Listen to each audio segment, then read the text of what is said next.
1, 2. Is this working?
Okay, I'm hoping that this is actually working.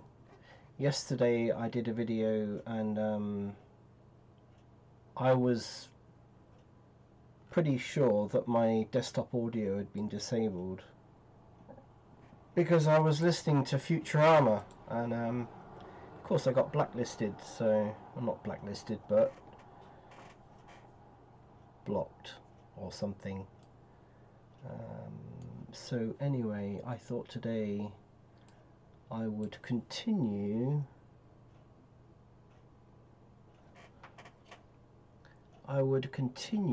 to so I've just figured out how I can have my microphone on while listening to things here in the background. So this is quite interesting actually, because now, since I've done that, I can now turn my mic down a bit.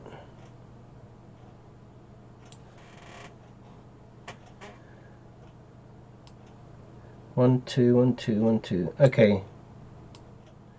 Okay, 1, 2, 1, 2, 1, 2. I guess this is gonna work. So it means that I can now play things, listen to with my headphones, but it's not being broadcast. Okay. Which is very, very useful because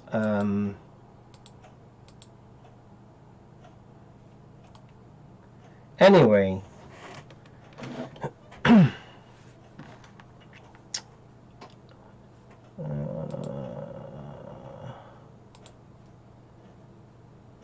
no one's watching, so okay. I tend actually not to talk an awful lot in my videos recently because I'm just talking to myself. No one is interacting, so I just think, well, why bother? But anyway, I'm gonna waffle on today. If anyone's listening, they're listening. If they're not, they're not. Anyway, I got this model that I just had this kind of brainwave.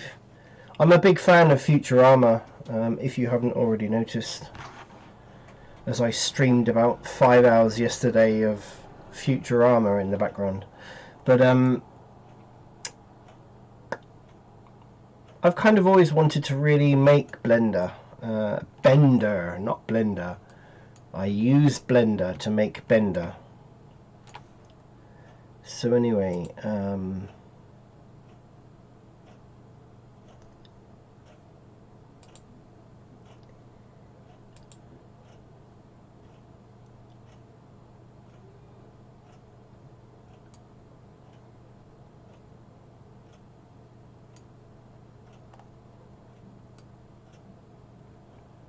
it's interesting how I've got this, well, it's kind of going on there.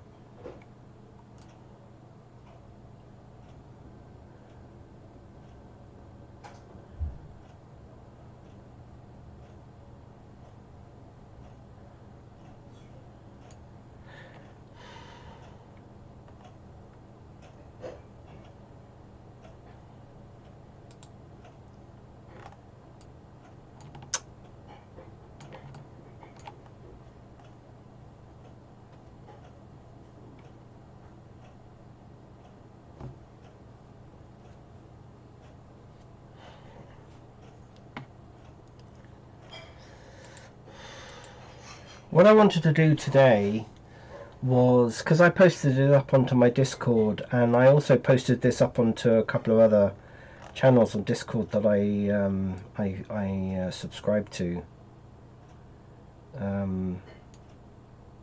I would love to be able to rig this, and I am no good at rigging at all. I'm just not. The only thing, okay.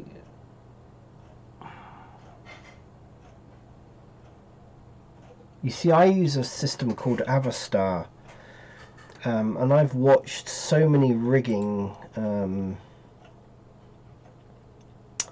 you know what I might do while I'm doing this? Is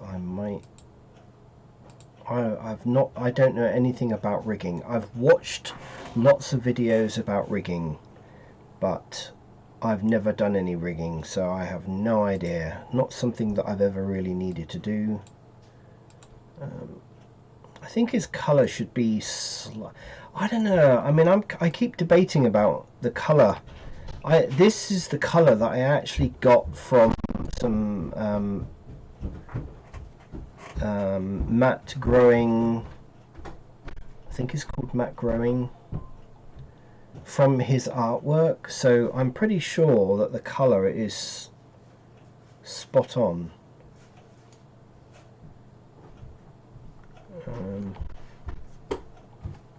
Obviously I've got no lighting or anything in here, but I would love to be able to just sort of learn how to do rigging in here, so that I could actually pose him, and that'd be pretty neat.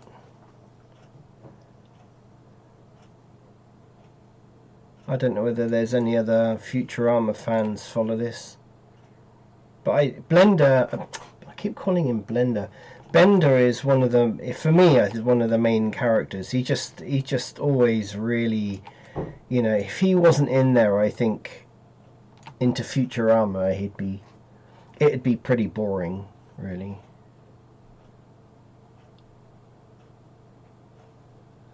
So what I might do,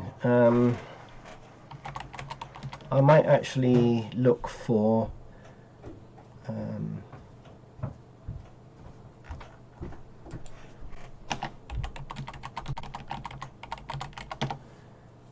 Blender rigging.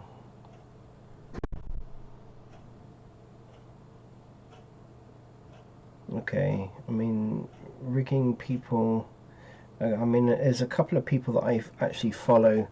See, this was done 3 years. This is 1 year. Okay, low poly character rigging.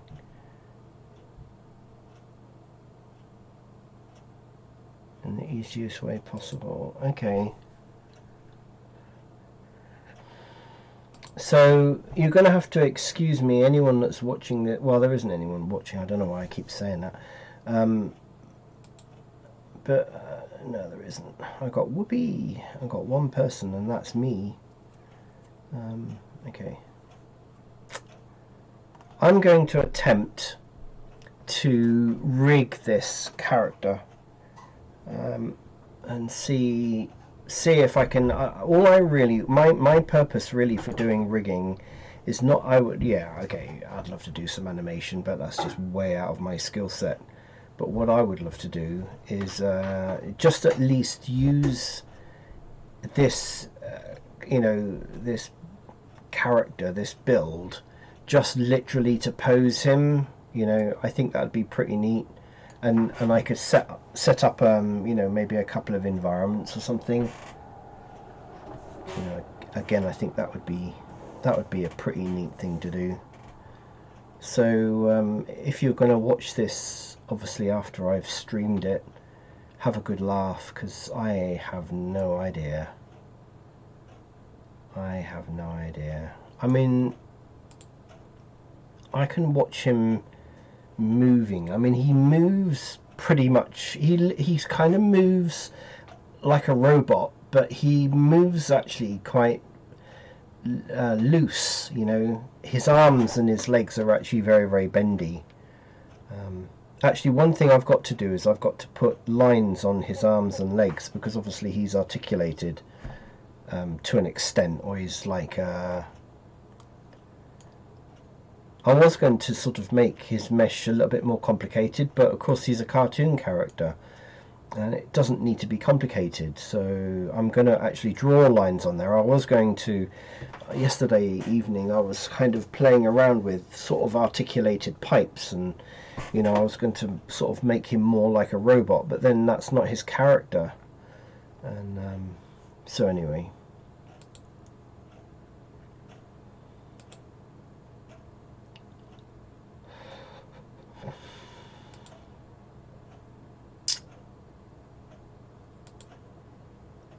so you're going to have to bear with me while I'm...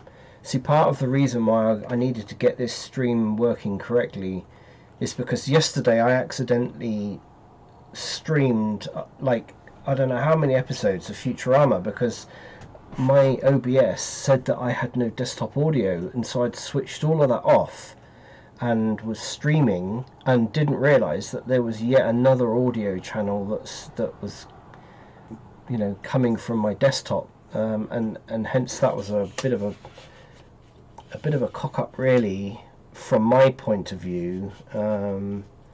You know, I thought I was streaming a completely silent stream. I wasn't even talking on it. And then when I played it back, I thought, ooh, that's not good.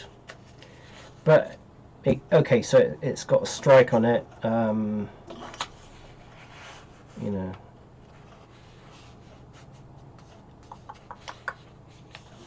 Anyway, I'm going to watch a video here and kind of rig him at the same time.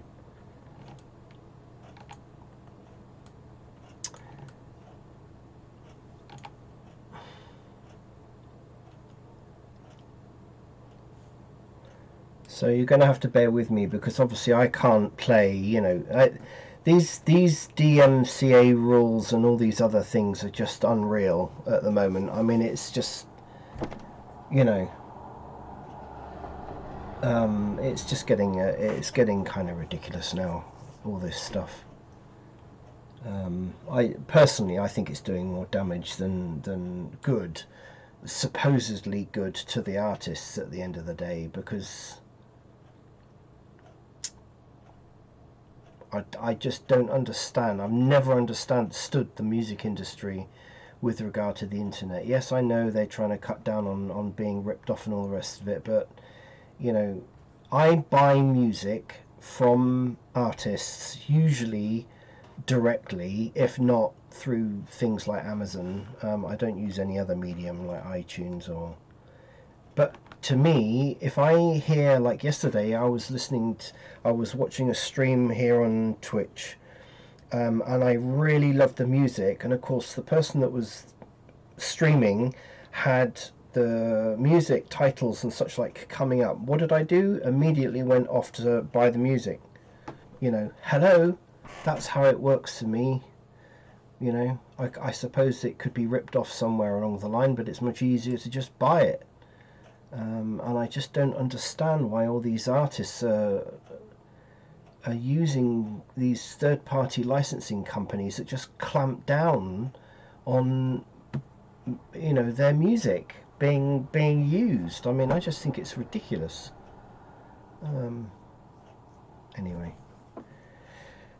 I'll get off my soapbox now and it's just I just don't get it. I just don't get it. Wouldn't you want your music advertised? I mean, okay, just make the rules that if you're going to play my music in a video or a stream or whatever, you have to advertise it. It's as simple as that. And that system works with a lot of other so-called copyright-free, you know, whatever. And they give these are companies that obviously are trying to combat all the, you know, DMCA striking and all that kind of stuff, and the stupid YouTube algorithms that block your, you know, it seems like anybody can just set themselves up as some sort of licensing company of some sort and claim rights to people's music, and then block people from playing that music and until you pay them. or something, you know. It's this you are guilty until proven innocent kind of attitude. And I've got no problem at all using people's, if, you know, why aren't artists actually saying, hey, you can use my music as long as you put a link to my website for the people to buy the music and put my name on the, you know, I mean, that's, and then you've got millions, you've got access to millions and millions of people around the world streaming your music, you know, and advertising your hard work and your skill for free around the world to become known. But I don't know why these people hide behind all these licensing companies and charge stupid amounts of money, you know. I could talk about all sorts of stuff like this. It just drives me up the wall. It's like software companies, you know, some of the biggest corporations in the world who are already multi-billion-dollar companies are charging so much money still. I could understand 30 years ago people, you know, companies who were starting off charging high amounts of money to recoup their development costs, etc., etc., etc. But I mean, you know, those days are gone. You know, we're talking now mass market stuff, and they're still charging extortionate prices for software that hasn't really changed in 20 years. You know, I'm not going to name names, but I mean, everyone knows who these companies are. And it's just extortionate. It really is extortionate. I was a professional photographer for 35 years.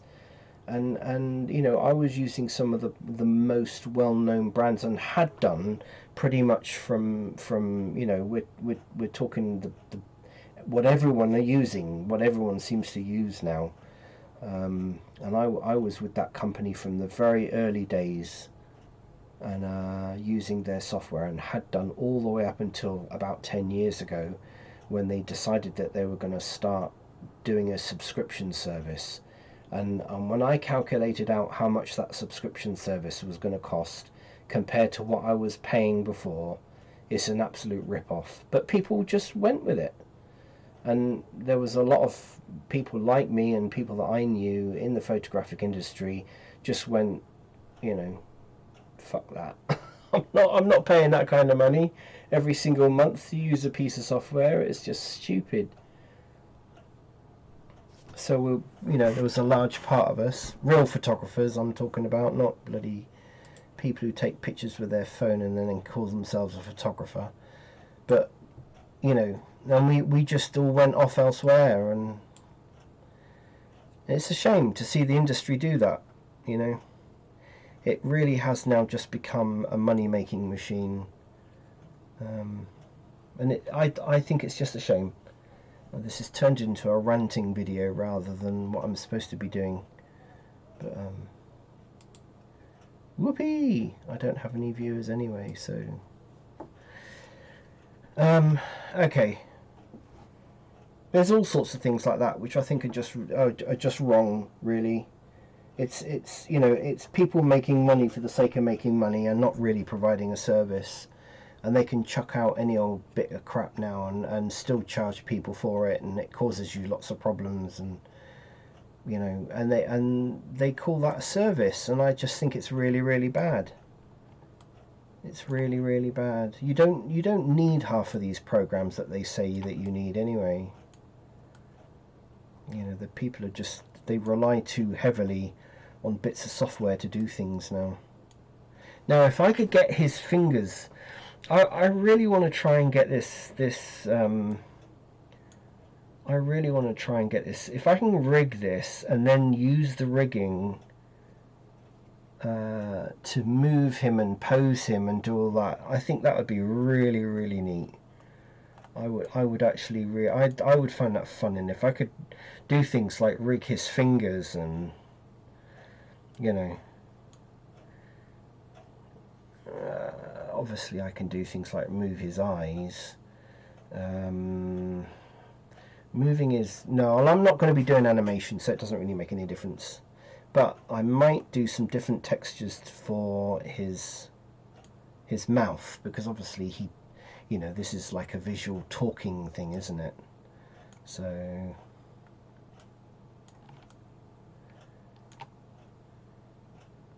now this is fairly low poly. This is fairly low poly stuff. I mean, you know, this is not sculpted by any means. I mean, if anyone saw my other video, I'm just a simple builder.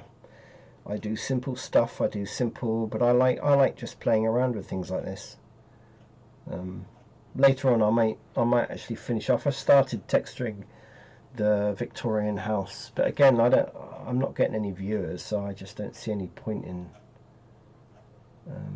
You know, there's 10 million people on Twitch all streaming 3D, so, and I'm just a beginner really, so why would anyone really want to watch me doing stuff? So I just thought, well, why not just do something different? And Bender as a character, I think, is quite well known.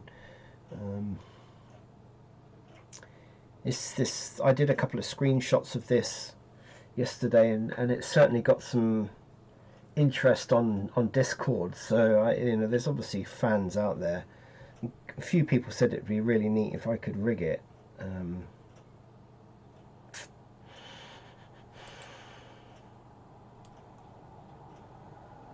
We'll see.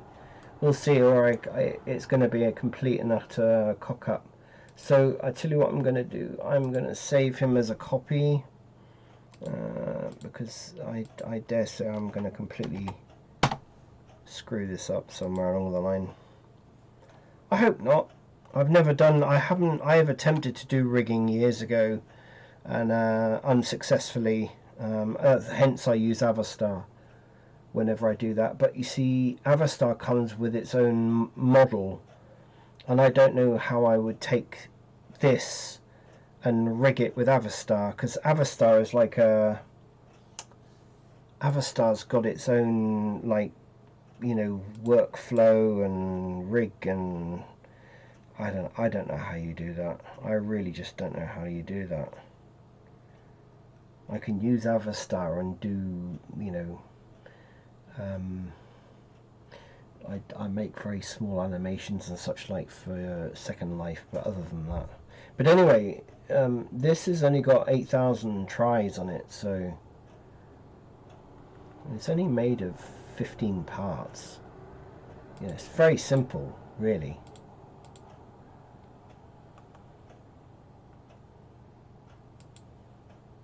He's got a head and his mouth, eyes, and then he's got obviously his eye socket, his main body. I cut out, and if you saw the video from yesterday, you'll see how I did all this. He's got like the, you know, the door, his chest door thing. He's solid, his body is solid. So when the door opens, you know, you pull the door out and you can see inside him, which is quite neat. And then obviously he's got these sort of shoulders, and then the arms. All of this is still separate, and I don't know whether all this is supposed to be joined together and parented. I don't know. And then obviously he's got his legs, and then he's got his feet. I was going to make his under, you know, the plate, because in several of the Futurama videos, he's always going on about his shiny metal ass, and it's quite good. Ah, wow, crikey! I got somebody. Sir Sags. Hello. Hello. How are you? Hi, viewer here. Oh, crikey! Wow, I got a viewer. I wish I knew Blender more. Yeah, I mean, I kind of thought that, you know, 20-something years ago. I was overwhelmed. I've talked about it so much about, you know, in my videos. People are probably bored with it, but if you haven't played with the latest versions of Blender, I don't know if you've ever played with Blender, but the latest versions of Blender are friggin' awesome. They really are good, because they are more intuitive, and in my opinion, even I find much easier to use than previous versions of Blender. Anything before 2.8 was, in my opinion, it was hard work. Oh, right, okay. Yeah. it was hard work, and to be honest with you, I used to use SketchUp before, because I always dabbled with Blender, but I just always found it easier to, when I was actually doing real proper stuff for people, I used to use SketchUp, until again they turned all pro and started charging thousands of pounds a year, you know, to use their software, and it was just ridiculous. But the new interface is, you know, learn a few shortcuts, learn a few of the shortcuts to get yourself around. But it's definitely you get the you know, 2.92, which is again is stable, which is the one I'm using here, and it's only in beta, and it's really good. The previous versions of before 2.8 were, in my opinion, very unuser friendly. The interface I used to find really confusing, and I don't blame you, really.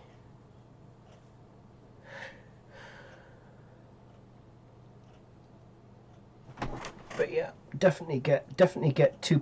I would say go for 2.92. It's going to be released next month. 2.92. Yeah, it is definitely much better. 2.92 is going to be released, I think, towards the end of February, and I've been using 2.92 since it came out. I always use the betas. I have about 3 different versions of Blender. I've got the stable version, which is now any good updates for Second Life? What do you mean by updates for Second Life? The viewer.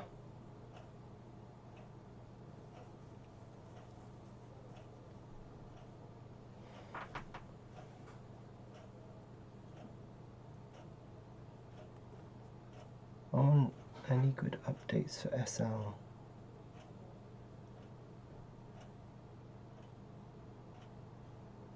Oh, absolutely. You know the latest versions of Blender actually work with. They've actually, look. I'll show you.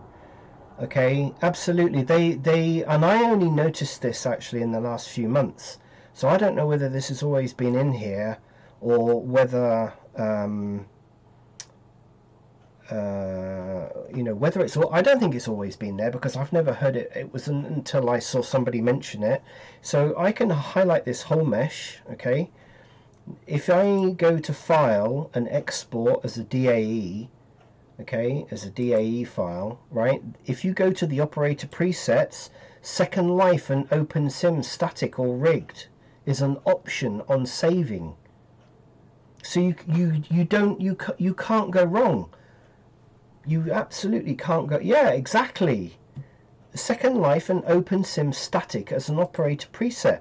You select that, everything goes into Second Life perfect every single time. I'll show you. Okay, let me show you. I'm not running Second Life at the moment, but I'll log in. Okay, now I've not brought this into Second Life at all. Yeah, and it works every single time. That was another thing that used to really irritate me about the prior to 2.8. The way you saved the files to go into Second Life before, it was almost a 50% chance that it would ever work properly. And of course it was always costing you money every time you went in. Yeah, yeah. The scale is exactly the same. So whatever you make it in oh, I'll show you. Okay, I'm gonna save this Blender. I've not saved this as a DAE file before. I'm gonna save that preset as Second Life and static, because there's no rigging on there. I'm just gonna log into Second Life. Yeah, exactly. It used to screw up the scale. Oh no, it was a nightmare.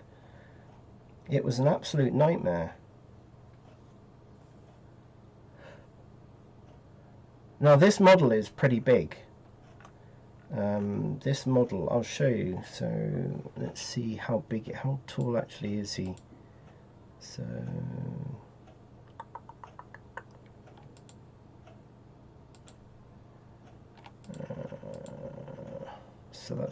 so he's this is a big model. Okay, This is I've made it pretty big, so that's 2, that's nearly 3 meters. That's, so it's 1, 1.5. Let's say that's 3, 4. About between 4 and 4.5 meters. Okay, this model is about 4 to 4.5 meters high. Okay, so he's going to be big. Okay, so I've saved him in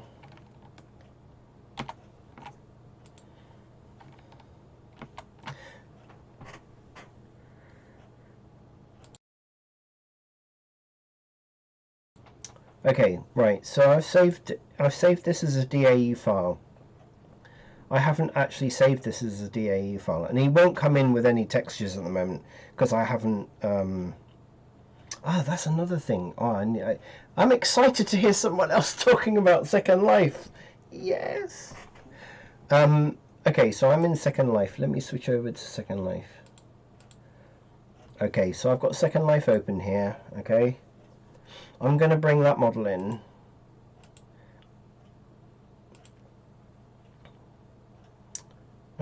If I go up here, I've got a Bender file, Bender. Okay, there's my file. There's nothing, there's no physics, there's nothing on this.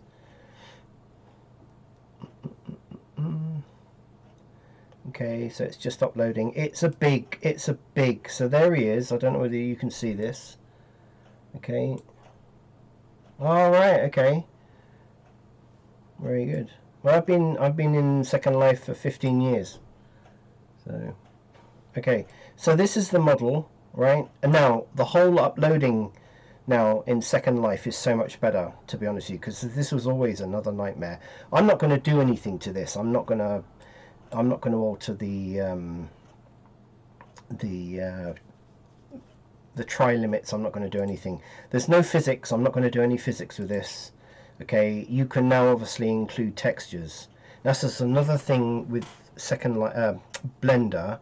When you save your DAE file and you've baked your textures and you've applied your textures to your model in Blender, if you save your model as a DAE file, you can now include the textures with this. Now, he obviously hasn't got any textures, so I don't think they're going to come through, are they?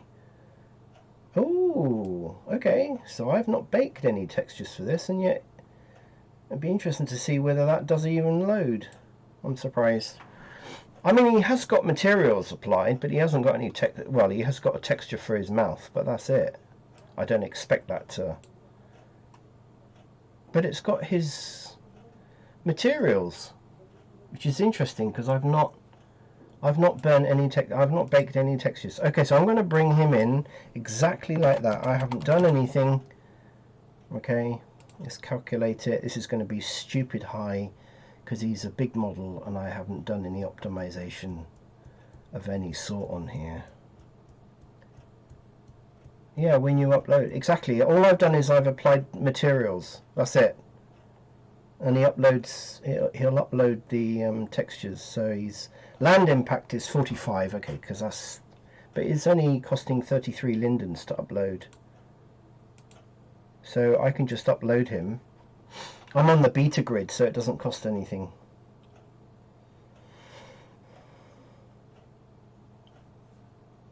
This is a fairly low model anyway.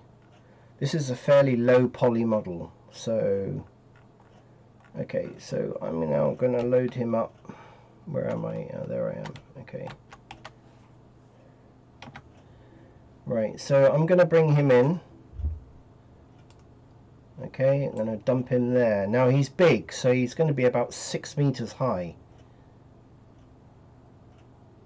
But I haven't I've made him in Blender that big. You know, I've made him that big in Blender, so he's going to be that big when I bring him into Second Life. Huh. No, he's not. He probably is actually, yeah. There we go. No. If only I had animated him, it'd be amazing. So let's see what his land impact is. So his land impact turned out to be 42, which is not bad considering it estimated it at 45. So, and there he is. Okay, so his texturing is not...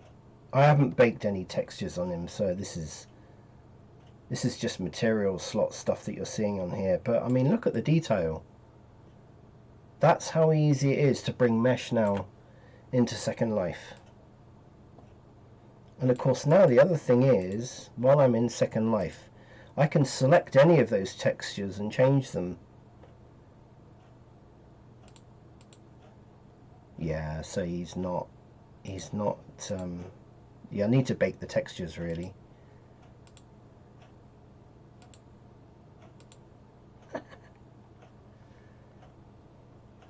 Yeah, it has come a long way, for sure.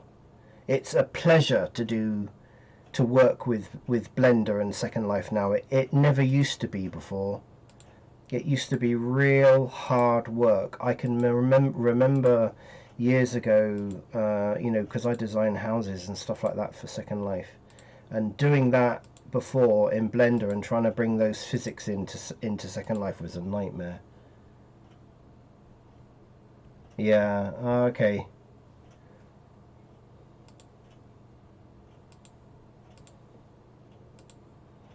Yeah, so he hasn't got any of his...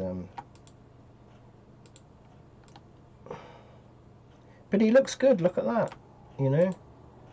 And that's... I haven't done anything really, I've just literally... now scripting, yeah, that's a skill I wish I had more skill in. Scripting is amazing in Second Life. It really is. One thing I can't do is script from scratch, if you know what I mean. Like I haven't got I tried learning C and stuff like that years ago, and I mean we're talking a long time ago. I couldn't get my head around it. Couldn't get my head around it at all. But yeah, he needs to have proper baked textures, then he would look a bit more realistic. But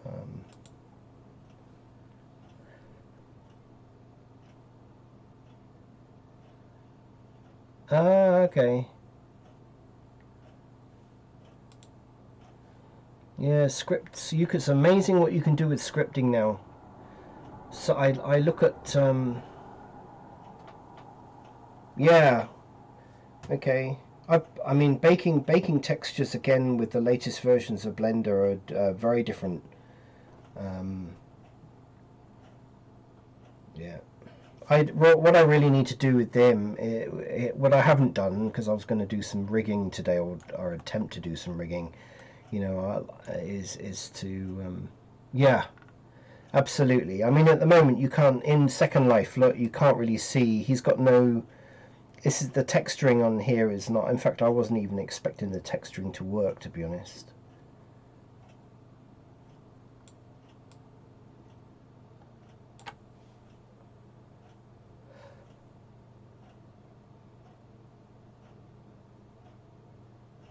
Yeah, yeah. Obviously the biggest textures you can bring into Second Life is still only 2K, which I mean is pretty big still. It used to be only 512, half a K, but of course now you can bring 2K textures in. So if you can leave your computer to render out that high, I tend to always work in 2K textures anyway. It makes stuff look better.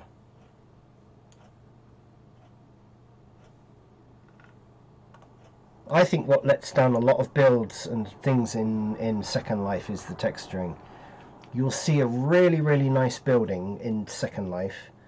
You know, you go into the building and you just look at the texturing and you think, oh my god, you know, someone spent so much time building, you know, this amazing building in Second Life, and then the texturing is just awful. It's all flat. You know, it's too... I always keep going on about how stuff that looks too clean doesn't look real. You know, stuff has got to have... I did this the other day. Okay, so I designed this kind of lamp thing. and you know, it was just a simple, straightforward lamp. Or you know, I've made better lamps, but I was just trying something out. And again, texture painting, but you know, paint stuff with, look. You see, I just did some texture painting over the top of a normal black. You know, you want to give it some imperfections.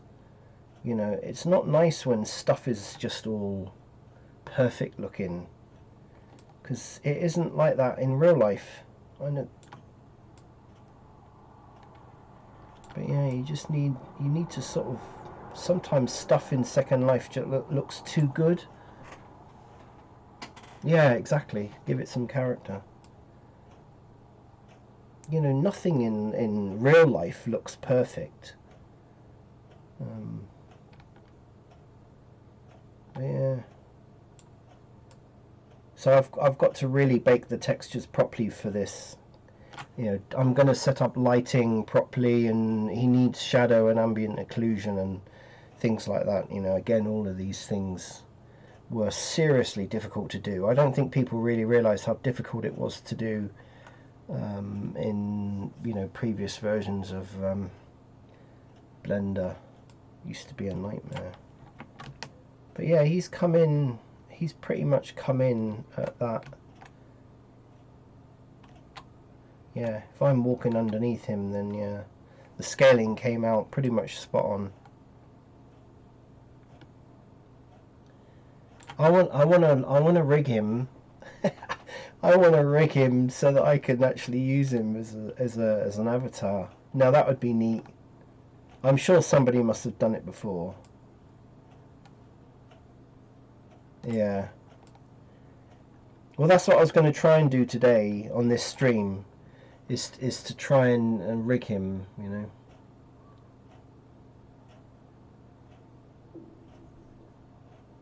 Yeah, Animesh. I have not played around with Animesh because I don't really understand how that works. To me, it looks just like. To me, it just looks like there's a script inside. I don't know whether it is or not. I don't know whether it is a script inside Mesh that seems to be rigged. I don't know, but it looks good. It looks really, really good.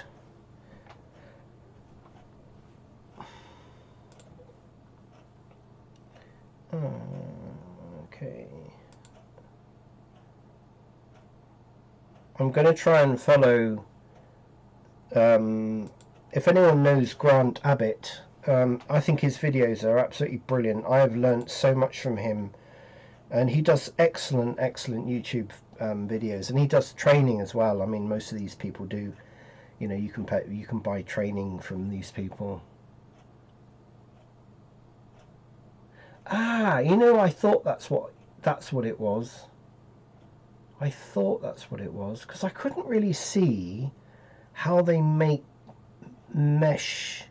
See, I understand Animesh. I thought it was like, I guess it's short for animated mesh. But I couldn't really see how that was any different than what people were already doing.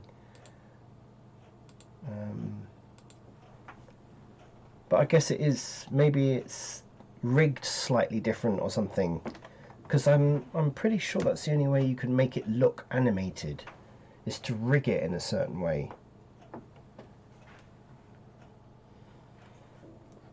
And then the mesh guy. Oh, right, okay. Yeah, I'm sure there's some very clever stuff. I've watched a few videos about creating Animesh, and I still didn't really understand how it was working. And it could just have been that the people that were doing the videos were just not very good at kind of explicitly teaching what it was that they you know, how it was that they were doing it. So I never really understood how that was working.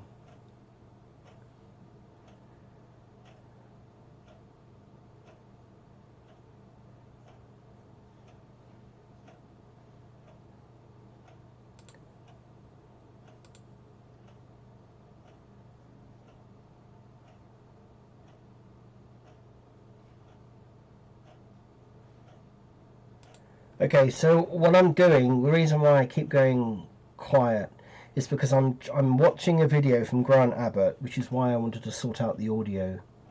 Understand, they rig the model and click the animation tab and create animations that way, and I think you can export a script that you, yeah. Okay, so that I can do that. That's why I use Avastar. I don't know whether you've ever heard of Avastar, but that's what Avastar is for. So I can create animation, simple animation. I'm not, you know, yeah. So I can create simple animations and then export that out to Second Life, and I've been doing that for years. I mean, that I haven't got a problem with. What is that? Is that how they're making Animesh? I wonder. I still don't really understand. No one's really done a very in-depth video demonstrating Animesh. Because, yeah, okay. I think that's how they're doing it as well. I think they're, you know.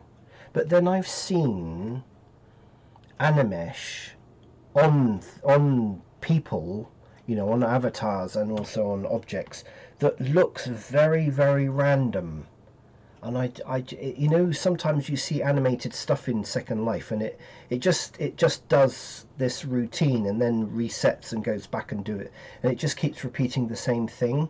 But I've seen Animesh that is very random.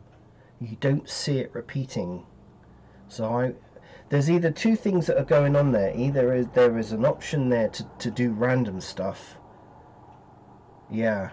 Ah, okay. Yeah, doing it. Okay. Which is similar to what I use Avastar for. I use Avastar to do exactly the same thing.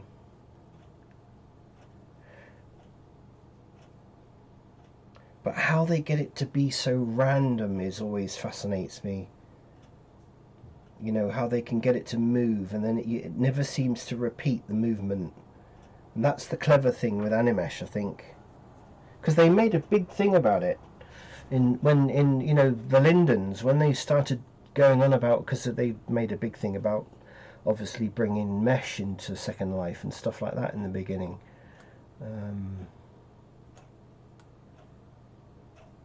But it is tedious. I would absolutely agree, and it is very easy to lose your animation as well. Well, I found it very easy to, you know, you'd spend hours doing stuff and then you'd press the wrong key somewhere and it was just all gone, and it was just most of the animation stuff that I've ever done is all for roleplay, so it's pretty fixed and simplistic, really. Yeah, it is, definitely. And I can see why people use mocap, because, you know, but that's expensive. People using special suits, and you know, although I think it's getting easier. You know, I think there are templates that you can use now, you know, which kind of do 80-90%. Yeah, it's very clever, very, very clever stuff, but again, it's very specialized, not an area that you can just do as a hobby, you know. It gets very expensive.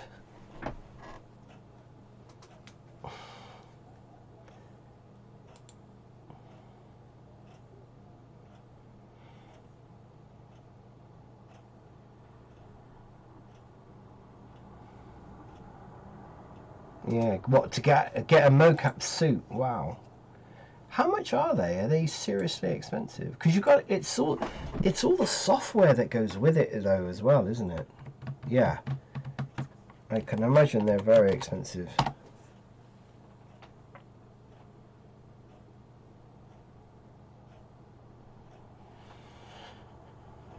Cool. Wow. Yeah.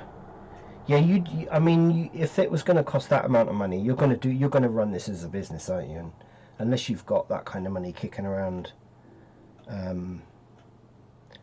Xsens seems to be one. I know CodeMiko uses the Xsens, and I looked into all of that, and that's extremely expensive. The licensing fees for that are like 10 grand a year.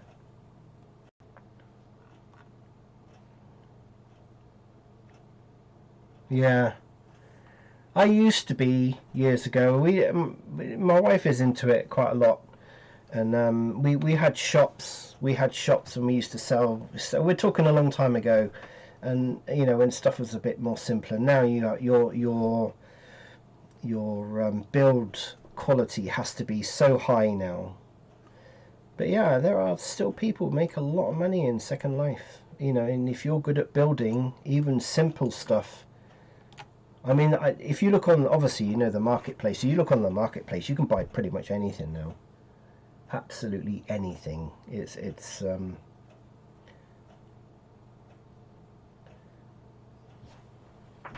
Actually, I didn't check on the marketplace whether there was somebody had already done Bender. Probably.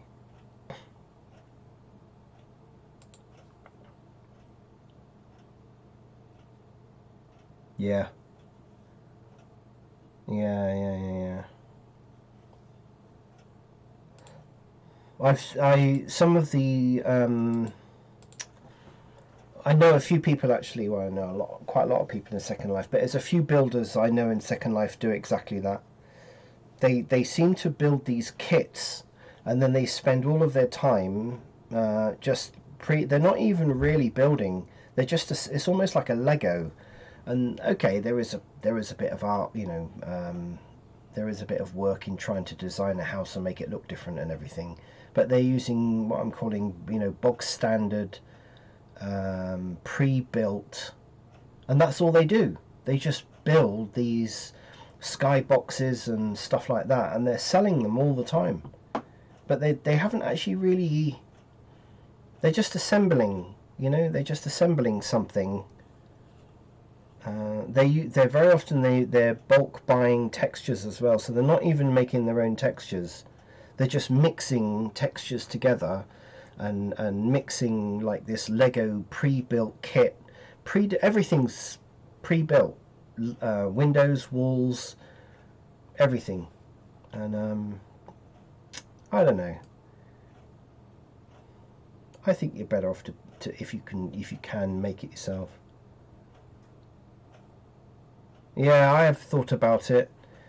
I made I got commissioned to build kind of a Victorian stylish shop, and then and it went on. I always go beyond what people ask me to do, and I like to sort of always deliver more than they ask for. And they were really over the moon with it. And I thought, you know what, I could actually make a modular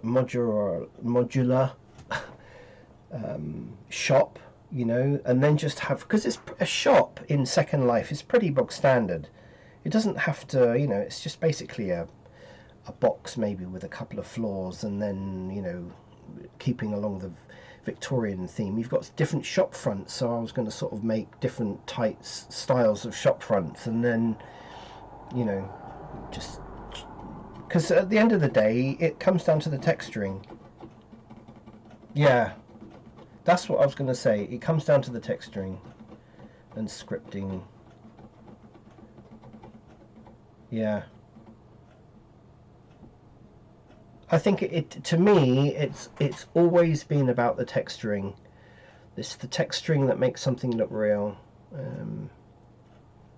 Because anyone can build a house that looks like a box with a couple of floors and a few doors and windows, but you want to make that look really good. Texture it properly. And this is one of the reasons why I'm still learning texture painting in Second Life. I've nearly done all of my textures outside of Blender, because I use Paint Shop Pro now, and I use Paint Shop Pro and ACDC, and but yeah, I found even texture painting inside Blender now, even in the last few months, is actually easier, much easier than it used to be.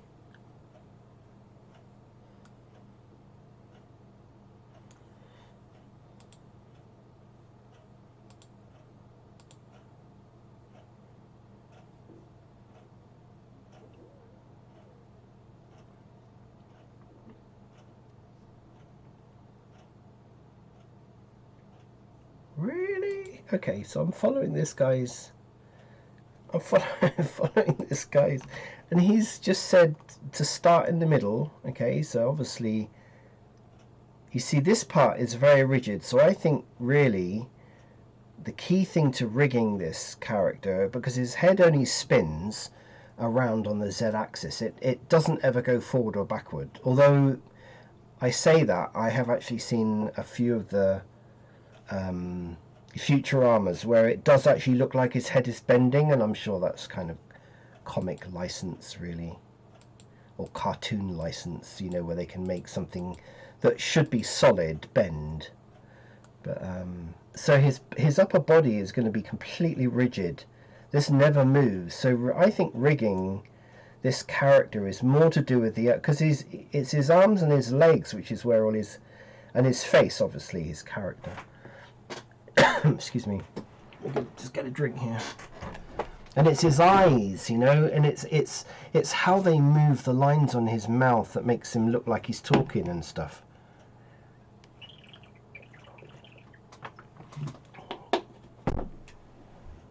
But I just want to use, I want to rig him, this character, just so that I can pose him in a few things, you know, almost like static poses. But if I could rig him and then bring that into Second Life and use it as an avatar, that would be the icing on the cake. That really would be the icing on the cake. Yeah, I'm sure, yeah. Yeah, this is just one piece at the moment, so I might play around with that later on. Yeah, I'm sure. Yeah, you could get it to sort of script. Again, that's kind of not really my area of expertise. So what this guy is saying is shift and right click. Ooh. Hang on. So I'm gonna shift and right click there. Because his hips are not going to move. Now I don't know whether this is going to be applicable.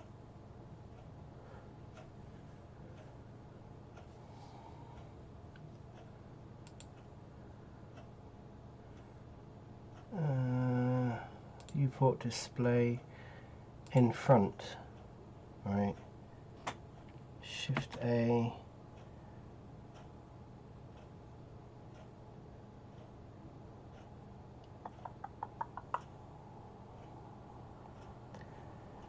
Add an armature object to the scene. Okay.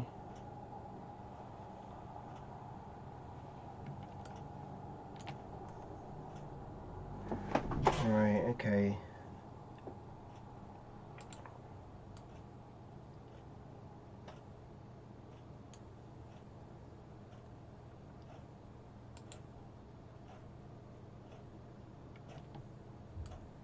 See, he's not gonna move.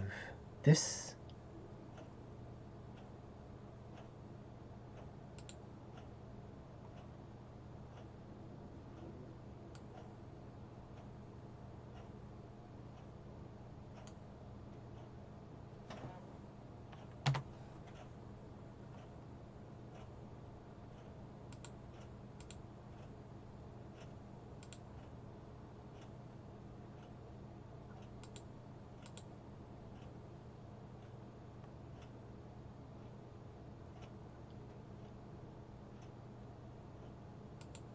Okay, so what he's saying is, see, why is that there? So I need to bring that forward. G. So I can see what is going on. Okay, so then this.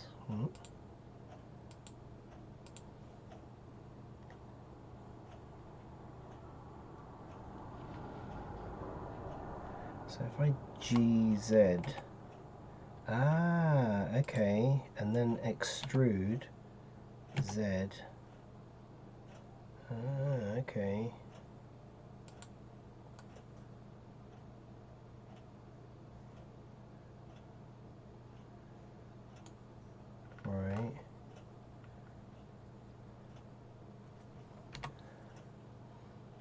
His antenna never... okay, so then shift and right click, we're talking shoulder, so this would be his shoulder. Shift A, ooh, G,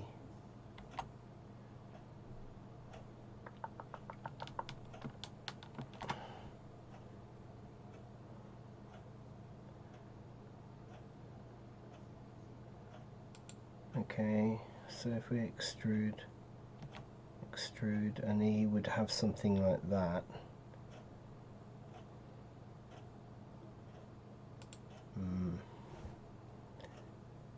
Okay, so if we go from there, Shift A, G, Shift Y, and I guess it would go like that, and then extrude to there.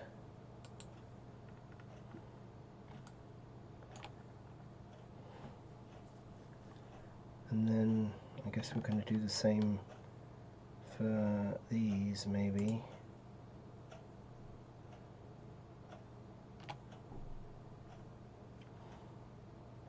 See, I personally think that he would need more bones in this part, because he is very bendy. I mean, he doesn't look like a human.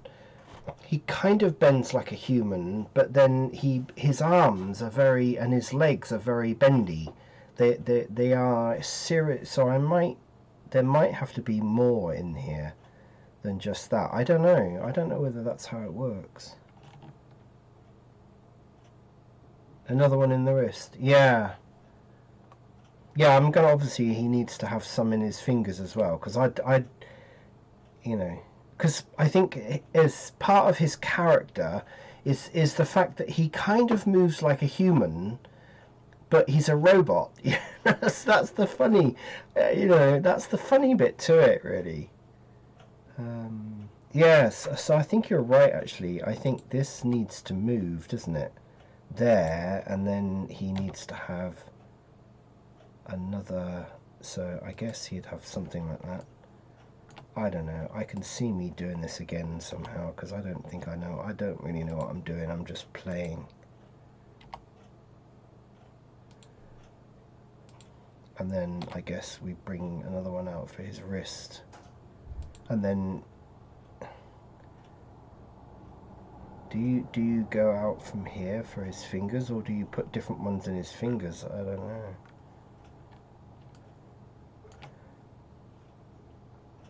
So Shift A, rotate, Y, 90, no, 180, I don't know, is that what he's doing?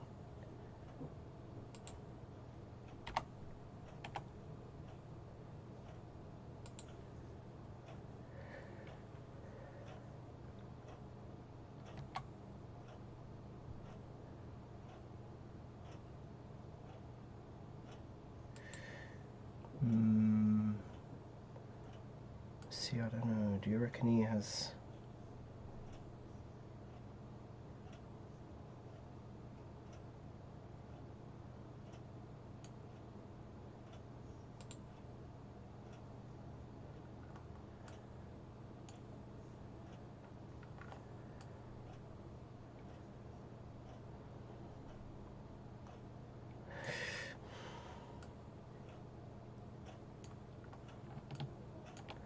I don't know, does he have one in his foot?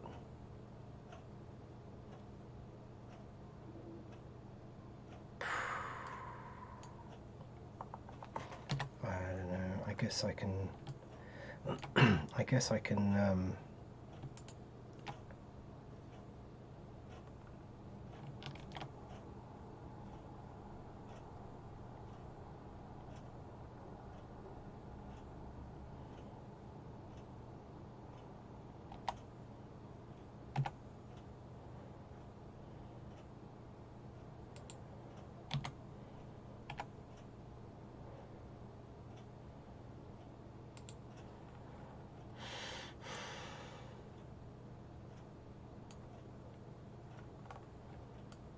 I don't know. I don't know.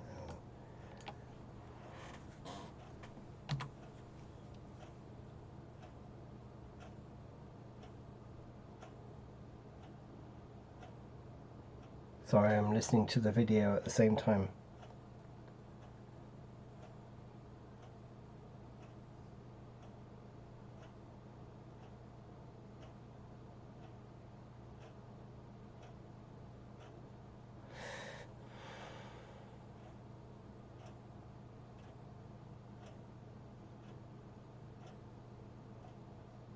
Right.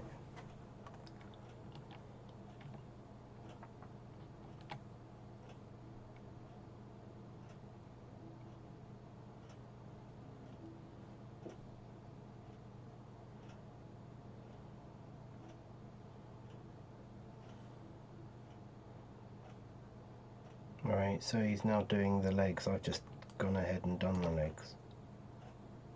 Right, so yeah. Ah, so you got to go down.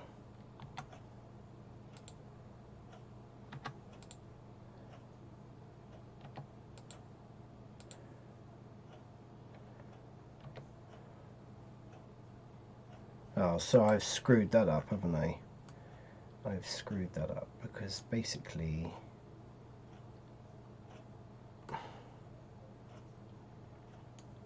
see, somebody who does rigging, this is just going to be so painful for them to watch, because basically at the day I have no idea really what I'm doing. This is supposed to be inside him like this. Okay. I'm guessing that I can select all of these and go back. Oh, okay, alright. Yeah.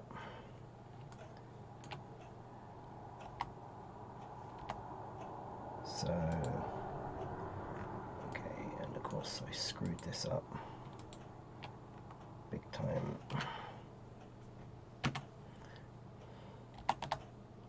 So that would go something like that, which I think is how that is supposed to be lined up.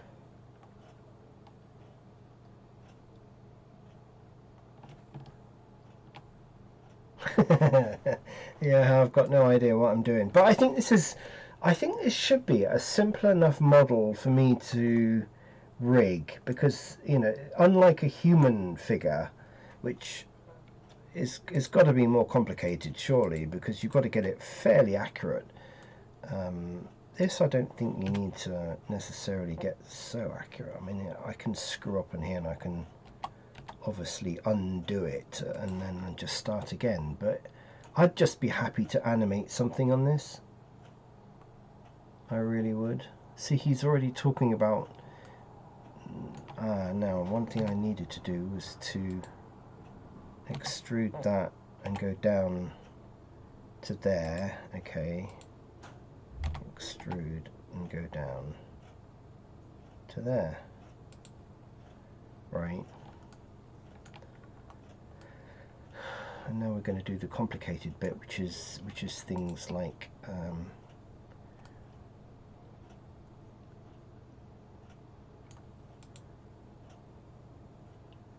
is this, no, okay, some like on some sort of X-ray. Oh, hang on. Duh. Wondered why that was happening. Right, so it's this I want to do. Right, okay. Alright, so that's something that I've learned about this viewport display in front, so that you can actually see the rig in the front. I just think like watching, you know, if you're good at doing, if you consider yourself good at doing anything, you know, then watching somebody else fumble through it, I guess is kind of painful to watch. But and that's what I'm doing here now. Rigging is not my thing. In fact, I don't think, without using Avastar, I've never rigged anything manually, so I have no idea what I'm doing. Now the thing is, for the fingers, Do I go from here? Do I go from here to eat? I don't think you can. I don't think you can extrude. I think each finger has to be done manually. I think.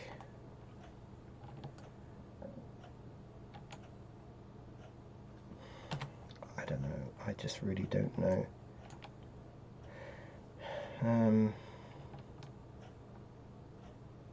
I'm guessing each finger has to be done manually.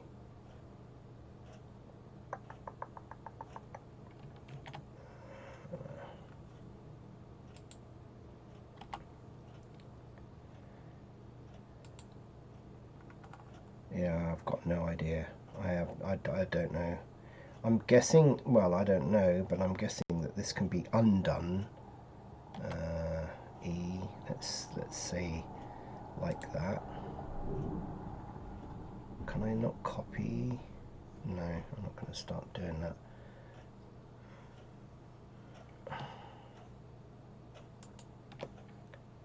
Control Shift A. Right, so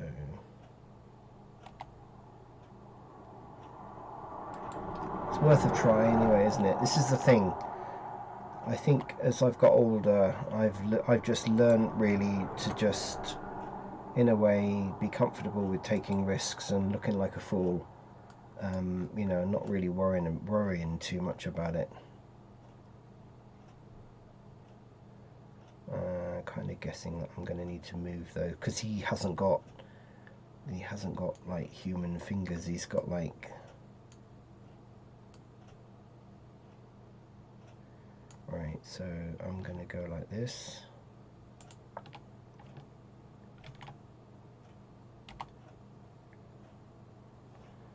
Oh, come on. Oh no, what am I doing?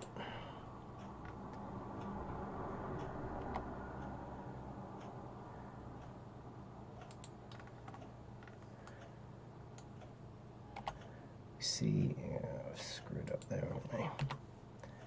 I've really screwed up there.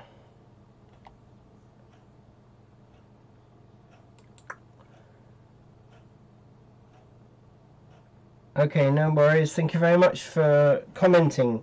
You're one of the very rarest people that have ever sent messages on Twitch streams. Yeah, have a good day. Have a good day, and I'll catch you again. It's really good to be able to just talk Second Life sometimes to someone else. There's not a lot of us around on Twitch, unfortunately.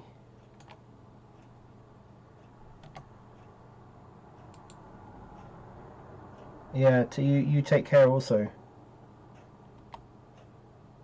And you can see the muck up that I've made of this. The utter disaster that is going to happen with this, I'm sure. I don't think, you know, let's just see. Let's see what happens. I always believe that you can learn. You can always learn from everything. Right, so if I go this way around, I should be able to pick all of those up. Ooh. You see, I can see that is just so out of.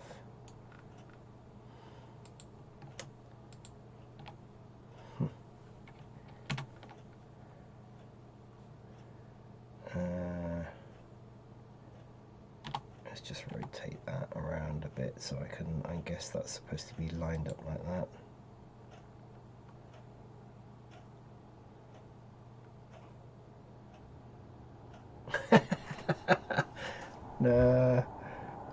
I think I've just got a curiosity for learning, really. I used to actually lose my temper a little bit with the previous versions of Blender, I would never have attempted to do this in the previous versions. I think these new versions are a lot more forgiving, but the previous versions, yeah, I used to just give up. I've done a couple of videos where I went back over some builds that I did sort of 15 years ago, even longer, and I can see that they were only partly. Yeah, there is a lot to learn, and it's fun. The good thing I like about these versions of the new Blender is it's fun again, which is what I used to really miss. You know, that's the thing that got me interested in these versions of Blender. So I'm going to hit that there.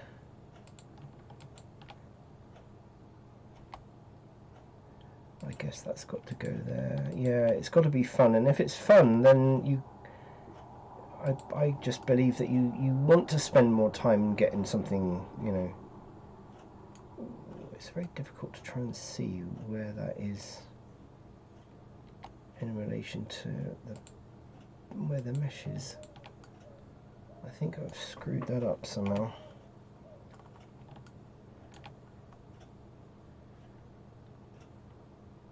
Okay, take care. Have a good day.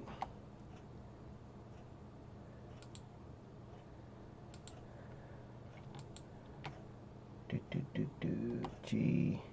Let's go there.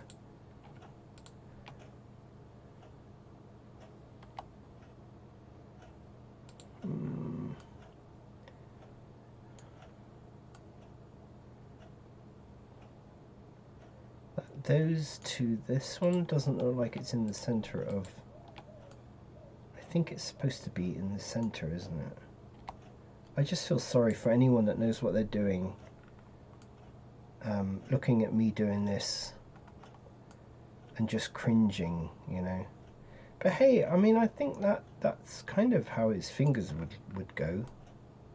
Can I not just copy this? Can I not just copy them? Is that... Okay, can I not just mirror it? Can you add a mirror? No, you can't. Okay.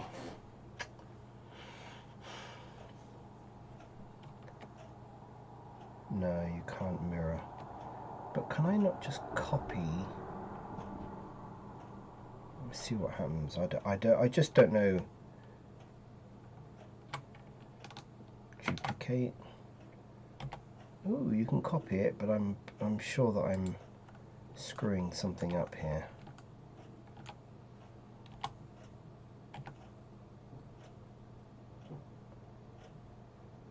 Ooh, that can't be good, can it?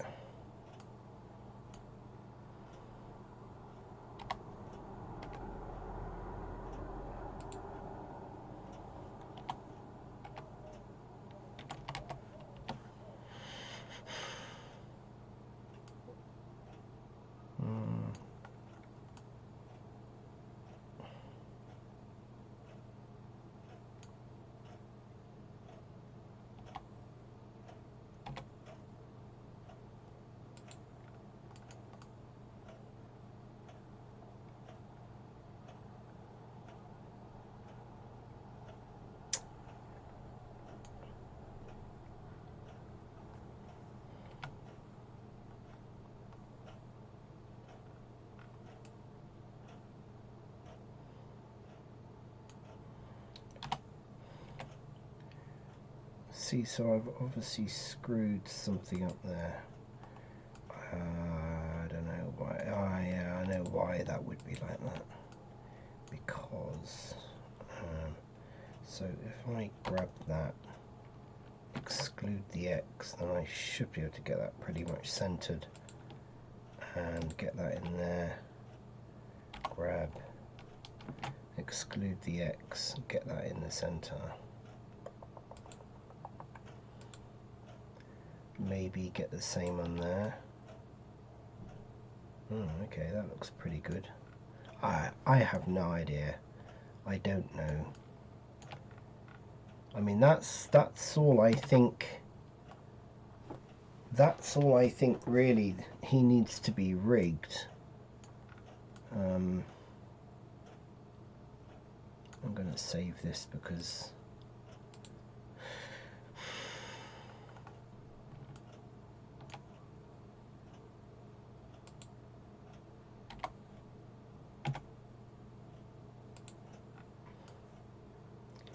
okay, I mean,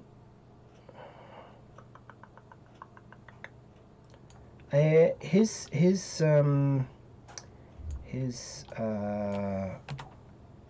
these feet, they would move, you see, because he lifts his foot up. So no, I'm not going to make it too complicated.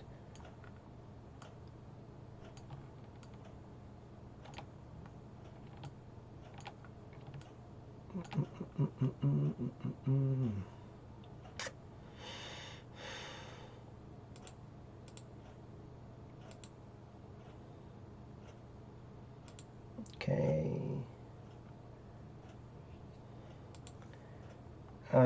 Sorry if I keep going quiet. If anyone's listening to this, I apologize if I keep going quiet. I mean, this is why I like the interaction on chat, because it's really interesting. I enjoy talking to people and, you know, sharing ideas and stuff. So if anyone's just watching this without obviously in chat, then I apologize, because I'm watching a video of rigging, simple low poly rigging for beginners, because that's what I am as regard to this, and I'm kind of following the video while listening to that, which you can't hear because I was able to knock that off yesterday.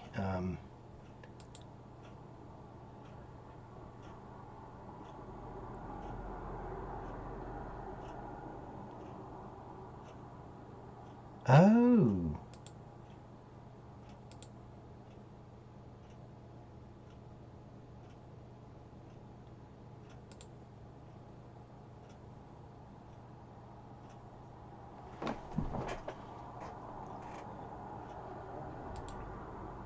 Okay, now we're doing. Now he's talking about parenting. So I think because everything comes from here, he's doing this. Right, so he's doing that. So he's kind of flipping.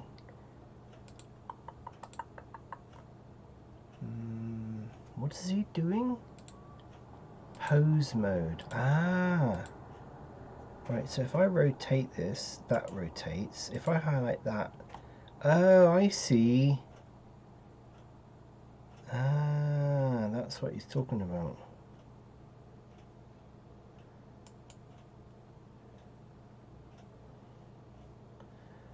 Ooh. So I think I do have to put a neck in, because, I don't know, can that and that be parented? Is that going to work?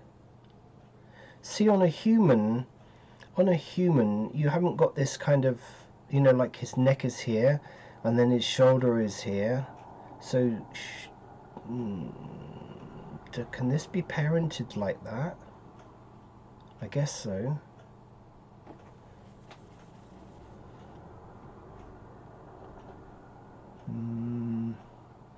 Okay, right, okay, so I'm learning. So, if I, right, so if I rotate this, okay. So I'm kind of assuming that that and that has got to be parented, and that's got to be parented. Yeah, because it would all be jointed then, wouldn't it? Yeah, I think. I don't know, people. I don't know. I'm just following a video and I'm trying to do like rigging. If this works, then my fear of rigging is gone, and I will definitely be rigging more, because I've got ideas to do rigging for all sorts of stuff. So hang on 1 minute, right? So every time you extrude, okay. So when you extrude from one bone, it automatically is parenting to that. Right. So you start. That's why you have to start from here, and then everything after that that's extruded is automatically parented. But because I started because I started this here, this is not parented to that. How do you parent it?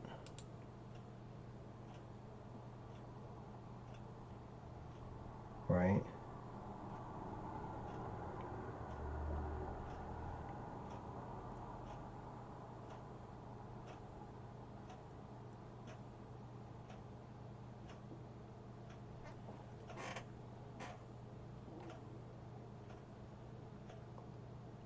Right.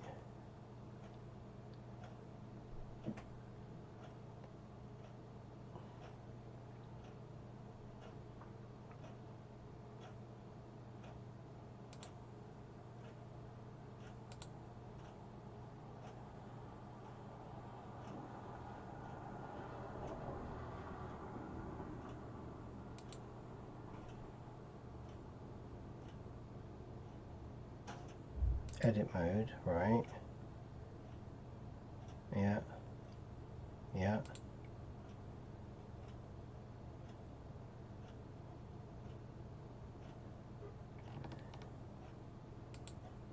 Right. Control P to parent.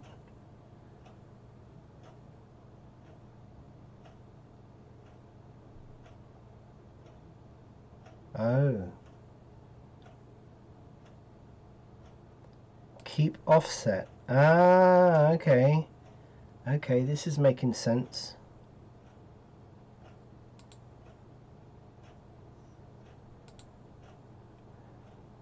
Right, okay, stop the video. Right, so you select that one, you shift and click that one, Control P and keep offset. Right. Select that one, shift click that one, Control P, keep offset. So offsetting creates this, right. So yeah,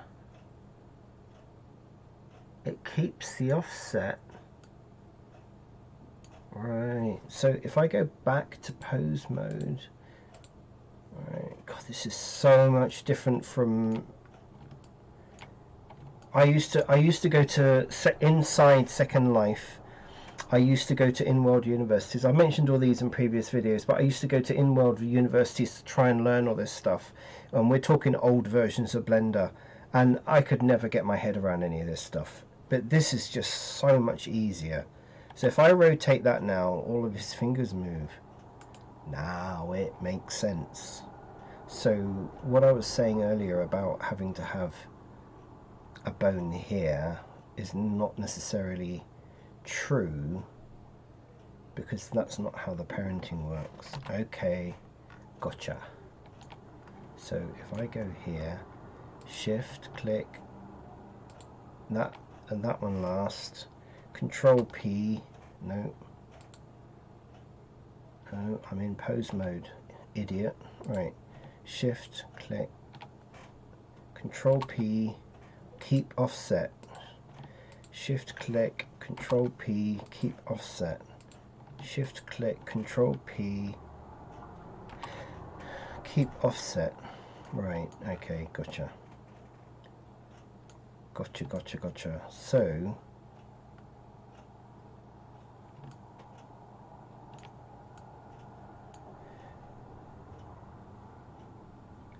right, so now I do that and that.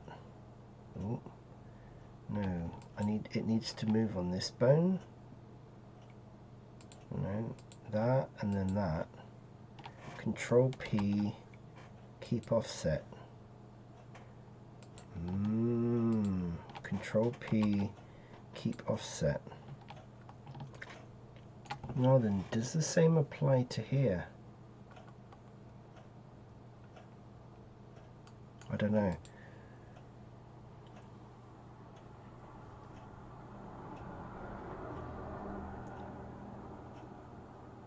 Right, he's going to do legs now.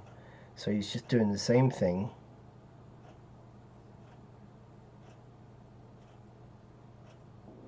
Right, okay, well, I've done all that. Ah, okay. So the parenting goes to, this is the end.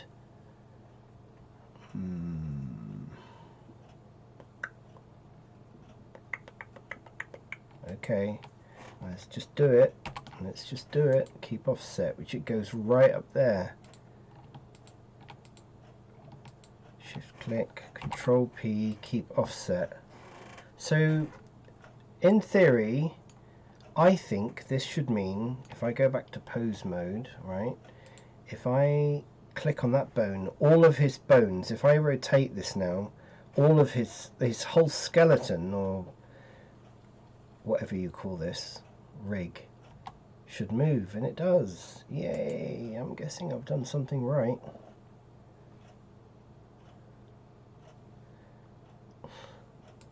Small.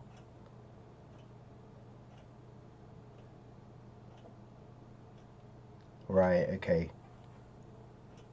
Right, okay, so there is an option to mirror. I just, okay, it's not a...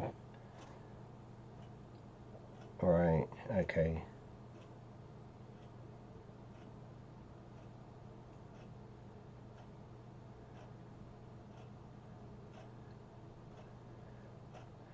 Alt R removes any... Right.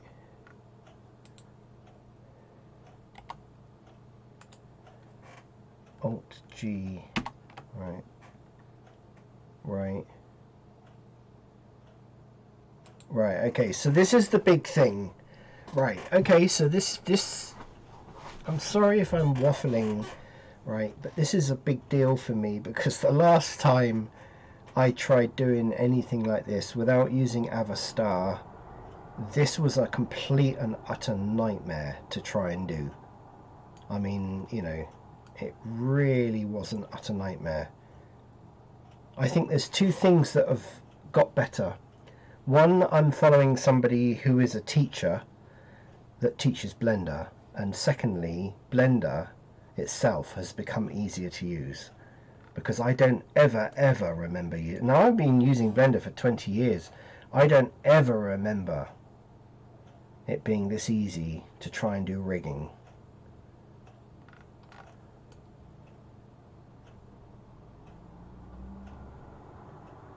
Yeah, I think that's why this is easier. Anyone else in chat? No one else in chat. Okay. All I can say is I can just apologize to anyone that does rigging on a daily basis and is looking at this thinking, what an amateur. Anyway, let's see what else we have to do. So we're now going to...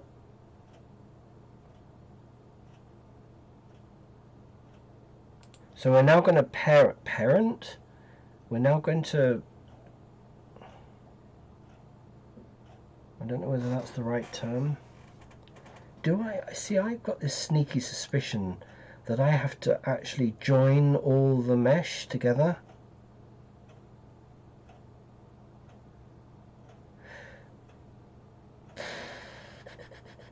Do you have to join the mesh all together?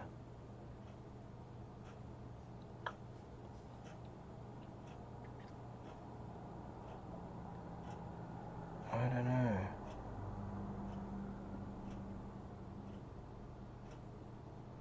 Okay, if... I don't know.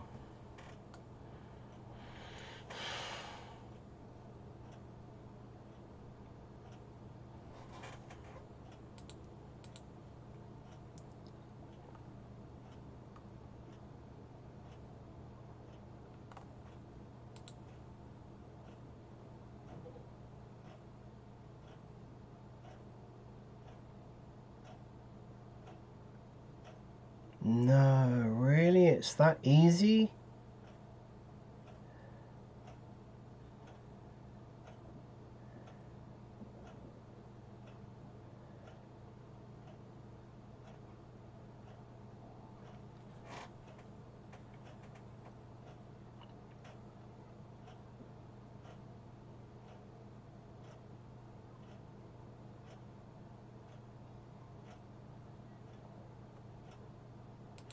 Right, okay, so he's working on a very low poly figure, which he's added this rig to, and he's obviously got problems because it doesn't rig it right. And he said that his model is not all joined together. My model is not all joined together, you see. Each of these are separate, you know.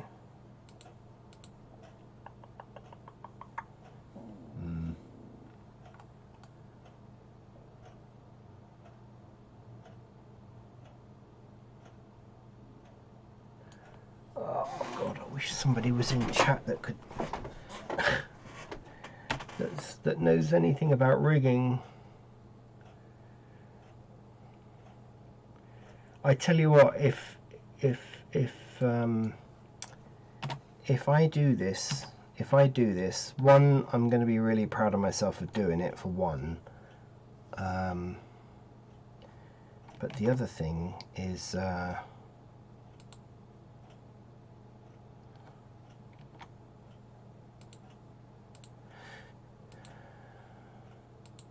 ooh, no, I need to apply all that. Damn, I forgot that one. I think that's the only thing. Whoa, how did I miss that yesterday?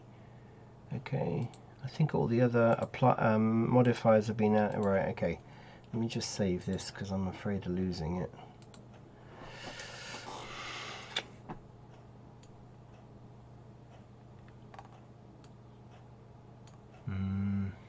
Okay, right, so the first rigging that he did, he had his model in separate parts, and I don't know what he used. Let me just go back and see what was the term he used.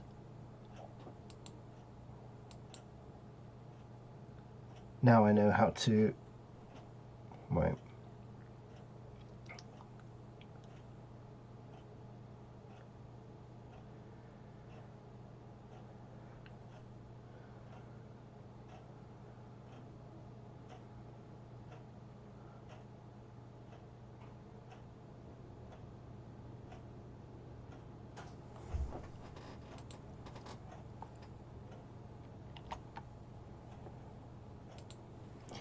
Parent.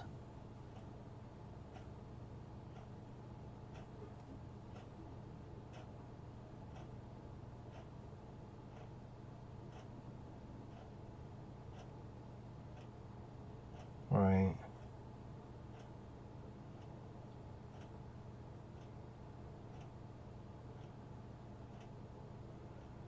Control P again. Alright, okay. Right.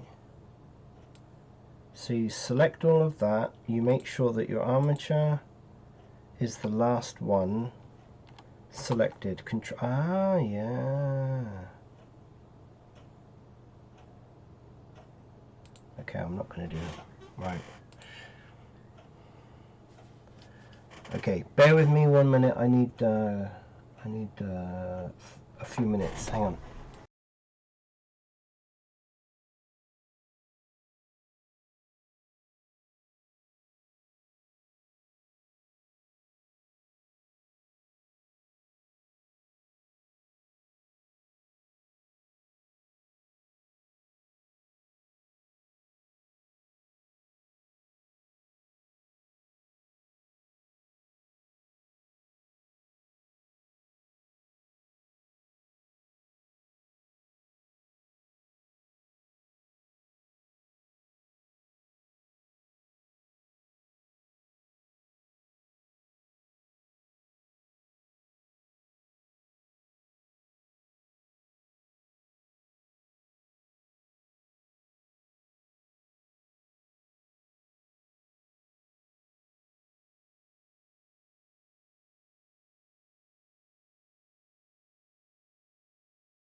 Right, I'm back again. Sorry, I needed a comfort room.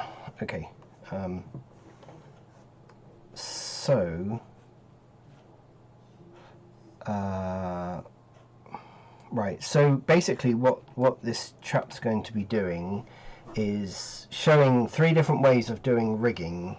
So the first one obviously didn't work for him because I guess see, I've heard all these terms before about weight painting on rigs and stuff like that, and so I tell you what I'm going to do. Before I do anything, I'm going to save this version, and then before we do anything else, I'm going to save as a different version, because that way then if I screw this up and I can't undo it, then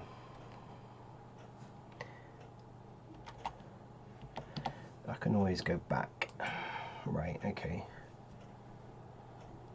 If I can rig this and bring this into Second Life, that is my objective today. That would be amazing. Or if I can rig this and just pose Bender in, you know, in a certain way, so that I can get. Okay, this is really good. I'm excited. I'm excited with this. I know it might seem simple, but rigging to me is one of those things that just literally it will bring things to life. And I've seen people do all sorts of stuff with rigging that just blows my mind, and not just animated characters like this, but objects and all sorts of things. And I just think, wow, you know, yeah, that's kind of what I want. That's my objective today. So let's see what else he does. Okay, so he's talking about weights.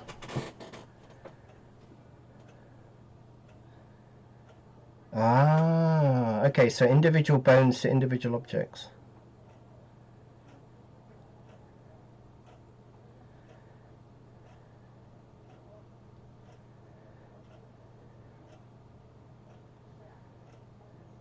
Right, okay, so I think I have actually done that already.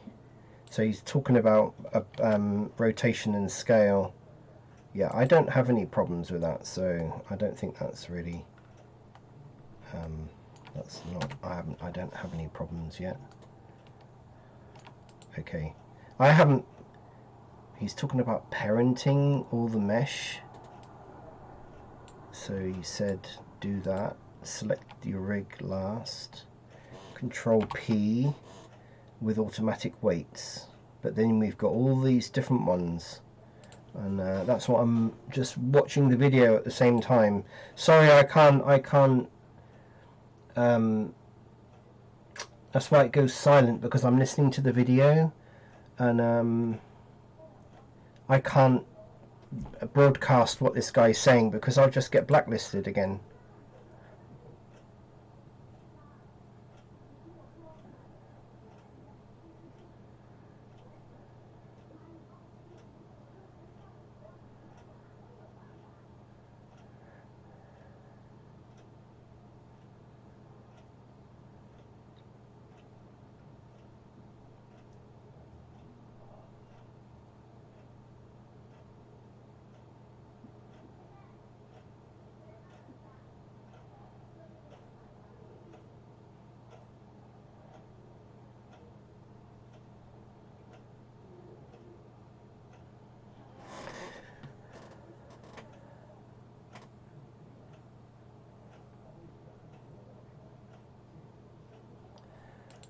Right, so what he's saying now is that as his particular low poly humanoid model has obviously got an elbow and such like, and Bender here doesn't have an elbow. He's got sort of tubes, isn't he? Which is getting me thinking. I think there should be more bones in here, because his arms are really bendy.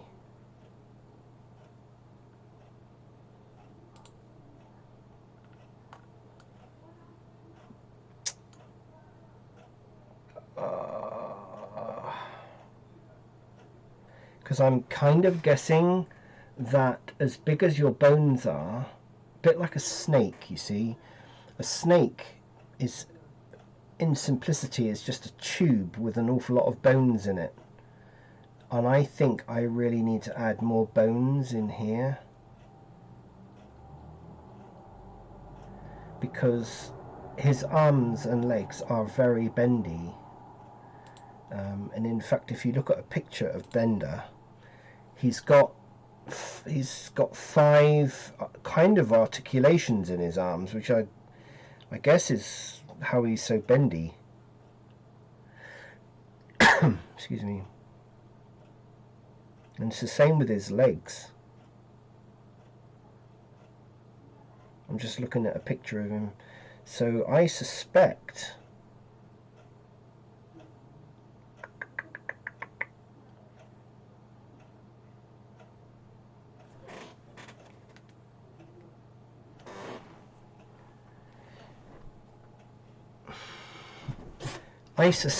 that I really need to add more bones in his arms.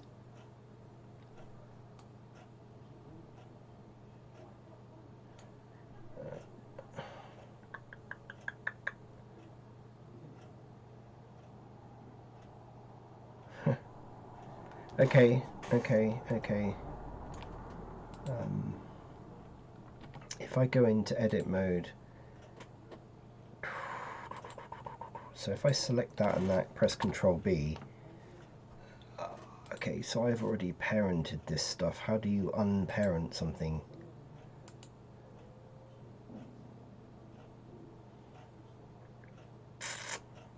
Separate. Oh! Okay. So separate bones.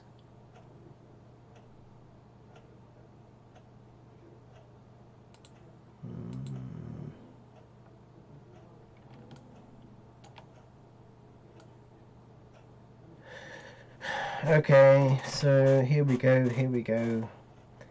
I didn't think this through. So if I select that and then go P, separate bones, I'm guessing that this is now separate from this. Okay.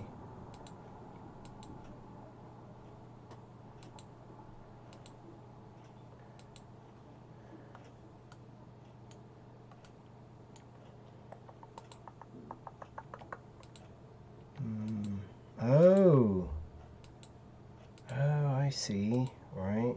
So if I rotate that, okay, so it's lost all its parenting, basically.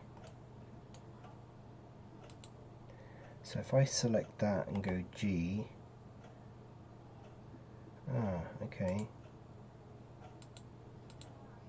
If I select that and go G, what? Okay, what if I select that and go G? I'm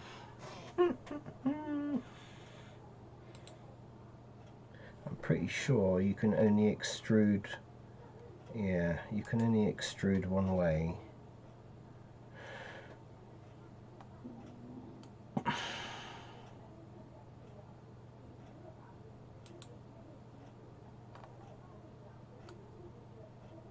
These are not linked anymore, so right, so if I go from here, can I just not go G? No. G. I can, okay. Okay.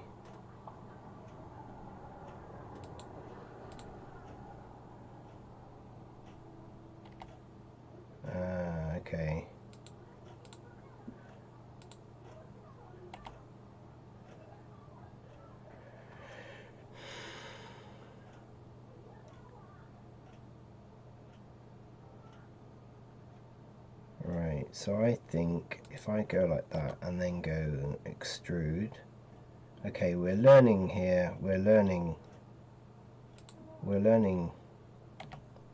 and then that can go on there, I guess, around there. You see, that would make, in my opinion, so that's 1, 2, 3. See, I think he needs more. I think he needs 5 bones in there. if I select that and go G, that only moves one. If I select that and go G, right, so if I select that and go G, okay, we're learning, people. We are learning. So I think, yeah, and then if I select that and go G, we're doing that. And now if I extrude another bone to there, you see, I think that's about right. 1, 2, 3, 4, yeah. 1, 2, 3, 4, 5. No, he's got 5.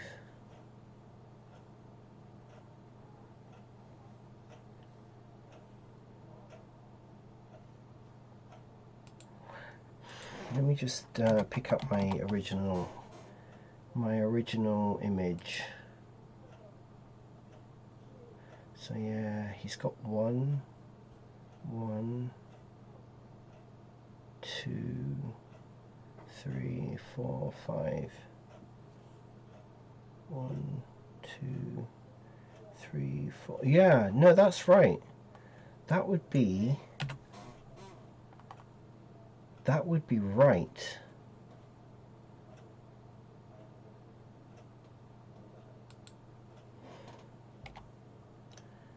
Right, so I'm going to bring that to about there. Okay, so I'm kind of guessing, because if I rotate, so if I go back to pose mode, blink, I go back to pose mode and rotate that, then only that's going to work, isn't it?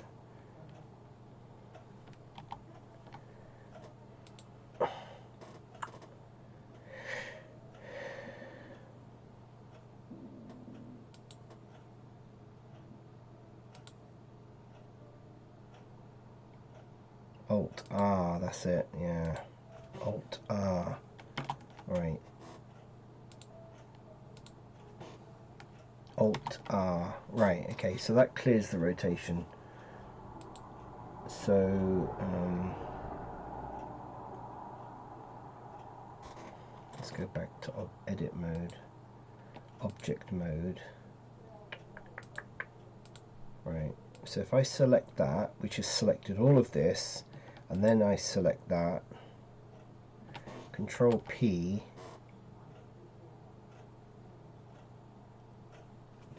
Control P,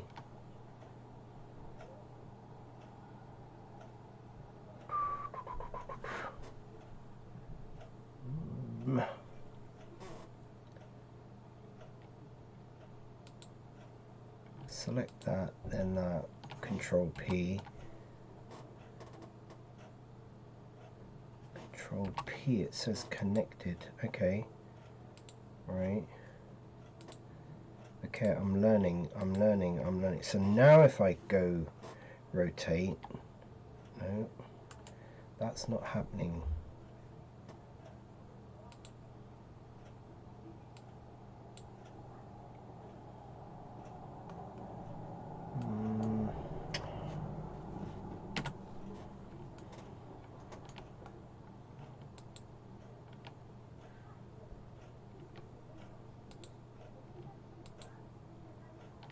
Control P, connected. If I go back to pose mode and then rotate, no, okay.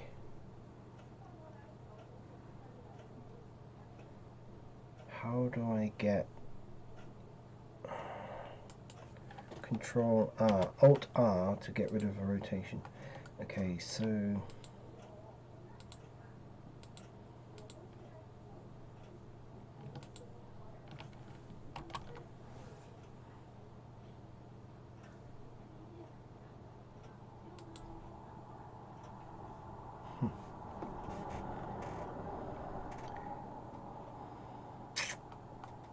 I think I've screwed up here somewhere.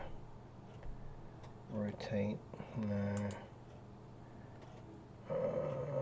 I don't know.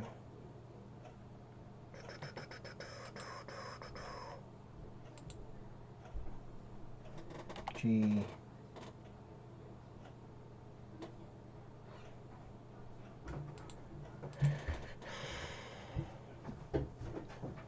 anyone watching this who knows rigging is, I just apologise, because this is the first time I've ever done rigging, and I don't really know what I'm doing. So somehow I need to connect this bone to these bones.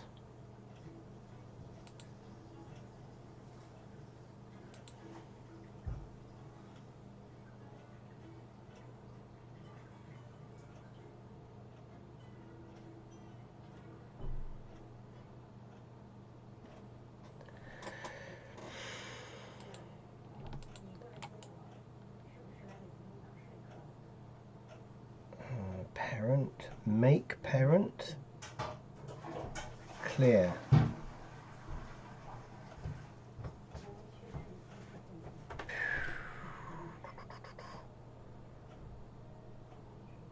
Fill between joints, add bone between selected, no, because I don't want to do that. So parent, make parent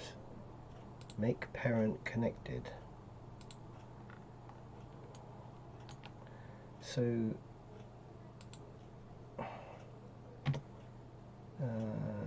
if I go to pose mode and I move that, see, it's not parented, is it? This bit is parented, but that is not parented.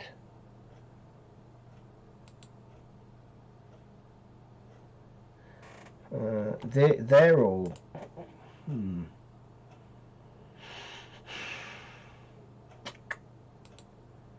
How do I join this to this?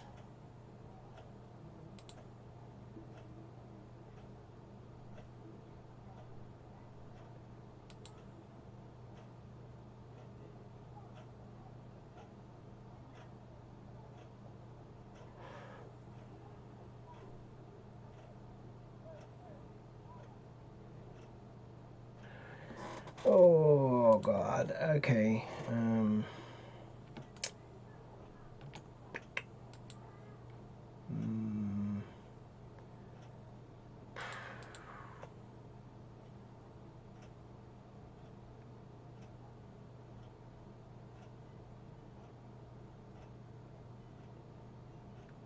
Parent.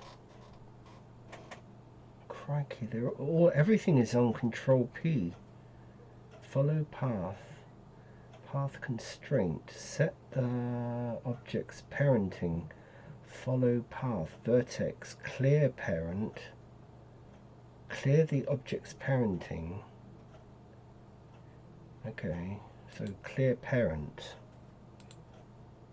Right.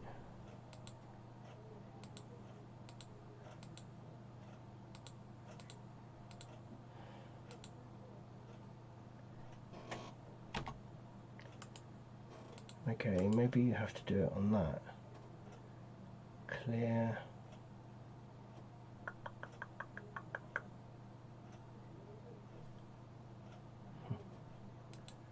Pose, parenting, clear parent.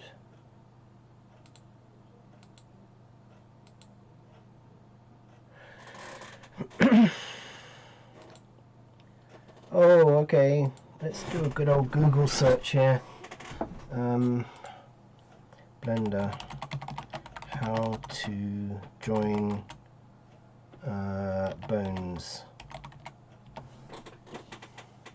To parent and or connect bones, you can, in a 3D view, select the bone and then its featured parent and press Ctrl P, or armature parent, make parent in the small.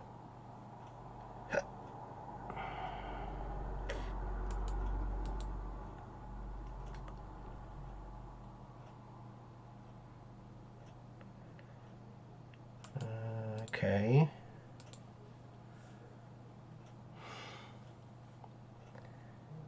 Simple armature that has 3 loose bones that I would like to put in one joint. Is there a way I can join these into 3? Okay.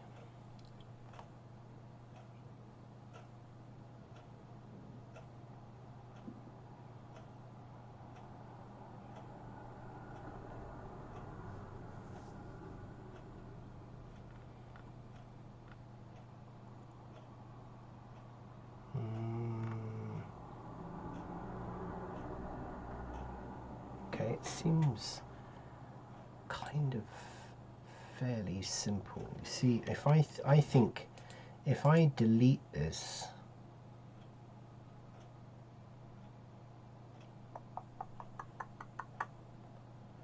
alright, so really I need to be in edit mode.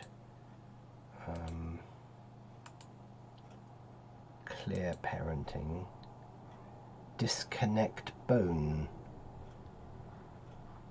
clear parent. Ooh, okay. Clear parent, right? Clear parent. If I just delete this, which is probably the easiest thing to do, and why not just, why do they make it so difficult? So all I want to do is extrude this and put that about there, and then select that, and then do that, and Control P.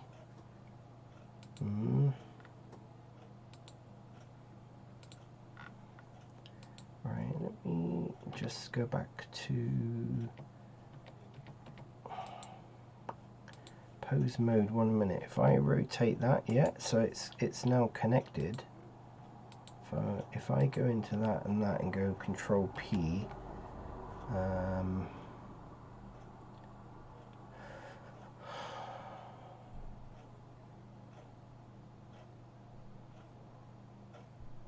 why is this different now? Why? I'm in edit mode. I select that, and go Control P. Now why have I not got...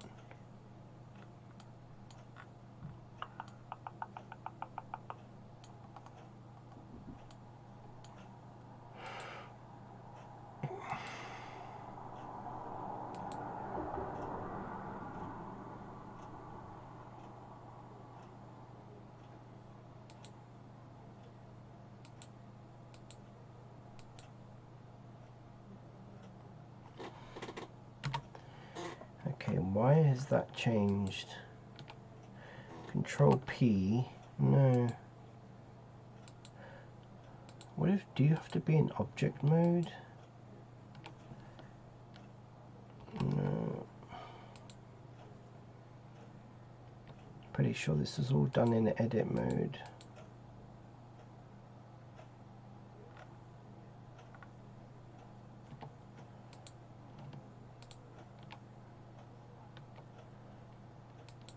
Select that, then select that, Control P. No, I'm not, I'm doing something wrong.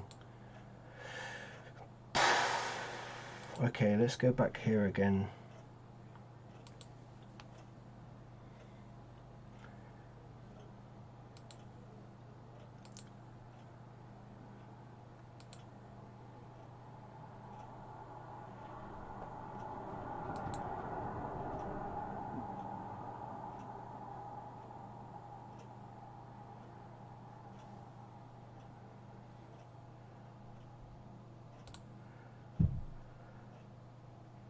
Yeah, he's definitely going to edit mode. Yeah. Yeah. Yeah.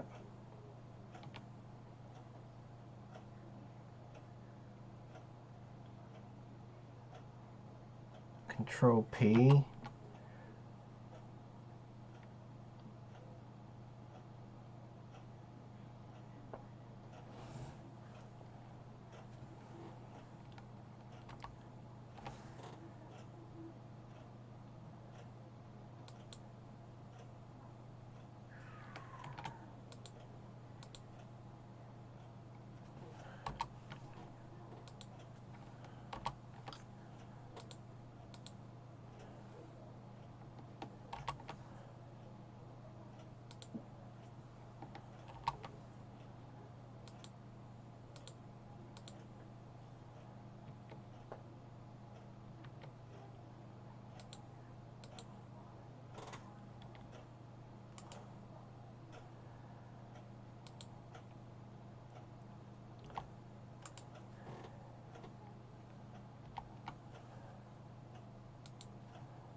go to edit mode, I select this, shift and click that, Control P, and I just get connected.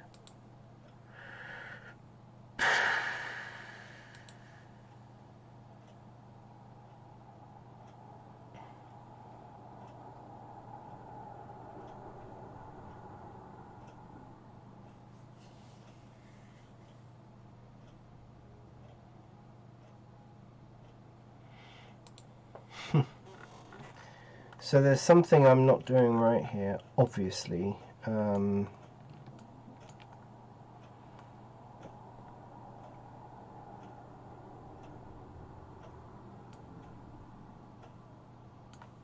if I select this and then go Control P, I'm just getting that.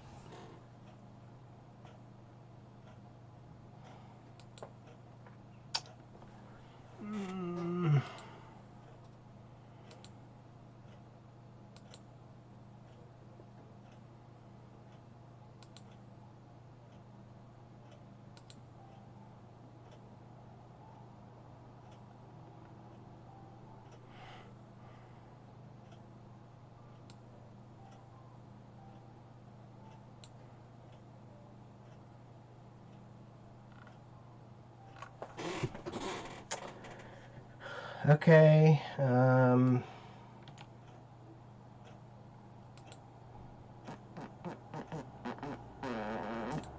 there's something that I've done which has completely screwed this up. So, okay, so I've just done all those bones. So let me just as a for instance, I'm gonna shift and add an armature there. Okay, I'm gonna grab that. Let's just do this. Okay, so I'm in edit mode, I select this and then I go shift this. No.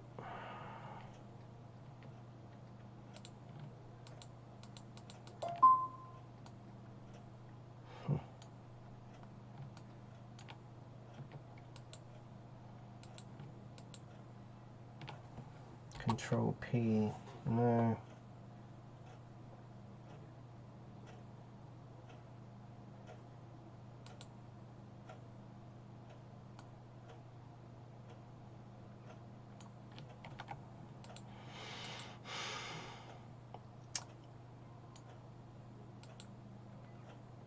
Gotta be in edit mode.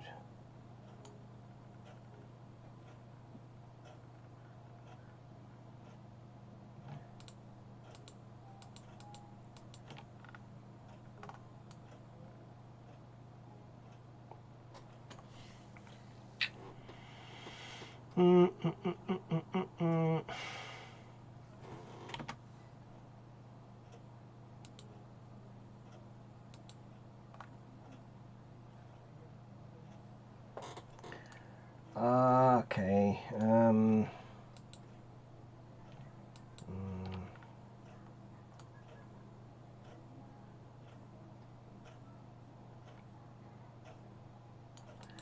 Oh, hang on. So when I'm selecting this, when I'm selecting this, these bones here are, eh?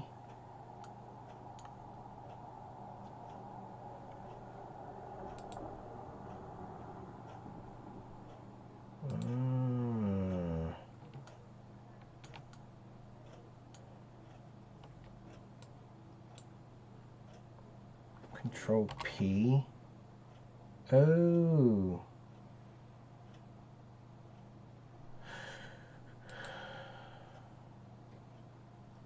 Clear parenting, disconnect bones, clear.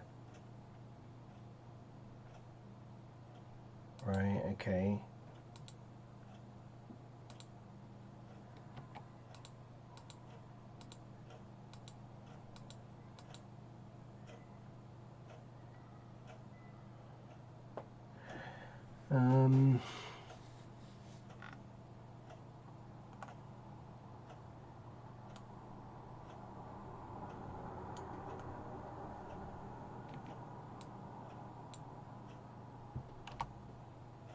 Separate bones.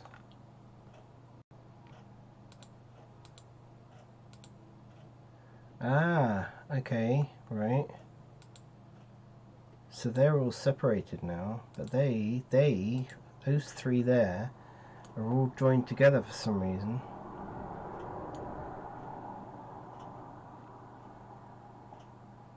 But they're now not part of this. Oh, I don't know. I don't know. Do I just scratch all this and then go back to the beginning again? I wonder.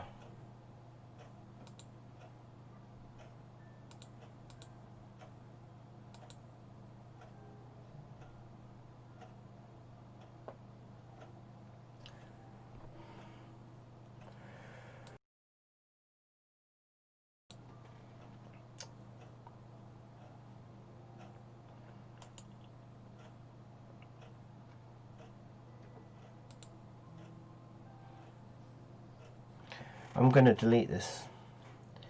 And I'm going to delete this because this is quite clearly I've screwed something up somewhere. See, this is all part of the learning, isn't it? This is part and parcel of the learning. So I'm in here. Okay, I need to be in edit mode. Yep. And I need to I'm going to start his arms again. I think I need to select those and basically delete bones from there, right? Okay, so let's do his arms again because I think his arms are not good, right? So I'm going to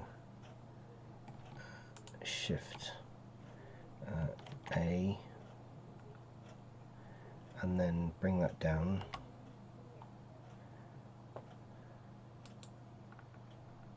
Right,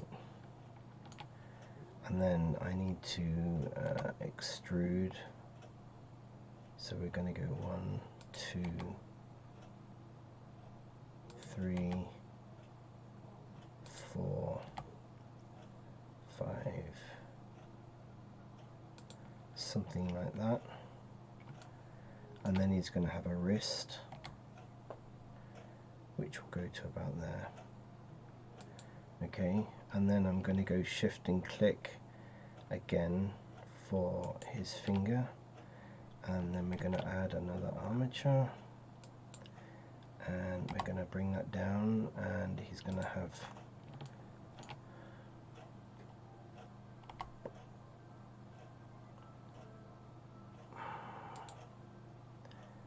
and then extrude again to there. Right, now you can actually select these and go shift D, and I'm going to go down to this finger,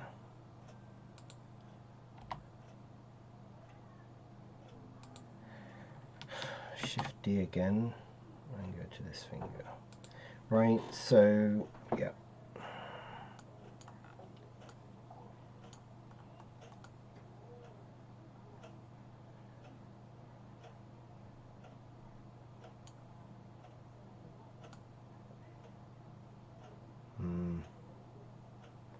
So I'm going to select this one, and I'm going to go G, okay, and we're going to select this one, I'm going to go like this,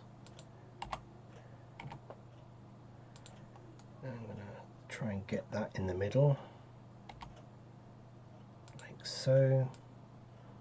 Let's select this one.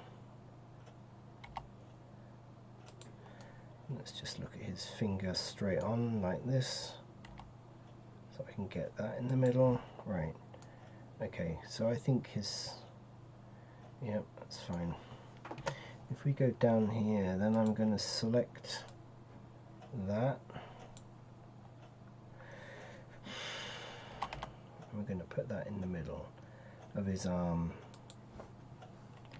Okay, that's pretty much it.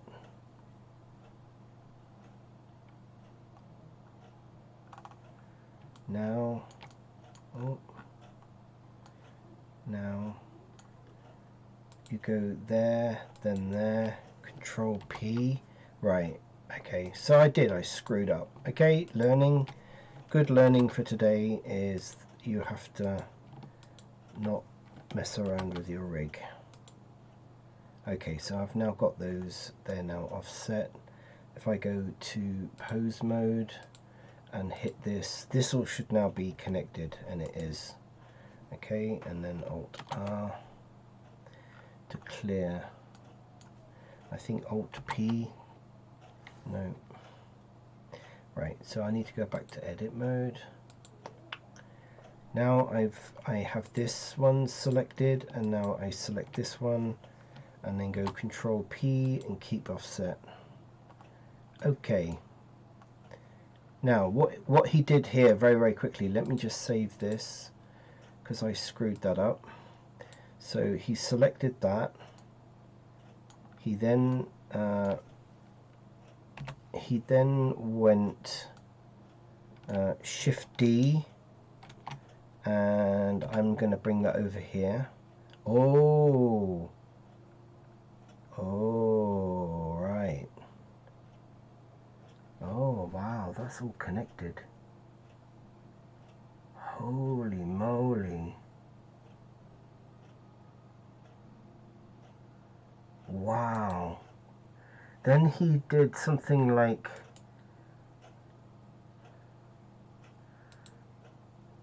mirror on the X. Wow. Okay.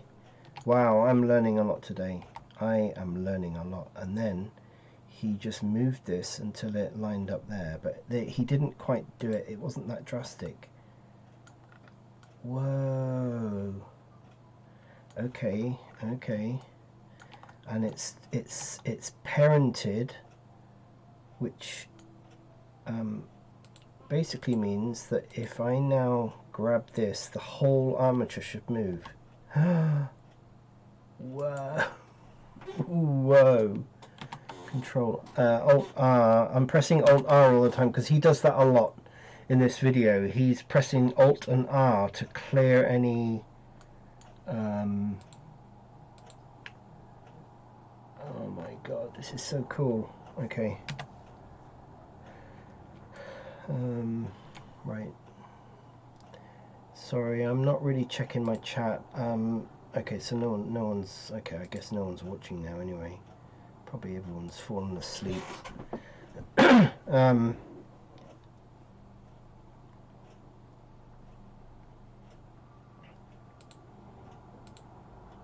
Right, okay, I've got it.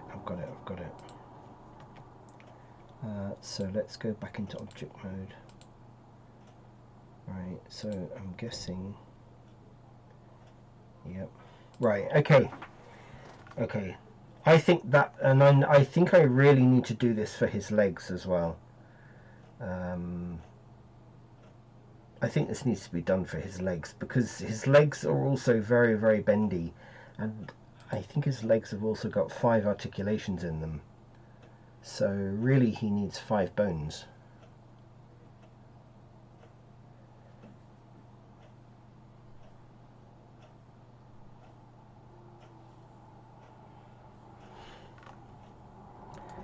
Oh, so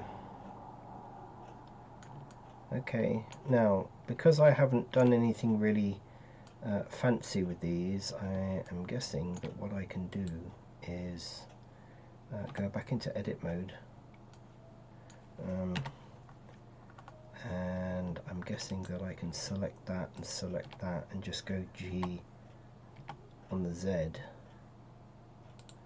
and select that and go select that and that and go G on the Z. Yes. Okay. Let's select that. G on the Z. Right, so I want that kind of, yeah, or something like that, I think. because his kind of knees, midway knees, are about there, and then he's got definitely articulation is quite. So now I should be able to just go E, Z.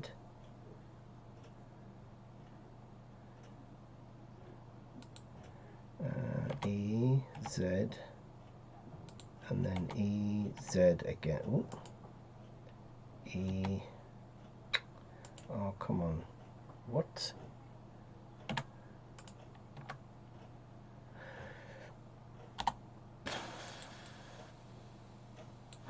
Right. E, Z, down there. Right. G. Need to even these out a bit, I think. G, Z. Right. G, Z.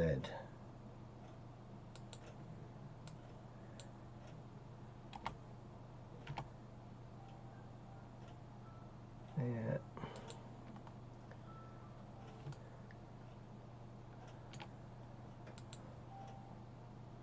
G, Z. I think that's pretty much it. Right, okay, so I think we're going to go E, Z down to about there, and then E, Z down to about there, and then E, Z down to there. Right, okay. Let's go back to pose mode. So if I go G, yeah, okay.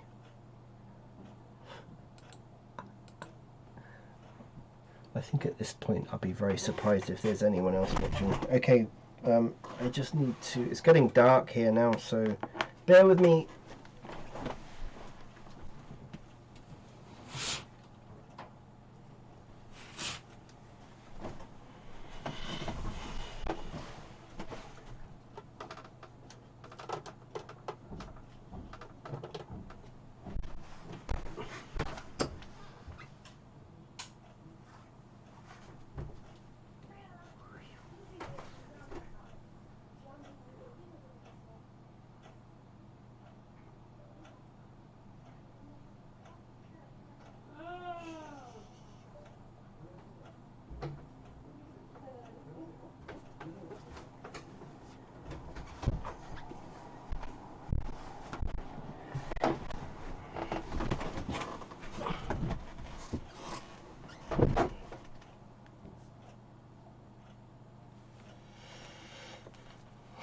Okay, right, sorry about that.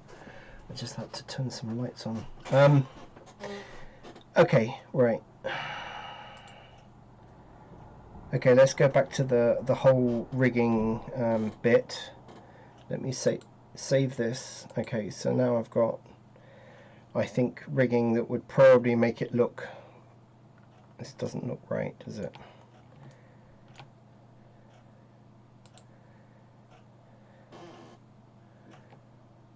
This doesn't look right. G, Z. That's not the same as that. G, Z. Okay, so I think that's pretty much, yeah, okay. Just looked a bit kind of odd. I guess in an ideal world what I would have done is did what I did with the arms, you know, you get one, get it right, duplicate it and move it over and do all of those other things, but I didn't.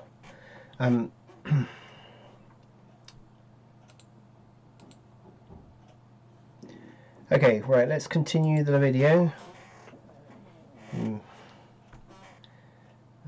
Okay, so I went through the first rigging, which he said wouldn't really work.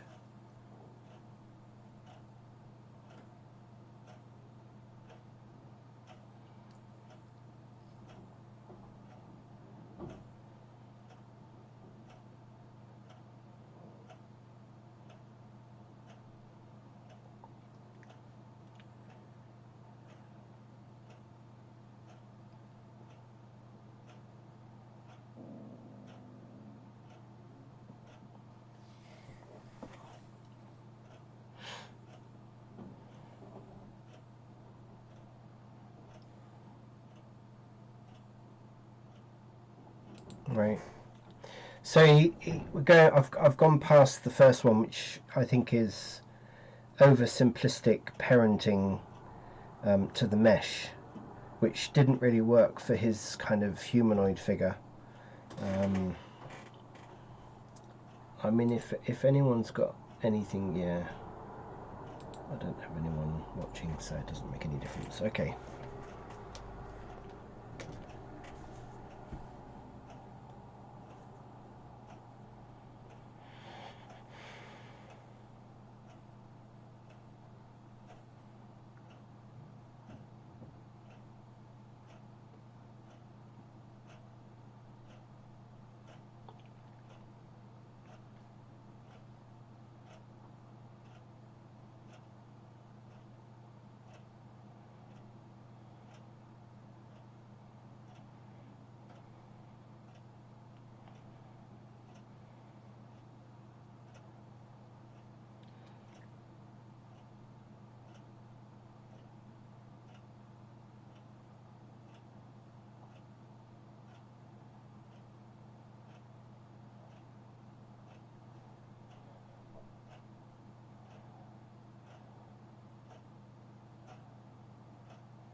Oh, okay.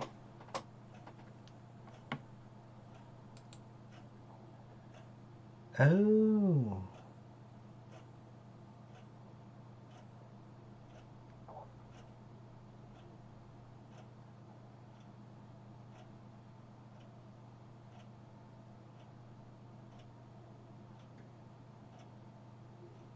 So lock object modes to untick it. Lock object modes.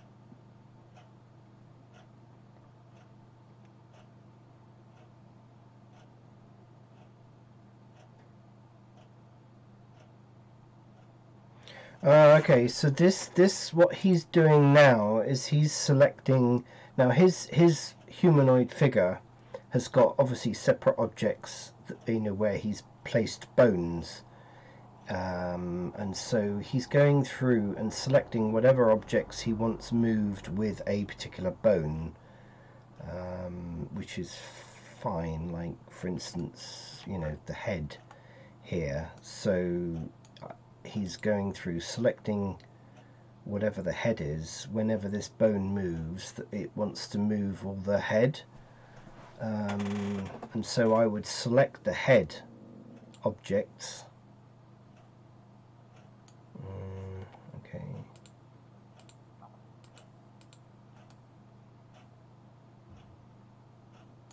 I'm in pose mode, duh.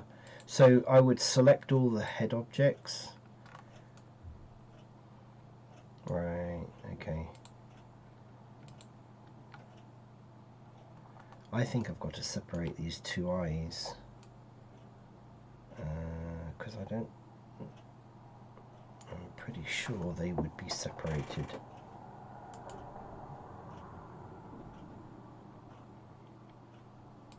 Anyway,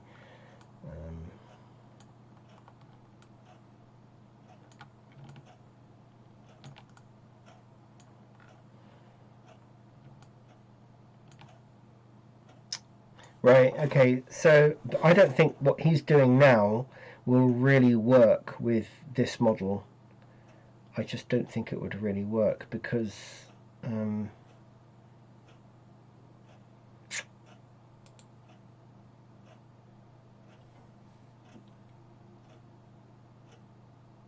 right, so he's doing individual bones and individual parts.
right?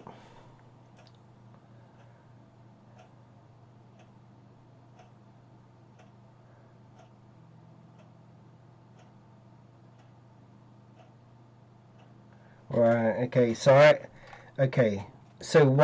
this tutorial that I'm watching and listening to, which unfortunately I can't broadcast,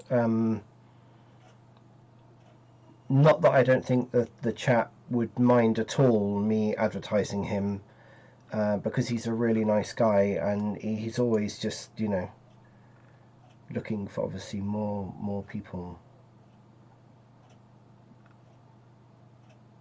Yeah. So I'm reading a lot of his comments from this video that I just watched, and he has basically just helped me with this rig here.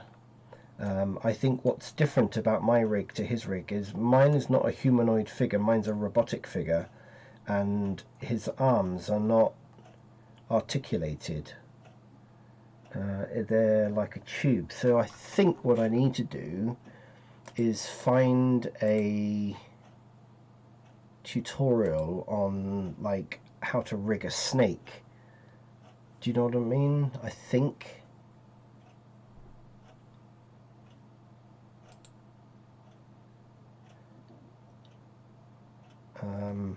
So if I search for Blender rigging a snake, because a snake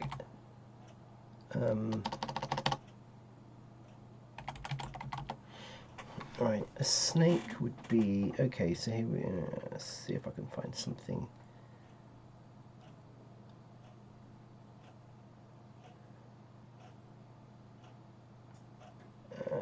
Maybe not. Maybe. No, actually, see.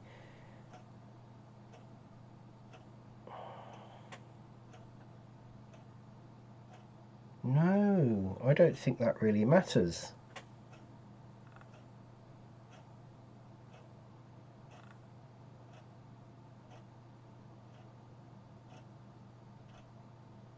No, it doesn't really matter, does it?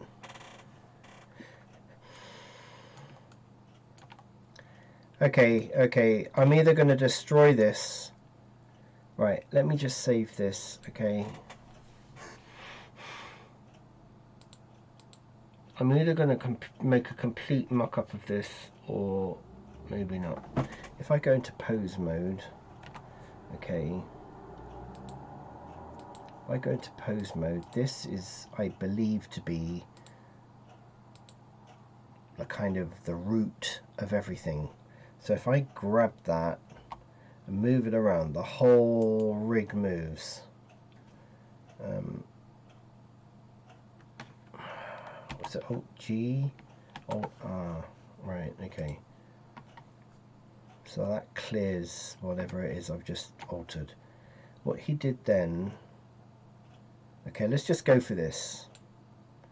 Let's just go for this. Right. So I need to be in edit mode. I'm going to select everything. Okay, and the rig, ooh no, it must be object mode then. Right, object mode, I've selected everything and the rig has got to be, yeah, the rig is last, okay, because it's yellow or orange. Right, and then he went Control P.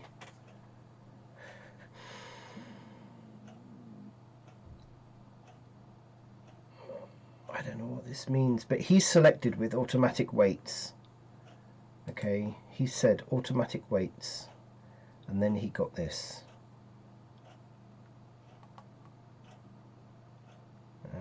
X mirror, no.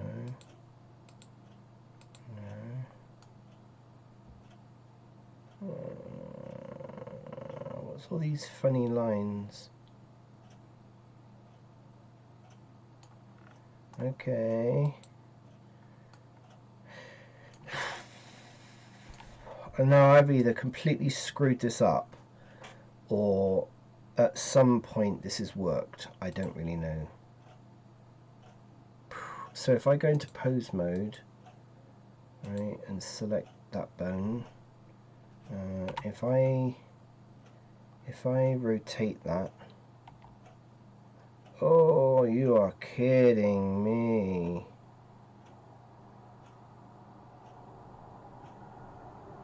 Whoa. Right, if I select that bone, okay, yeah.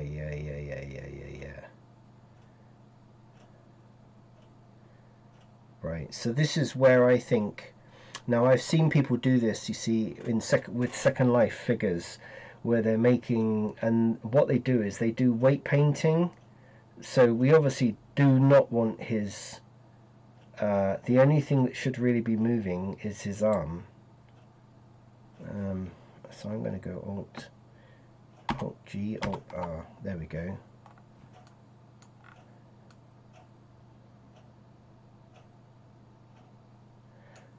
Right, so everything here, whoa, okay. So if I do this and rotate,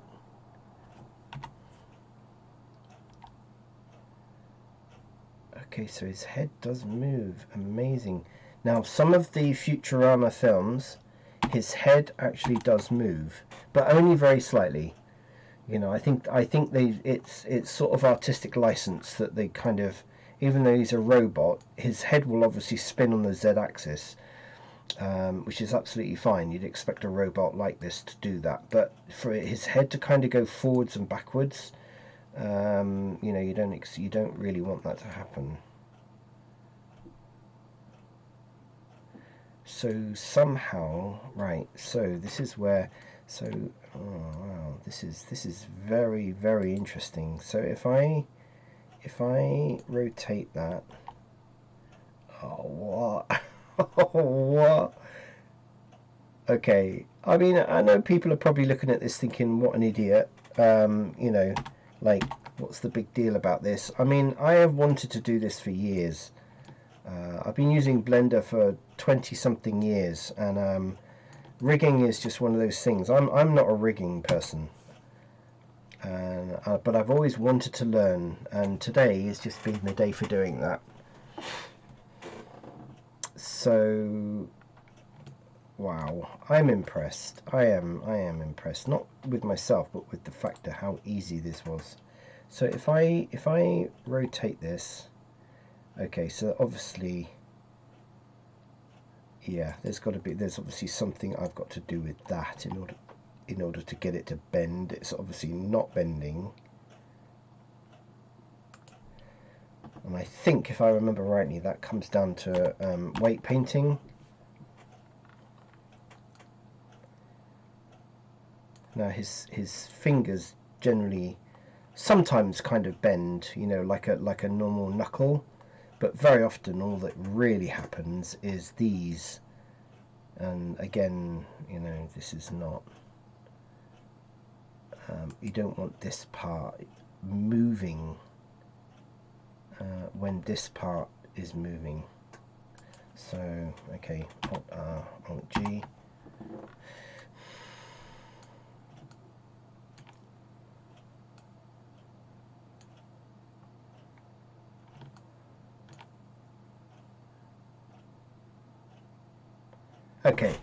Okay, so I'm impressed. I'm impressed with how easy this is now in Blender. I really am. I know I keep saying it, but it is just, you know, unless someone's tried using Blender with older versions of Second Life before, it was a complete nightmare. It wasn't easy at all. This has been really easy.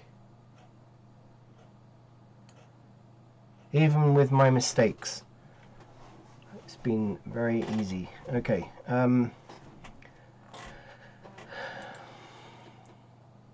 So the end of, yeah.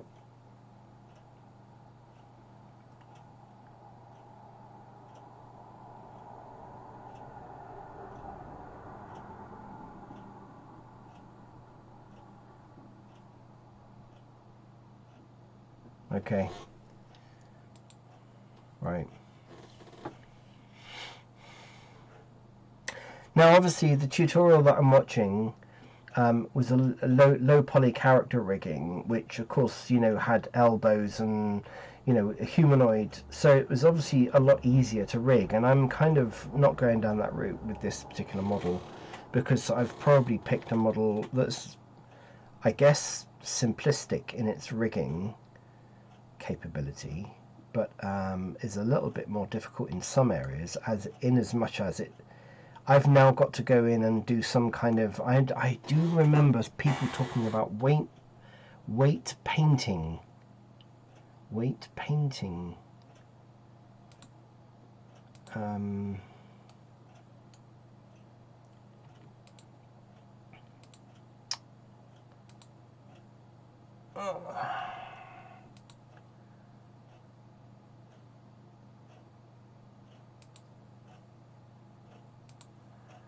I don't know.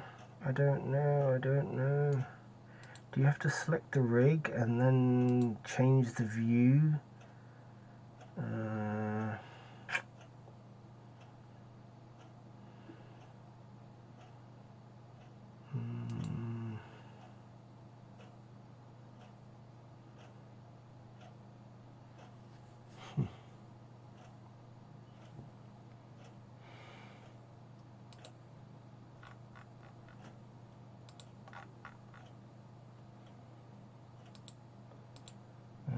Okay.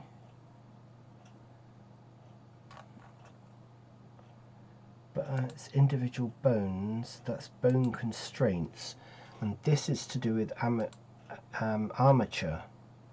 Armature and armature, okay, and pose and rest and stuff like that. So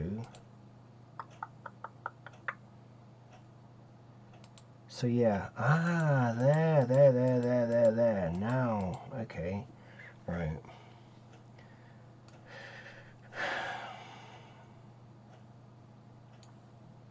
Right, okay, well, there's no one in chat anyway, so pointless asking, really. I was going to ask, like, if anyone knows what is it I need to go into, because I've seen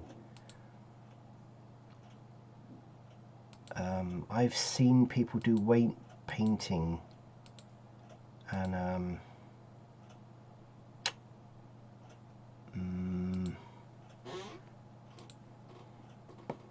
okay, let's just go back to good old, right, so Blender, rig weight painting, and I know that's got something to do with stopping some things being, here we go, right, okay, so same guy, weight painting, yeah,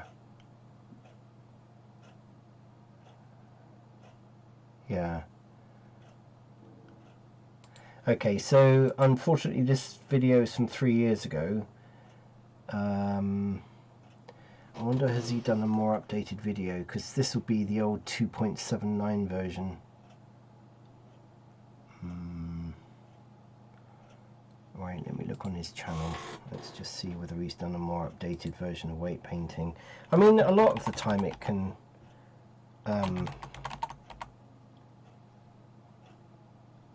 a lot of the time the versions, you know, but there is a massive difference between, but I don't know whether weight painting's really changed a huge amount. Weight painting characters from 6 months ago, here we go. And I'm going to need my tablet, I think.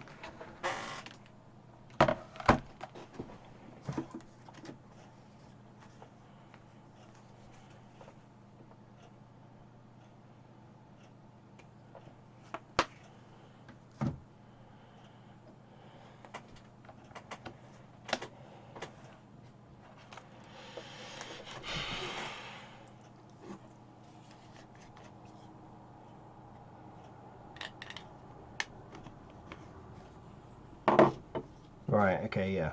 Right, so what you're saying is that obviously if you, like I just demoed here a little while ago, what he's saying is obviously weight painting gets around this problem. If you go into pose mode and I want to move this, then this head is separated from his body, but if I rotate this, it kind of, you know, is kind of all over the place. Okay, that's probably a bad example because I think the bone, but this was a good example. So if I rotate his arm, what happens is his body, which is solid, shouldn't move, and look what happens. So this is what weight painting should get around, is this whole problem. Right, so this is only a 5-minute video, so... Oh! There's a weight paint mode?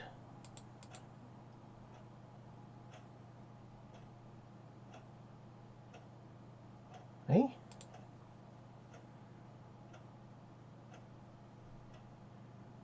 Where is there a weight paint? I can't see any weight paint mode.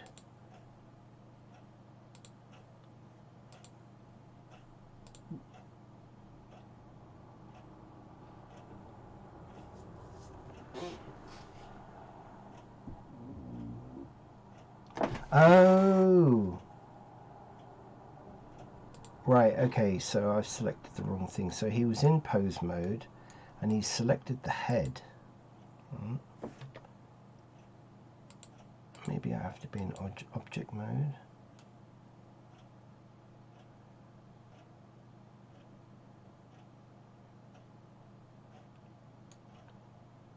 Pose. Oh, weight paint. Ah, okay. So yeah, again, sometimes you see these tutorials. They do things so quickly, you can't. You know, and I mean, I can pick things up pretty quickly, but they click, and go into this mode, and then all of a sudden they're in something completely different, and you can't really see what they go into. So he's just selected the head. Ah, so really, I need to select this body, because that's the bit that's causing, and this will cause the problem, I guess, with the, if we go into pose mode, I guess this is the same with the legs, isn't it? It's going to affect the main body. Yeah. So the body becomes all distorted because, yeah, the legs are affecting it, and these bones here are affecting. So really, this, if I go back into object mode, and then, all right. So now if I go into paint, weight paint, ooh.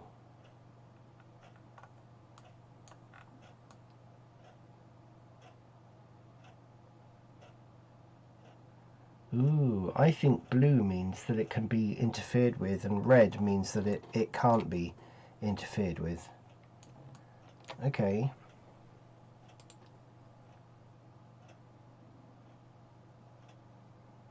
Solid mode. Right.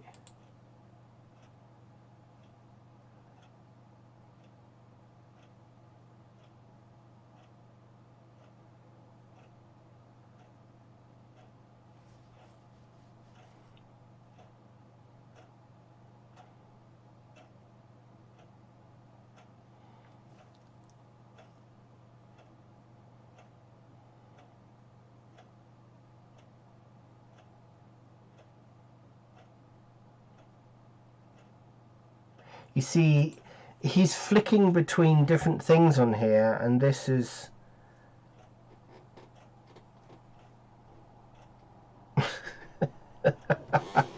So somebody's actually written down here, and I agree with it. Somebody's actually written, they said, me, reads the video title, me, everyone must face the impossible once in life. Just kidding.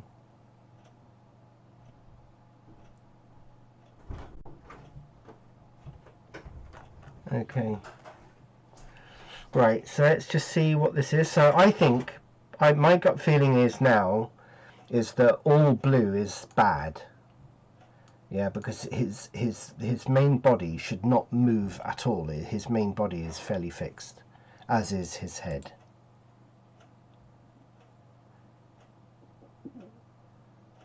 Yeah. Yeah. Okay, I'm right. I'm right. Okay.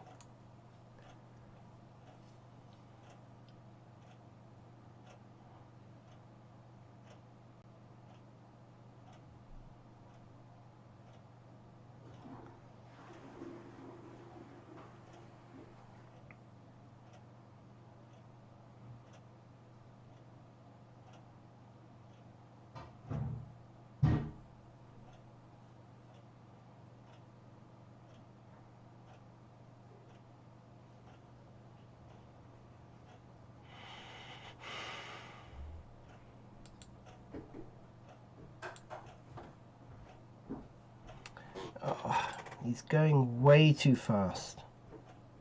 Right, okay, so he's in object mode.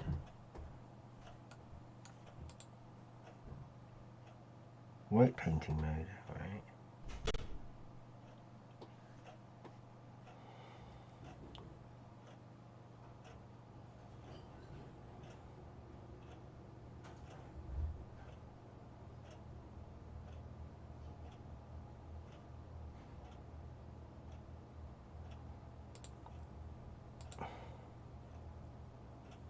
Right, so he did something.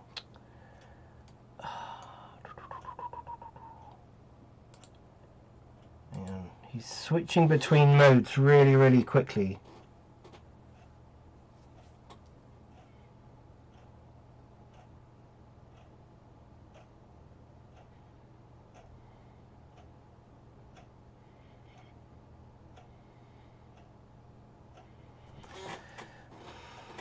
Right.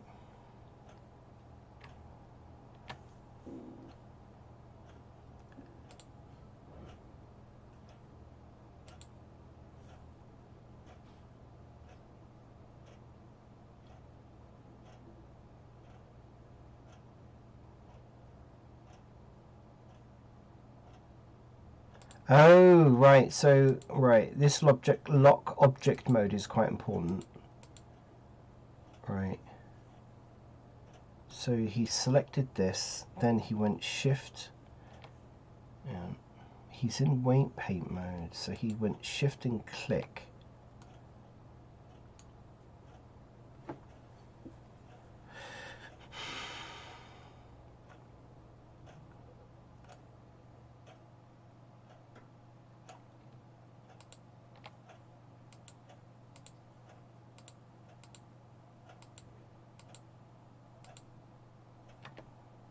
No, right, I'm back in object mode. I see he selected the body.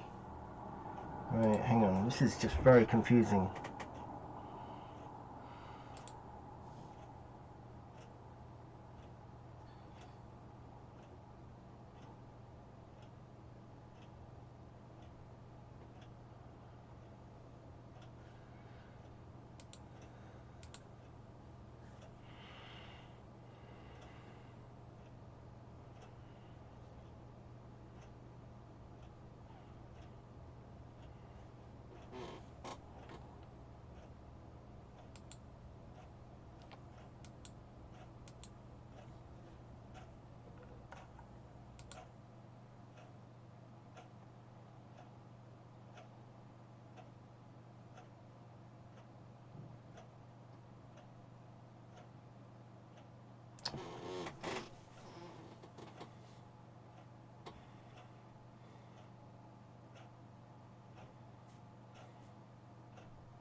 Control and left click on the bones. Ah!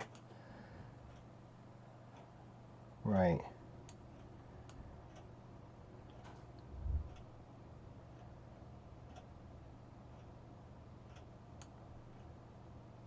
You're telling me. He's just said selecting the bones is very confusing, and it is, because, okay, so you have to press Control and click in weight paint mode.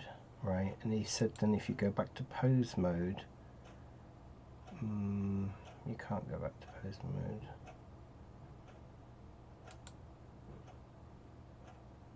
That's not an option.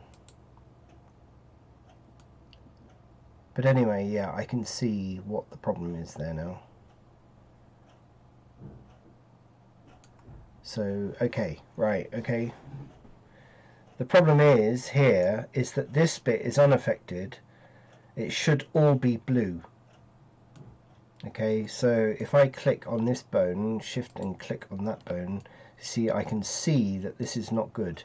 All of this should be blue on each of these bones, like that. You see, this bone here doesn't have any effect on his body, whereas this bone does have an effect on his body.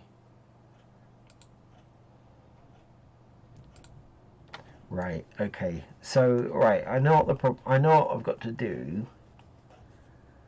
I know what the problem is now. Is because this bone moves, it's affecting the body. And then if I click on that bone, it affects that part of the body. And that bone affects nothing, which is good. But this will be affecting that part of the body, and that will be affecting that part of the body. Right, and so the middle bone, again, none of these should really affect any of them. That one even. So even the bone that's right in the middle is affecting... Right, okay, right. Got it. Today is a day of learning rigging.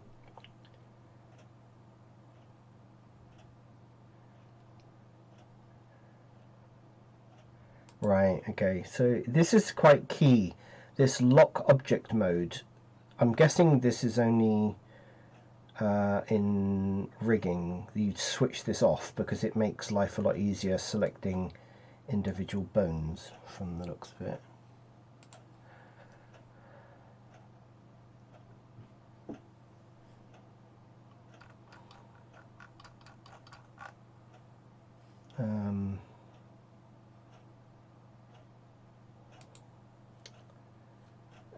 Bear with me 1 minute, I've just got to sort something out on my channel.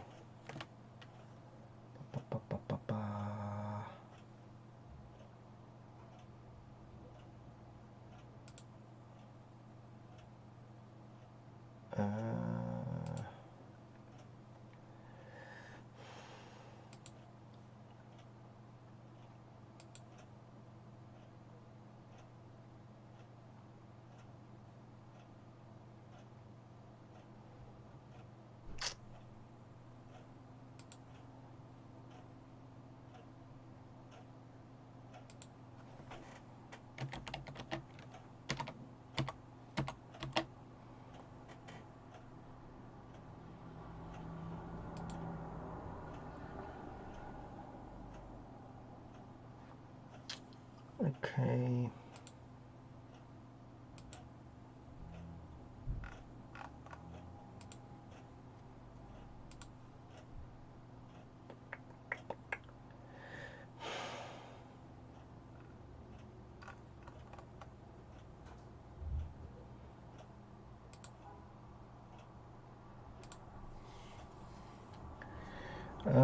Right, so I think I know what I need to do. So, yeah, right, let's go back to that tutorial. Right. Yeah. Yeah. Yeah.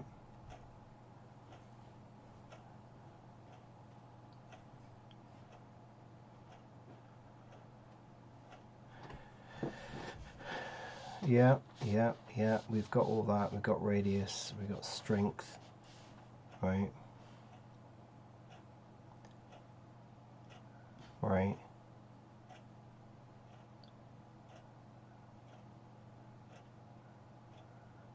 Yeah.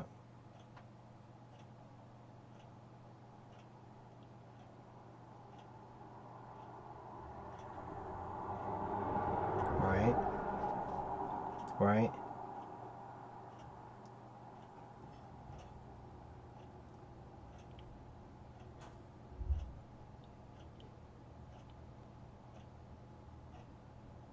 Yeah.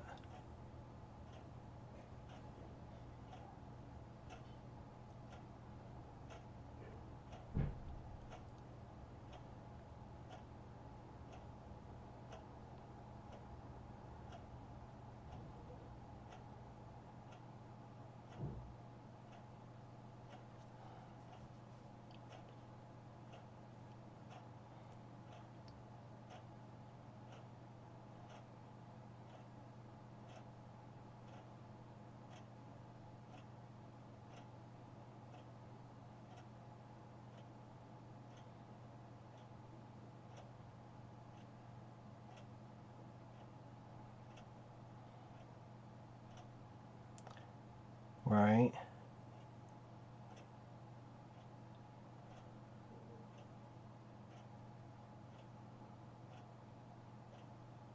Alright, auto normalize.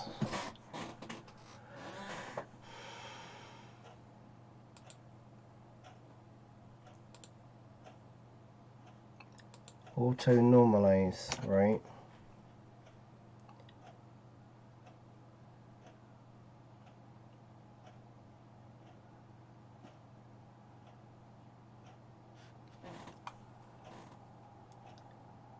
Right, okay. So with this particular bone, right, with this bone, okay, so all of this should be red by the looks of it. We click on this bone, and then I'm going to paint, and the radius needs to be pretty big. Right, and then he's got mirroring on the X, and then he's painting.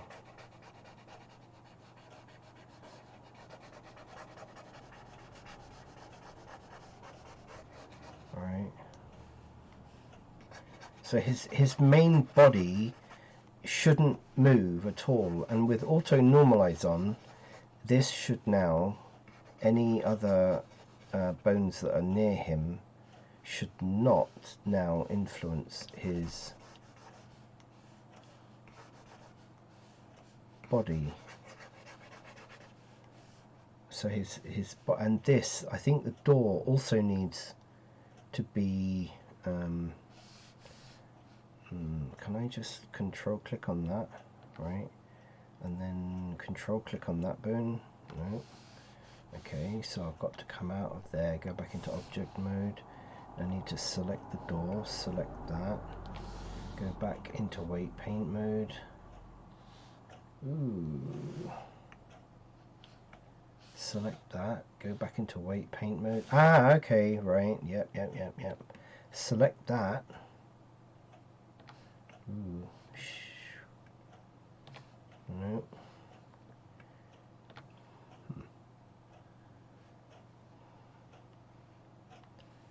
I select this, go back into edit mode, weight paint mode, control click.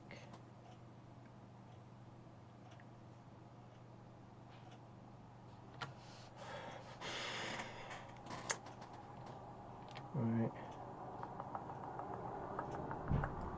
This is where he's going so far. Okay, I think I've got to be back in object mode. I've got to select the part that I want, so I can select two parts there, and then I go back into weight paint mode.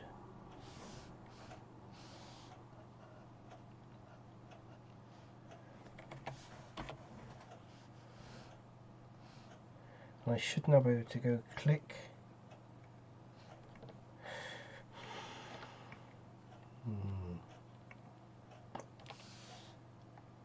Weight paint mode.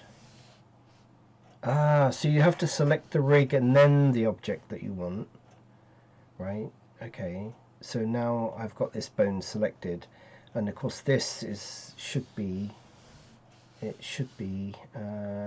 going to do that, then bring the radius up quite high, and this should be red, right? Okay, now I need to go back to object mode and select that little thing there, and then select the rig, and now go back into weight. No. So you got to select the rig, and then that, then go to weight paint mode. Right, select the rig, then the handle. Now go back into weight paint mode. Ah, gotcha. Right, okay, so again, we're learning. I hope other people are learning. That's all I want to do with this, really. That's all I want to do. I want to share this kind of stuff with others. Okay, so we're under there. We don't want this, his little handle being affected by any bones whatsoever. So this was quite key. Auto normalize, and then also the other key thing is to go up to edit and untick the lock object mode, which allows you to select multiple objects like bones and stuff. Right, so okay, right, so now, right, okay, we get this. We've got to go back into object mode. I now want to select his main body. Well, I guess, can we do two things? Possible. So we need to select the rig and then select all of the bits that we don't, and then go back into weight paint. Right, so you can only do one thing at a time. That's interesting. So you can only do one thing at a time. Rig, then the object.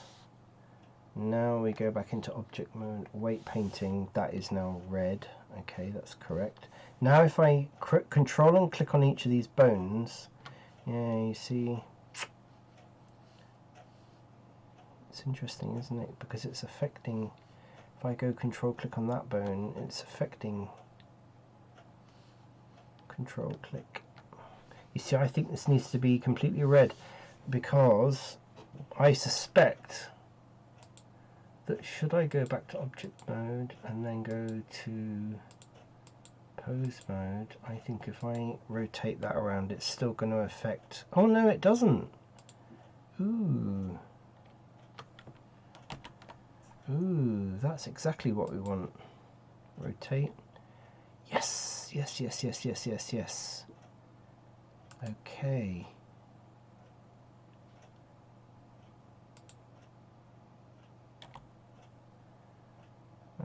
Okay, right.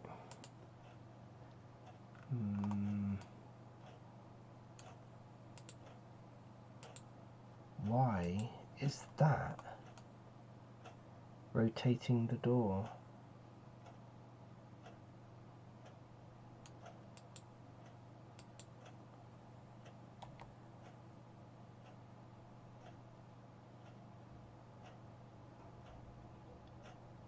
Oh.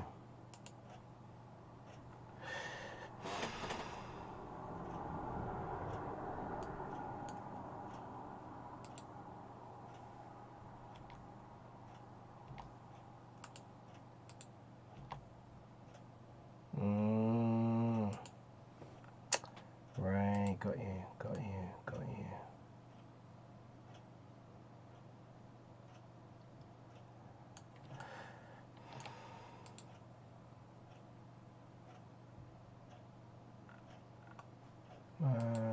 Okay. So select that. Let's go back into object mode. We select that, then this door, and then weight paint mode.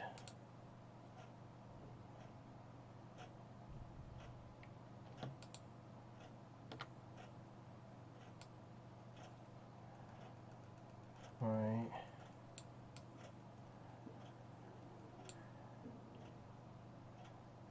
Control okay, yeah.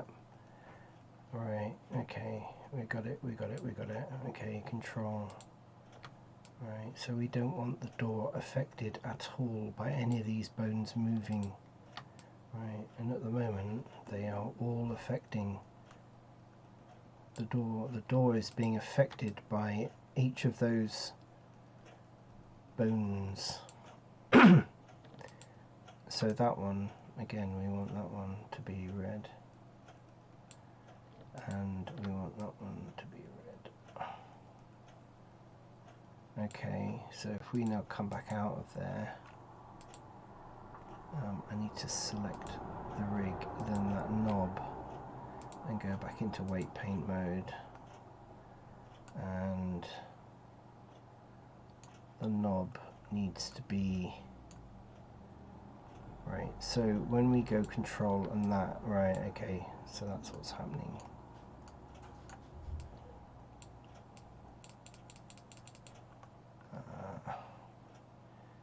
Can I bring that radius down a bit?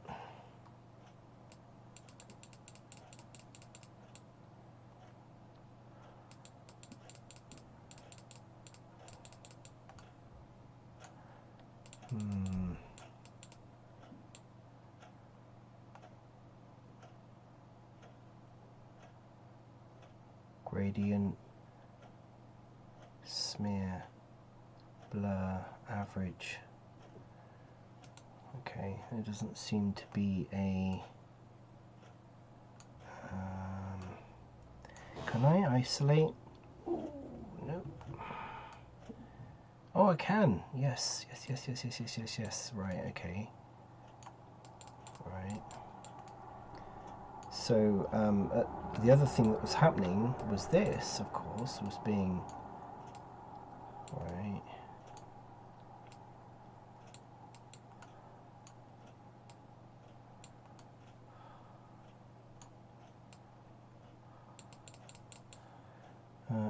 Let's put all the X, Y, and Z on, because then I think it would just do the whole thing all in one go, or not.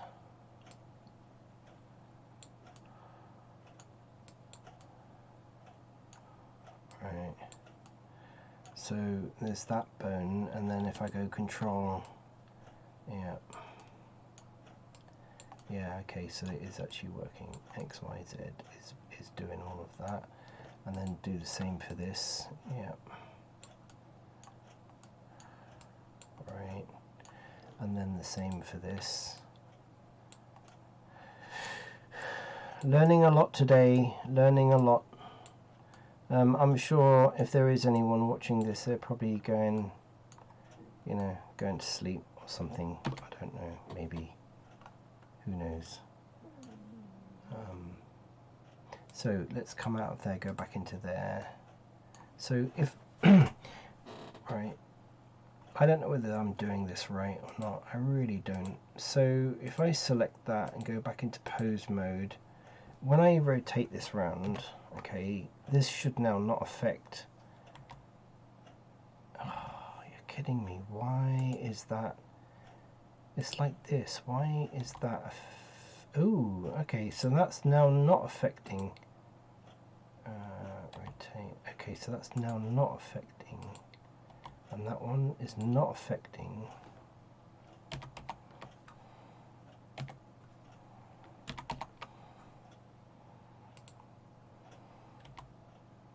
But that one is. Okay. Come on, there's got to be a logical reason to this. So I need to be in object mode. We need to select the rig. We need to select this knob. And then go back into weight paint. Control. Alright, okay, so for whatever reason, why is that being affected? Oh, am I doing this the wrong way around?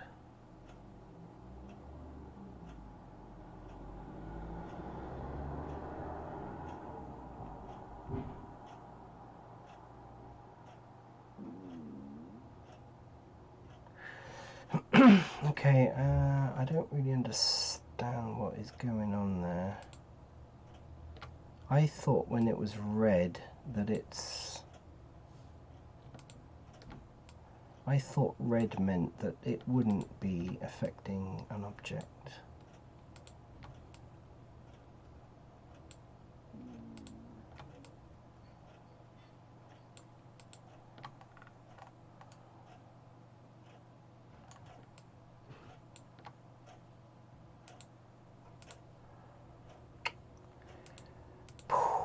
I don't know what I did there. Okay, so let's select that.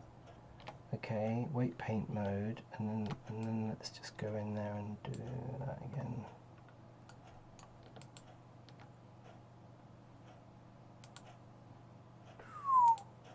Alright, let me save this 1 minute.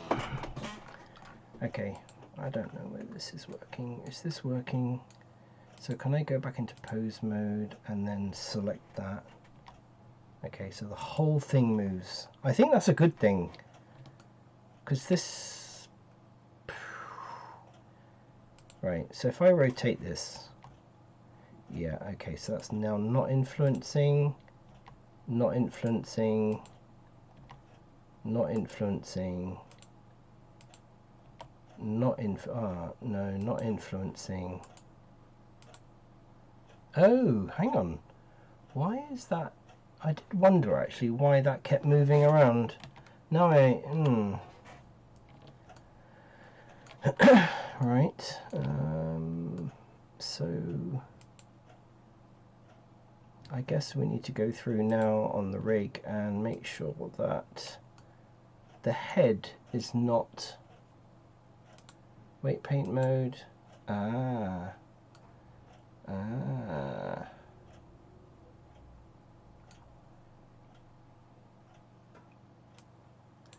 Right, so we need to select all of that.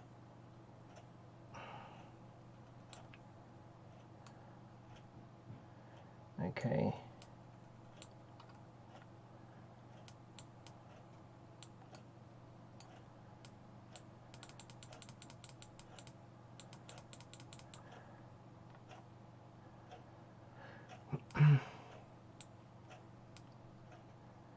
Right.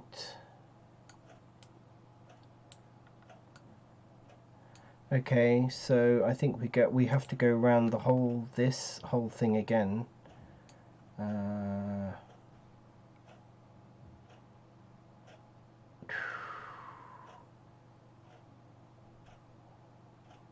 So if I rotate this,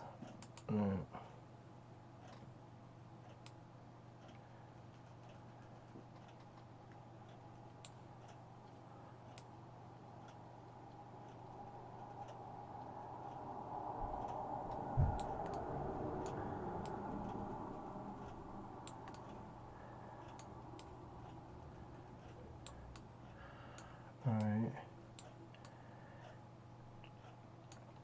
and then ooh, no, control that. If I got that bone.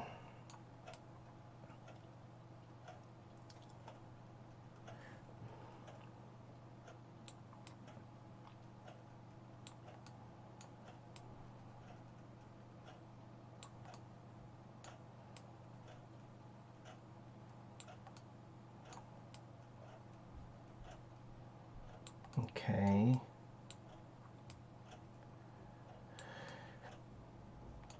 And if I select that bone,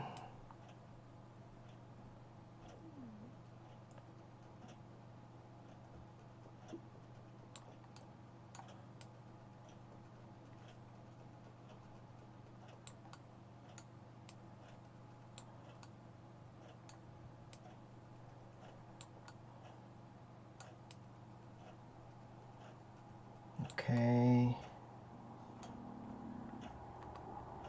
Right, just in case I select that bone, I'm guessing that shouldn't, I don't really want any of these things to affect, because his body and his head, although his head will spin on the z-axis, it shouldn't be affected by any other, but it shouldn't be affected by anything else.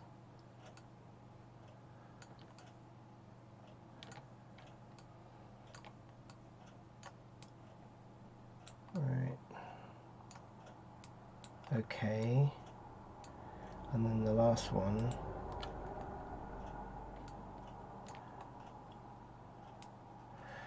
This must be so painful to watch. Although, to be honest with you, if somebody else had done this on Twitch, I think I would be watching it. Because I would be interested in this kind of thing. I see just an awful lot of people making the same thing over and over again. And I try to be a bit different. I try to do, you know, today's more of a learning than anything. Today is just a real, I've never done this before. This is the first time I've ever done this. If anyone's just, you know, lurking in the background watching and wondering what the hell I'm doing, then this today is a learning. I just thought, you know, I built this model yesterday, why not try and rig it? Rigging's not my my forte by any means. So this is all very much a new thing to me, and thankfully I had someone to talk to earlier in chat, which was quite good. It's a breath of fresh air. I need a drink. I need a drink.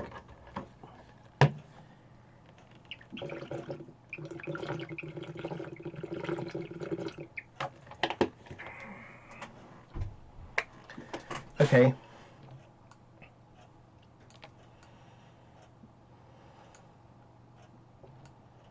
Right, so if we go back into object mode, I'm going to save this. I'm just pulling at straws here a little bit, but it's kind of making sense. So if we select the rig and then go back into pose mode, I am kind of rather hoping that rotating this is the whole thing. Yep, rotating this. Okay, so it's rotating, it's affecting other things, which I've obviously got to check. Yep, that's fine. Rotating that shouldn't affect anything now, so yeah, okay, this is beginning to make sense. And that's beginning to make sense. Oh, okay, so that, isn't that weird? So this leg, this bone here is affecting the bottom of his antenna.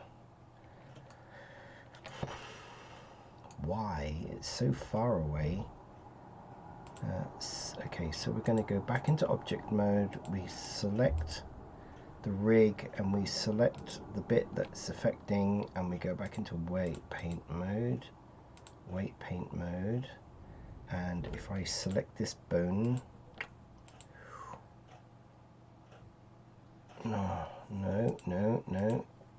Right, let's do that again. We're in here. We select his head. Now we're going to weight paint mode.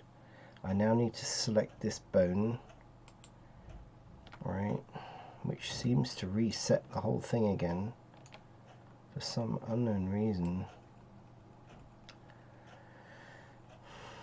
Never mind. I don't know why. Okay, so we just go around here. We go around here. And it's just one part of this right under there that seems to be this bone is affecting. Right there.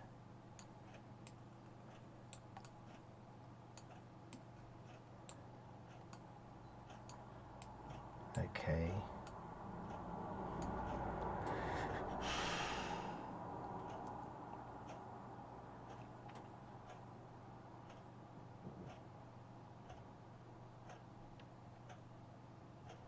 Right, now I go back to object mode.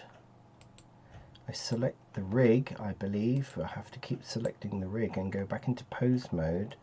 Now if I select this bone and rotate, oh no.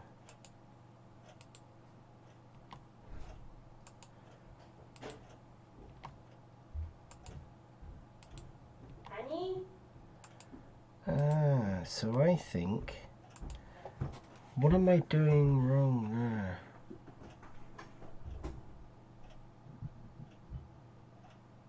I'm doing something wrong there.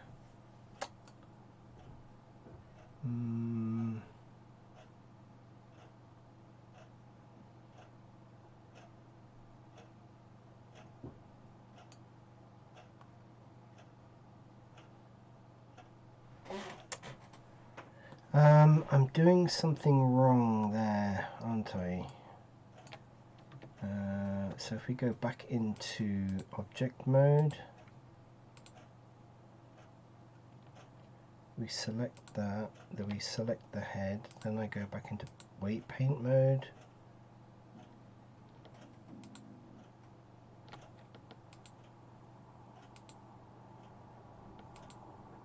Okay. So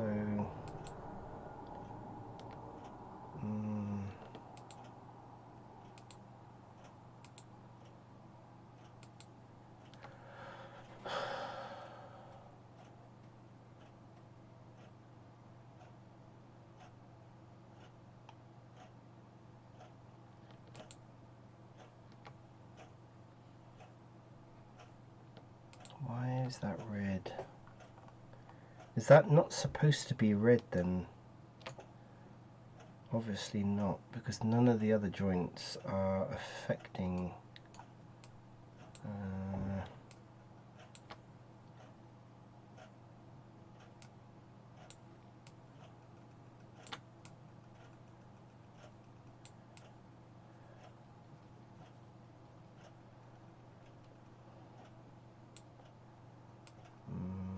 Okay. Okay.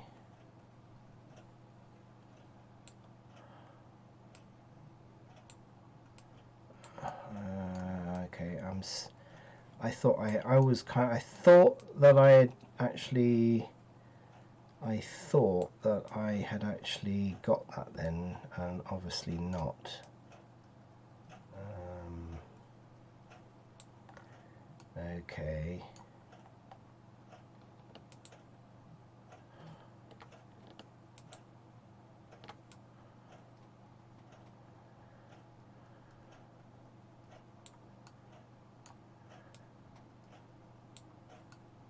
You see, I think that that bone is supposed to affect the head.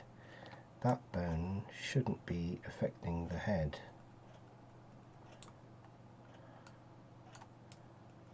I must have misunderstood. I must have misunderstood the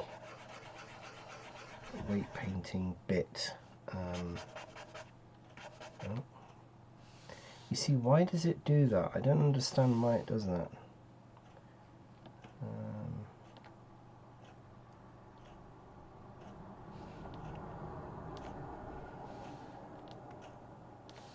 Right, that.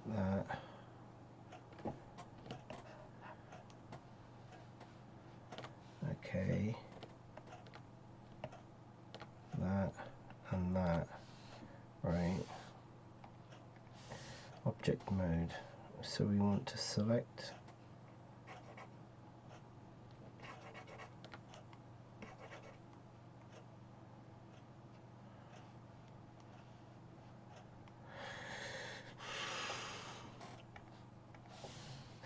object mode. We should select that, then select the head, go back to weight paint mode.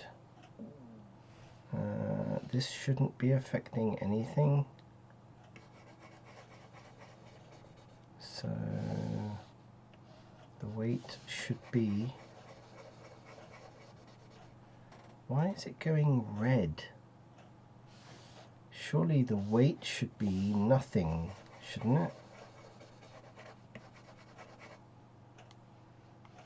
It should be nothing.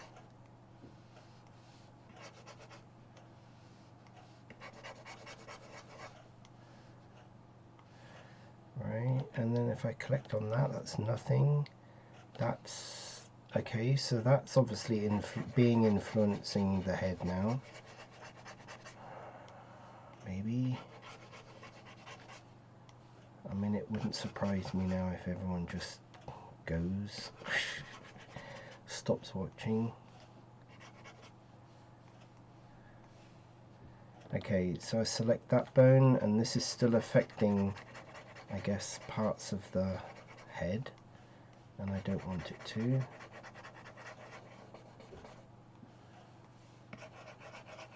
Alright.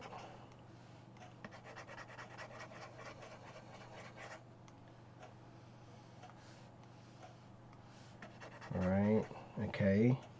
So if I select this bone, alright, see, as far as I'm aware, that is still affecting the head, and it shouldn't be.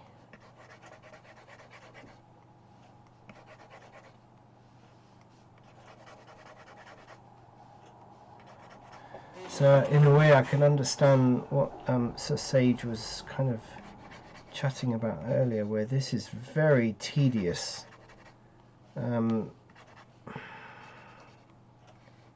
Right, select that one. See, again, I think that's affecting the head, and it shouldn't be at all.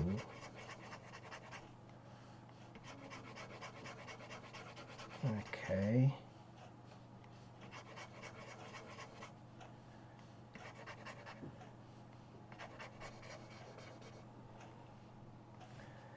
Right, if we select this bone, again that's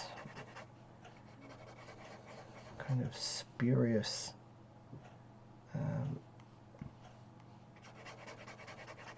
kind of influencing happening there. So blue is not affecting, red is affecting. I thought it was that way around. So if I select this, again, this shouldn't be affecting anything.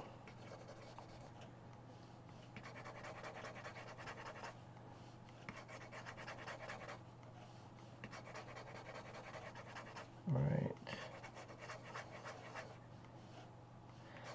Now, this bone should be affecting the head, because I think if this bone twists and moves, the head should also twist and move. So I understand it that the weight should be 1, which should be red.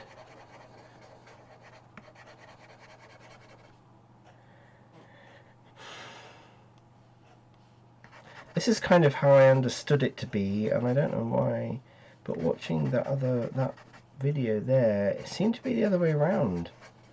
I was thinking, I don't think it is supposed to be the other way around. As far as I know. Right, so that now should be that bone, that the only thing that should be affecting the head is the bone in the head, as far as I'm aware.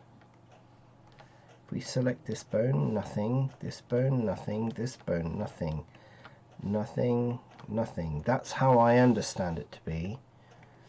I guess the only way we're going to find out is to select the rig, pose mode, rotate. Right, yes, okay, that's working now. Rotate, that's working now. Rotate, it's working now. Rotate, that's, oh, see, it's still, what is that?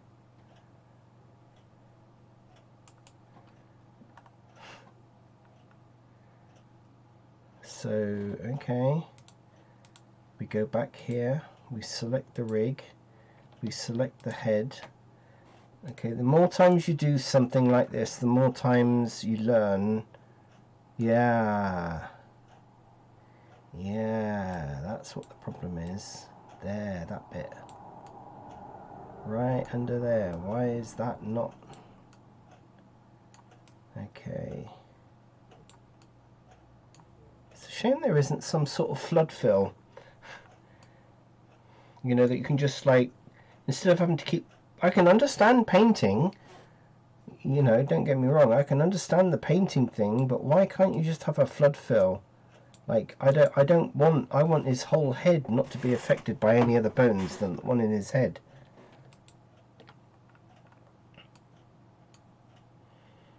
Right. Go back to object mode. If we select the rig, go back to pose mode, and then now turn that, rotate. Now it's not affecting anything in the head. Okay, that's what we want. Okay.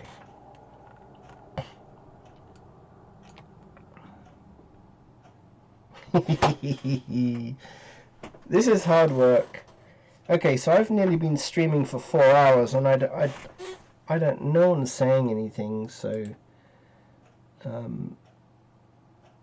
I can't really tell whether anyone's watching. I don't think anyone's watching, because it's just saying I've got 1 viewer, which is me. So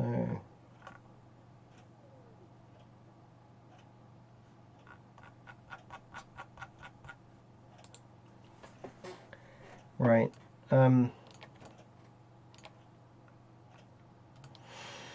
Okay, I think I've got this workflow. I'm beginning to feel more congruent with using this.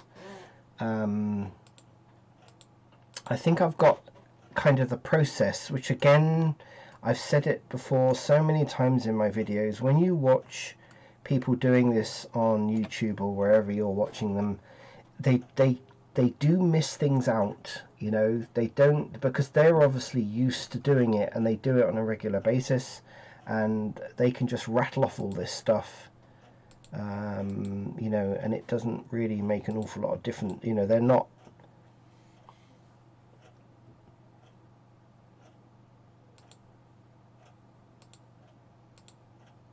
Let me watch the rest of this video 1 minute and just see.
Okay, so more interesting stuff here about how. Okay, so yeah, right. I understand now what's going on about objects being linked to certain bones. Right. Okay. So effectively.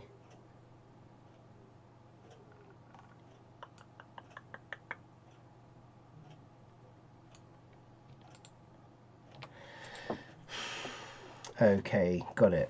Right, okay, so I am kind of going down the right route here. So I now need to select the rig, and then this, and then I go to weight paint mode, and I need to select this bone, and this bone needs to only be influenced. Right, so I need to go back into XYZ again, because that makes life a lot easier.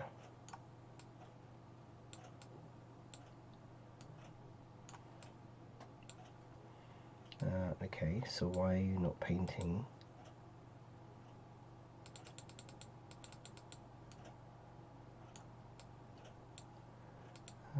Okay, so for some unknown reason that's not painting. Why are you not painting? Okay, select the rig, select that object, go to weight paint,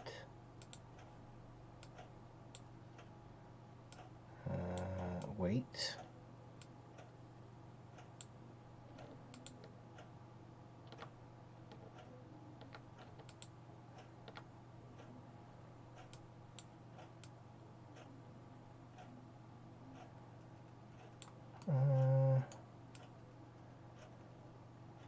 I wonder, is this a bug of 292?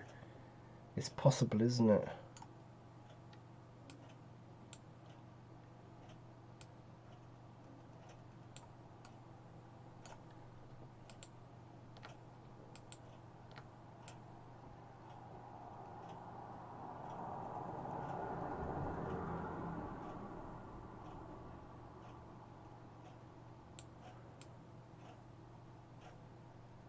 Okay. Oh, hang on. I know what I was doing. Oh, I know what I was doing wrong. Right.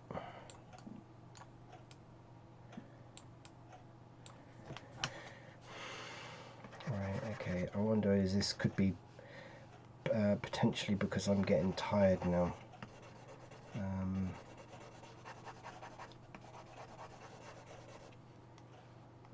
Okay, so that does seem to be partly influenced by oh, because it's actually okay, so this is actually a good idea. Ooh. This is a good idea then to kind of separate it from everything else. So this bone, I don't want this part, so this is actually quite a good idea. So again, if I select this bone, no, this bone, no, this bone, no, this bone, no, this bone, no, this bone, yeah, there we go.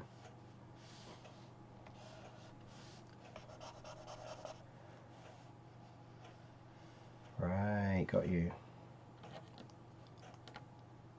Right, so we go back to object mode and let's do this. So now I need to select his eyes, select the armature, select the eyes, go back to paint mode, and I guess if we select this, we don't want any influence. That we do want influenced. Not influenced, not influenced, not influenced, not influenced. Okay, perfect. Go back into object mode, select his mouth, sorry, armature. So I'm getting the workflow now. This is beginning to feel a bit more comfortable. If I select that bone, that's completely affected by that bone, but not by that one, not by that one, not by that one, not by that one, not by that one. Okay, so the next time I ever do this, I will feel more confident, more comfortable about doing it, and that should now go red. That's correct. Yeah.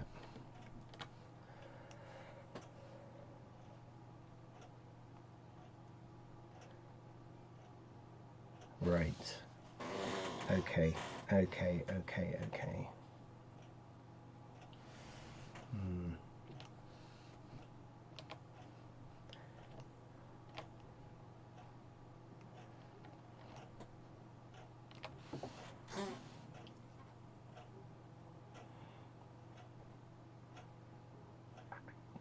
Right, I think I've got the process of this now. This thing that they had down here, that kind of where was it? I think it was in when I was in if I go back into oh yeah, okay, so you have to select that, then go to pose mode. There was something in here,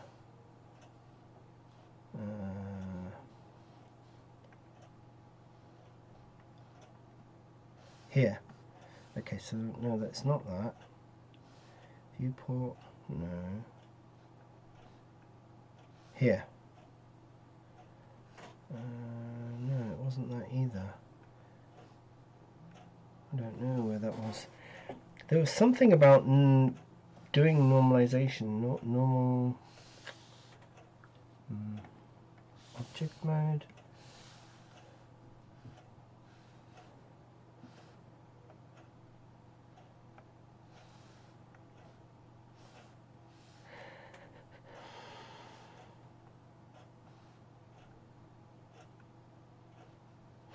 I don't know. I don't know where that went.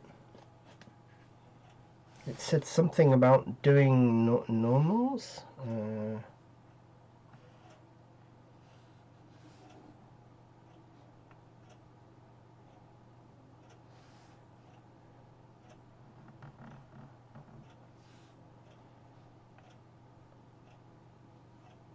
Don't know. Can't remember where that was. But this was important. Lock object modes needs to be unticked, and I'm guessing when I go back, I don't know whether that really needs to be on when you're not doing armature stuff. I have no idea.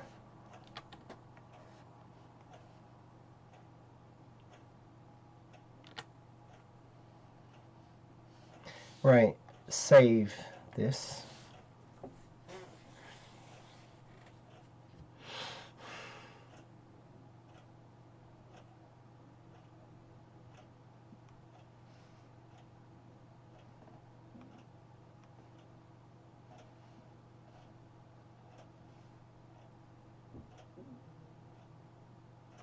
What do these lines mean?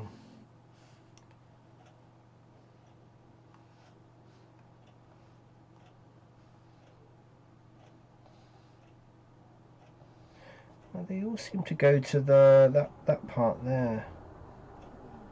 Interesting. I don't know. Anyway, so he now seems to be, I guess, rigged.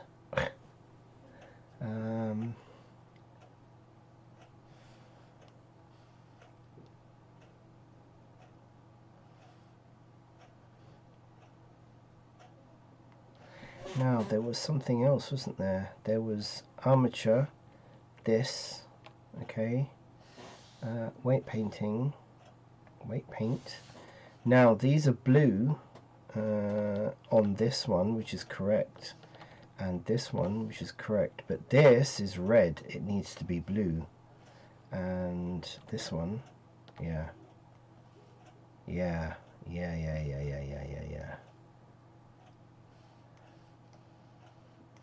Right, so the weight should be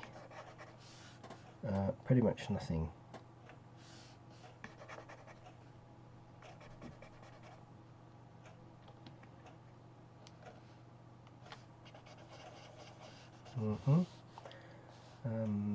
So for whatever reason,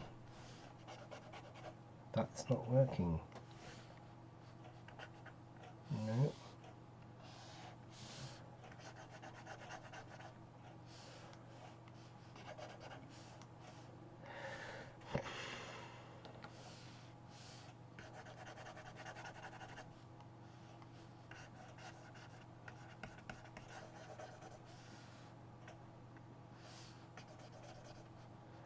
I think there's a bug in 2.92 on weight painting, because this is not painting.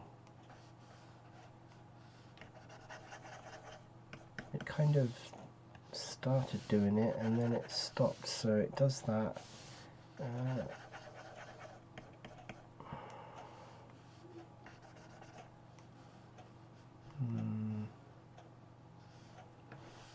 What is the reason for that? So if I select that bone, it's not doing anything. Okay. Yeah, I think this is a buggy 2.92 somehow.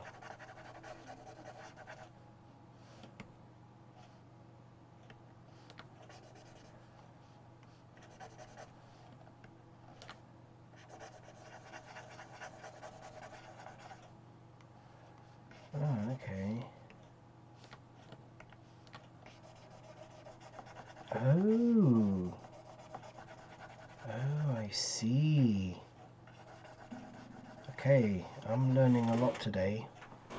I'm learning a lot about rigging, about weight painting, about influences of bones. So none of these should have any influence on this. That now doesn't have any influence on his kind of... Now, why does it keep doing that? Okay, doesn't matter. If we now select this rig, select this mesh. Ooh, no, okay. Select the rig, select that mesh. Go back to weight painting. Oh, right, select that. This should be blue.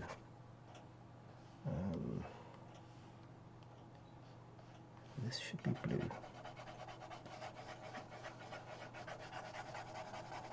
Right.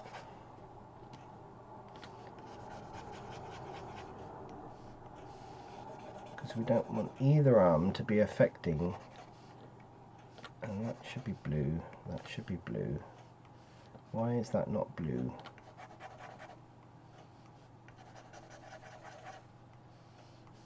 Okay.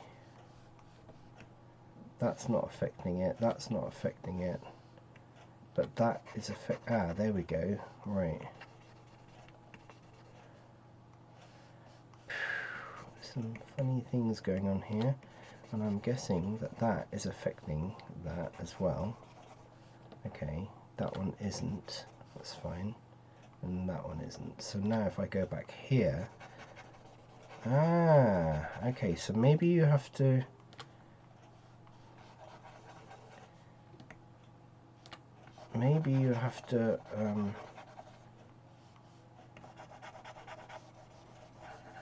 I don't know.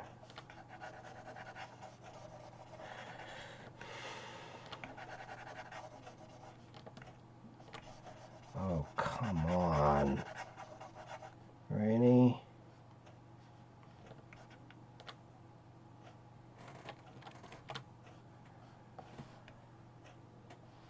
Why does it keep doing this? Select that, select that. Now I'll go back into weight paint. We now want to select this. That should now not be affected by anything. Right, select that one.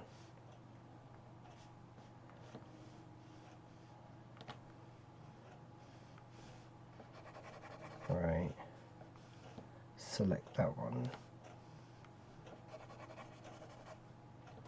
Select that one. Oh, come on. Really?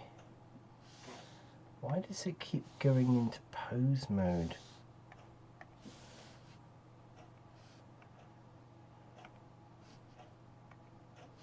Okay. Weight paint. Select that bone.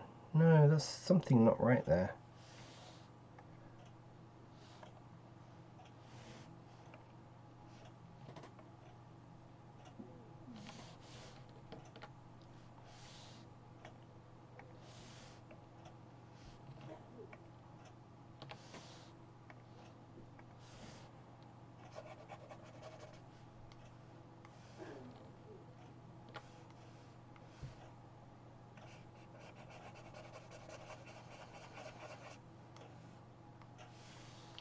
Right, so let's just go back into object mode. Right, so let's just test this out now.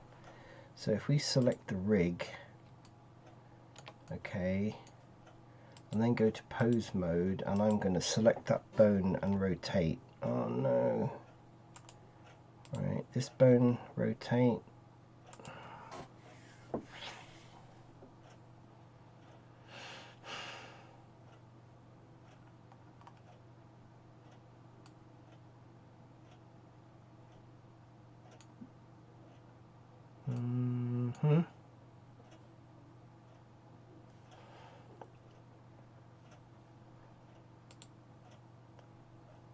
Control P,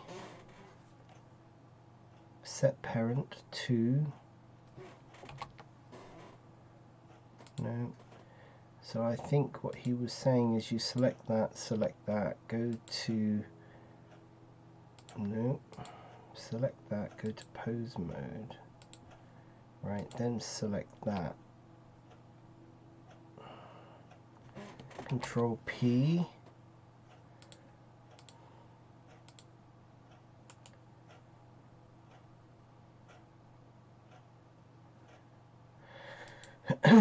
Okay, object.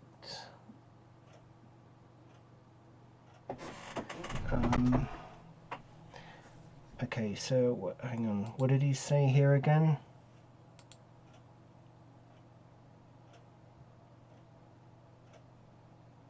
Yeah, but how did he do that?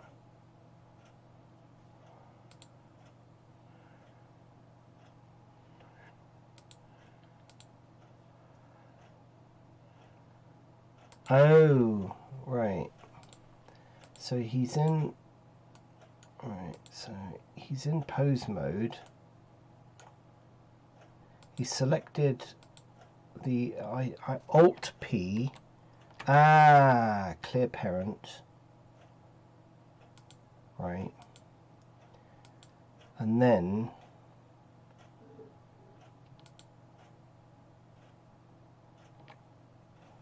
Control P, no, Alt P, no,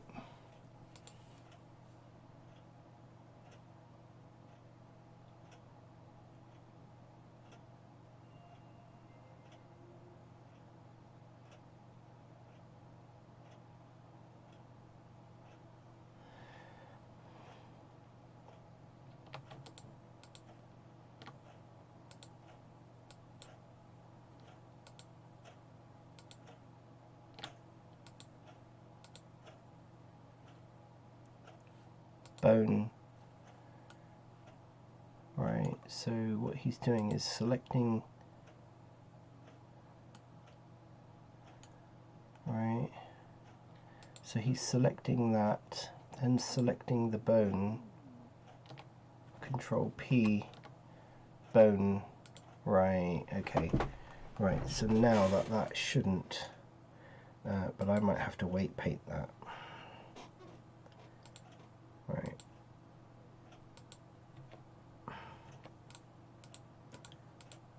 So if I select that and go into pose mode, select that bone, yay, yay, yay, yay, yay, yay, yay, yay.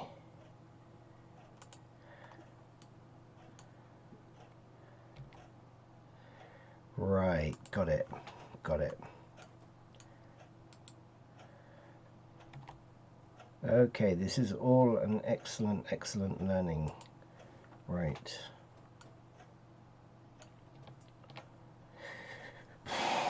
Okay, this is hard work. Okay, because I'm learning at the same time as well as trying to rig something that I've never rigged before. And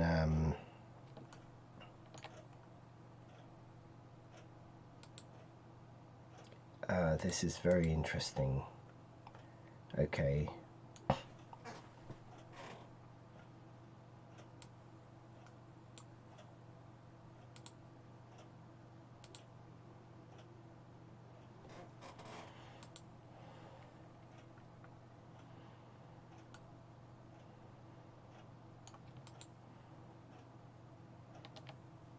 I suspect that this door is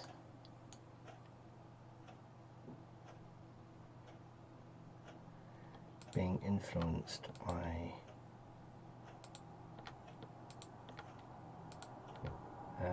thought as much.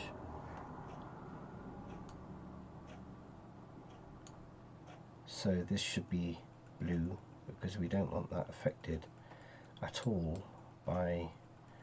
Now my other thought is, I think that behind the door, yeah, I thought there was some movement there.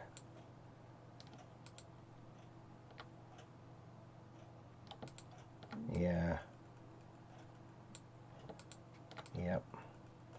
So there is, you have to even internal. Right, which makes sense. Right, so this should now be a weight of 1.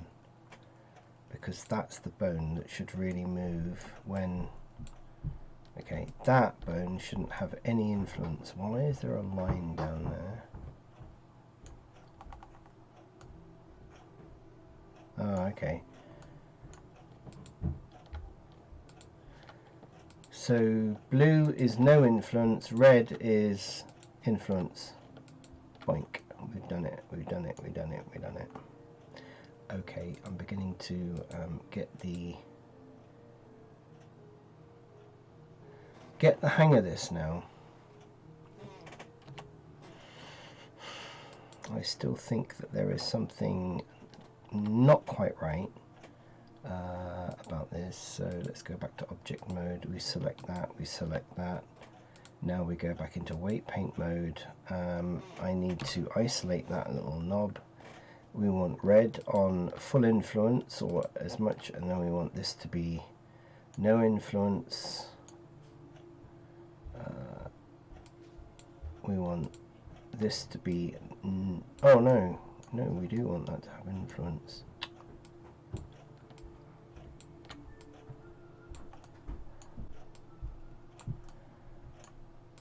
Okay. No influence, no influence, no influence, no influence, no influence. Perfect. Right, I think I'm getting this now. I think I'm getting it.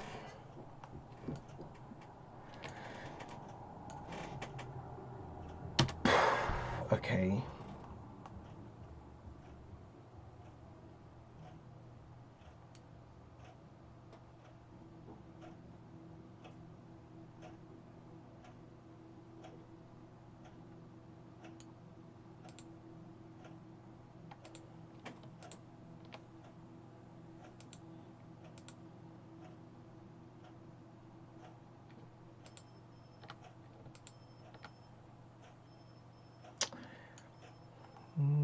It's interesting how you click on a bone and then it doesn't show.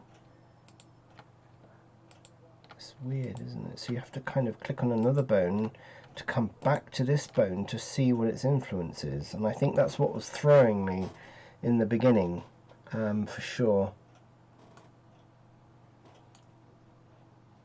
Right, okay, so I think we're done there. Let's save this 1 minute. I think we did the mouth, didn't we? So I think we did there, and we went to weight paint. Yeah, and then see if we click on this, it should be blue, blue, blue, blue, blue. But this one should be red, correct.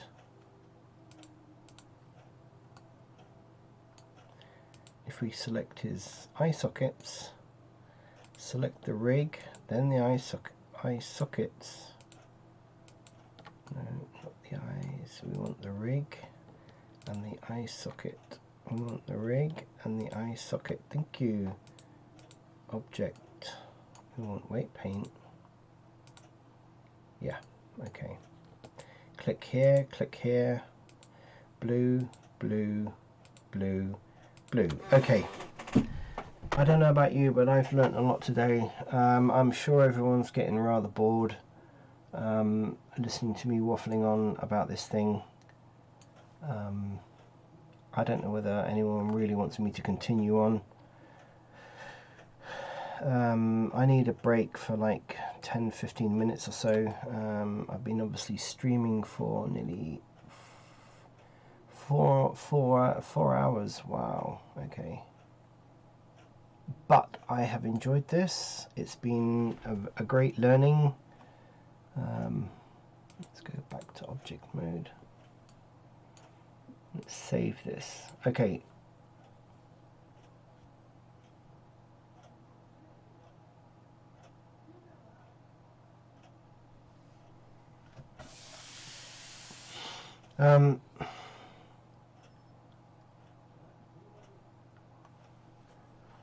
I'm going to put some music on and take a break for 10-15 minutes. I don't really want to stop because I'm kind of intrigued as to what else we can do with this.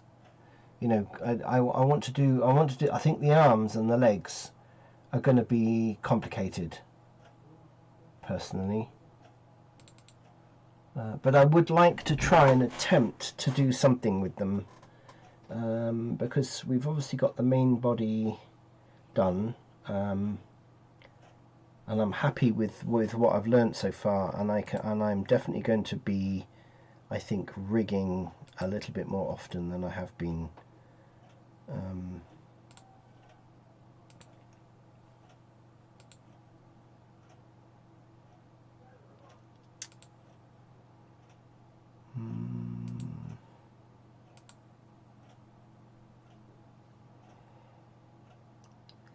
Come on, why won't my music run?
Okay, right.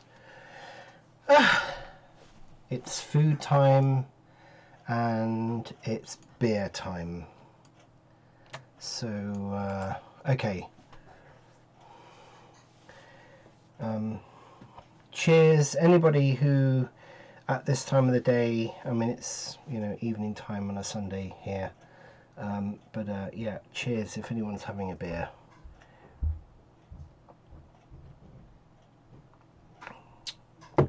A beer and some beer food.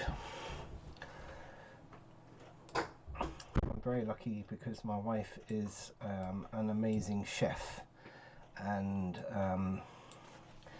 today is kind of my cheat day, as it were, and she's cooked some amazing food today. And so yeah, it's evening. I've learned a lot today, and yeah, so I'm kind of intrigued. I'm sorry, apologies in advance if people don't like the sound of someone eating, but I need to eat. And oh wow, this smells absolutely amazing.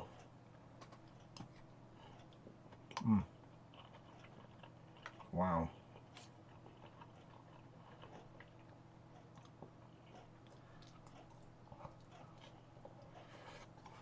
Oh my word.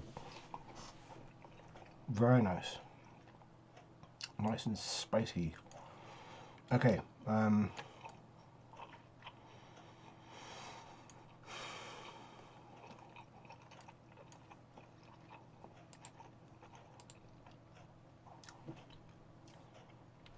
okay.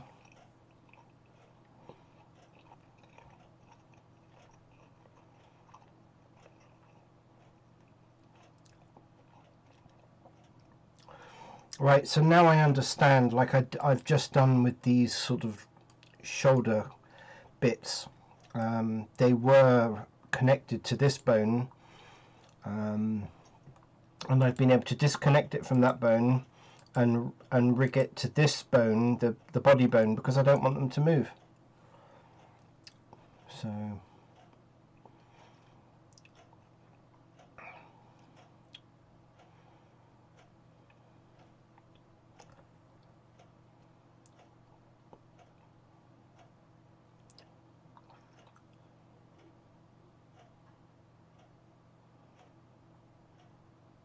wow. Okay, so you can actually go to the object properties and do that as well.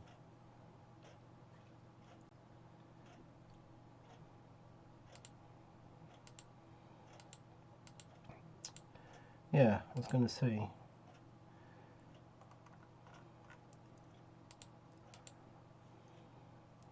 Okay. So actually, if your model, your model is being rigged, you can actually change parts around by disconnecting them from certain bone areas, like that, like I did with these shoulder pad things. You know, these shoulder joints for the arms. They were connected to this bone, you know, to this bone.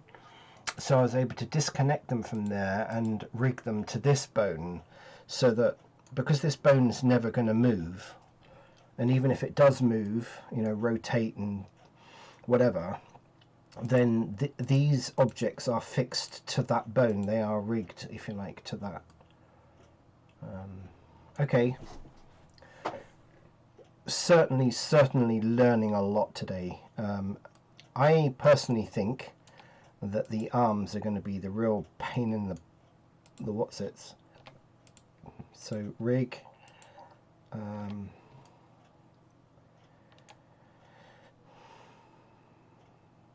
that, okay. So if I go to weight painting,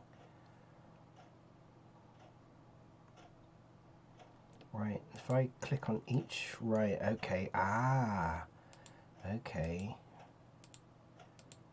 right. So because I don't want this part of his arm really to be influenced. Okay, so each one of these bones here affects a certain part of the mesh, and of course now we've got these gradients, which is what you want. This bit is, so we don't really want any influence there.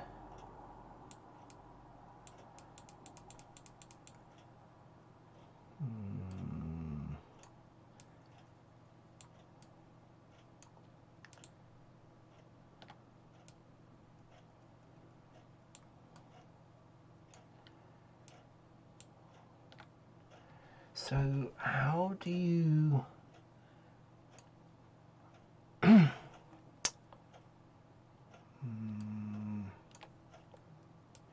oh, okay.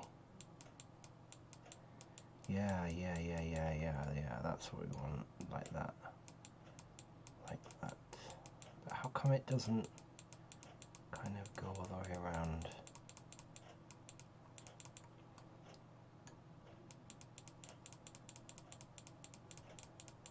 Okay.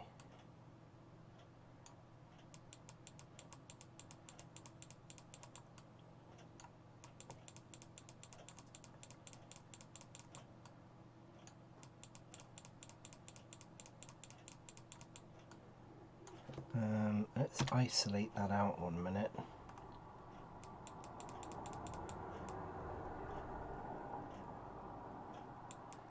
Why is that bit just affecting that there? Why?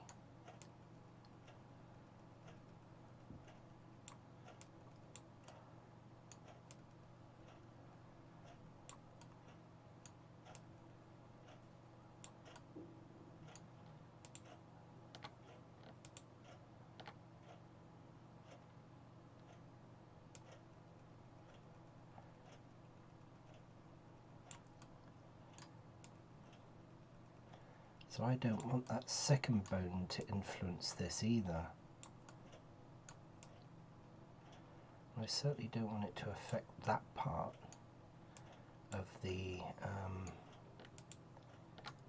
you see, why? But that,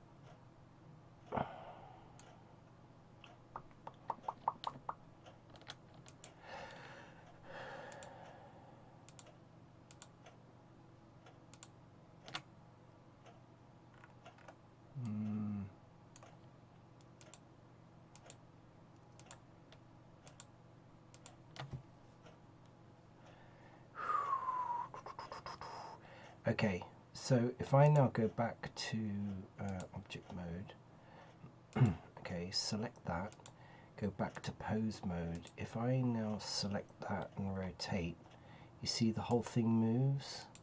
If I select that and rotate, you see that's, ooh, rotate. Okay, so you only want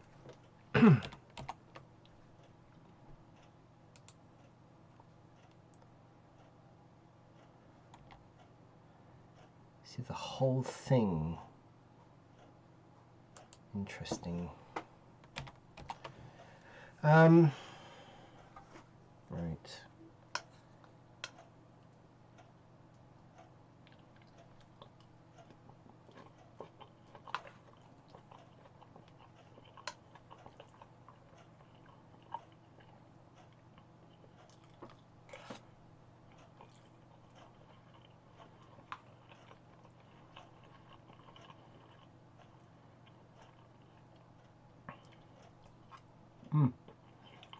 Amazing, amazing, amazing.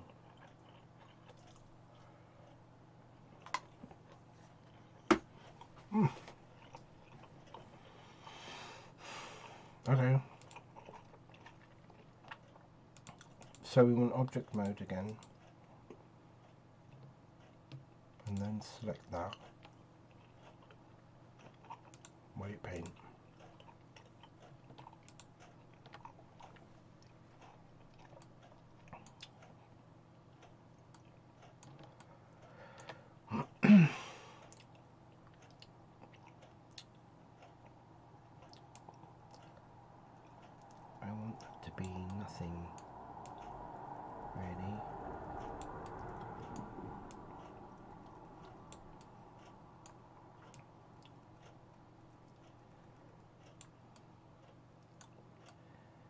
right? I wonder, does that make any difference? So if I select that bone, you see that bone is selecting, and I don't want that bone to either select anything up here.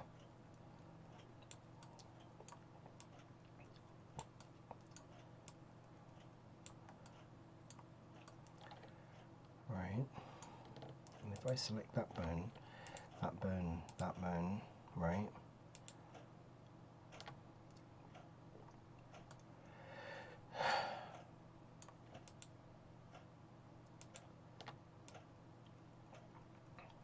I don't want this bone to affect that part of the mesh.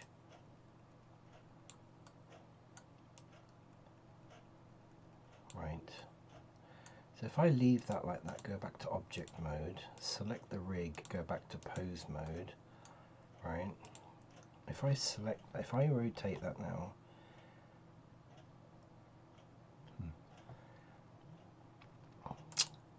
if I rotate this one,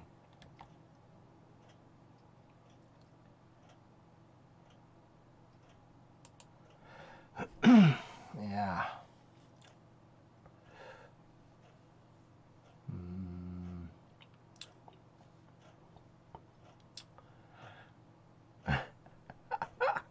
I knew this bit was not going to be easy.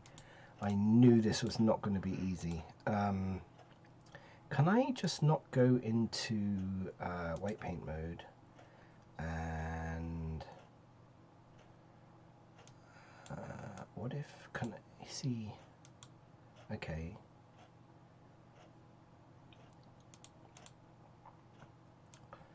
So without any bones selected, this is completely okay, because I guess in a way it hasn't got anything influencing it at the moment, right? If I select that bone, no, because I didn't select the rig in the beginning. Rig, mesh, no, because we're still in white paint mode. Rig, shift click mesh, white paint, right? I've not selected any bones.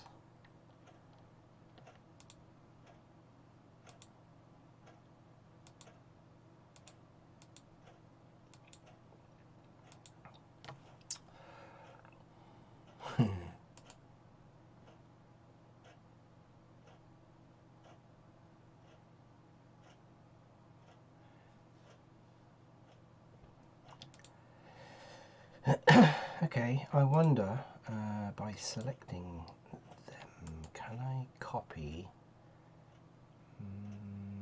weights, normalize all?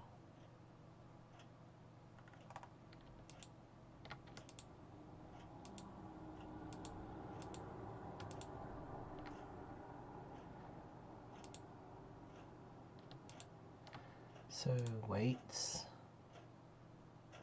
assign automatic from bones. Ooh. Assign automatic from bones. Oh, okay.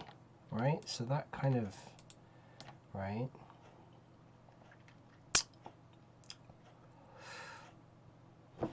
Okay. Cheers.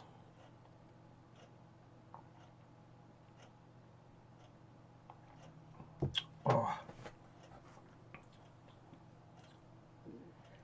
Very nice.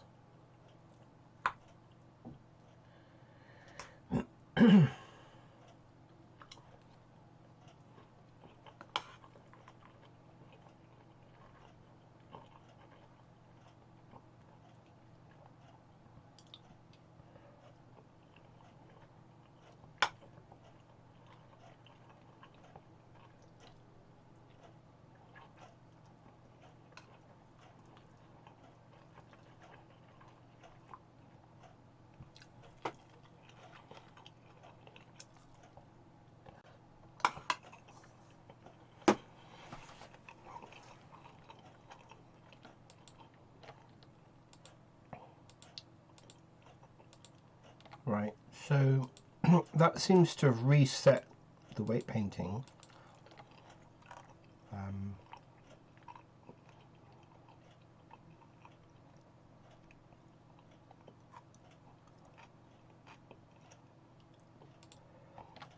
So this to me is not what I want to happen, but I'm beginning to think that this is the wrong placement for this bone, because it is influencing, and I'm wondering whether this is you know, whether really this bone, I don't know whether that makes a difference, whether that bone needs to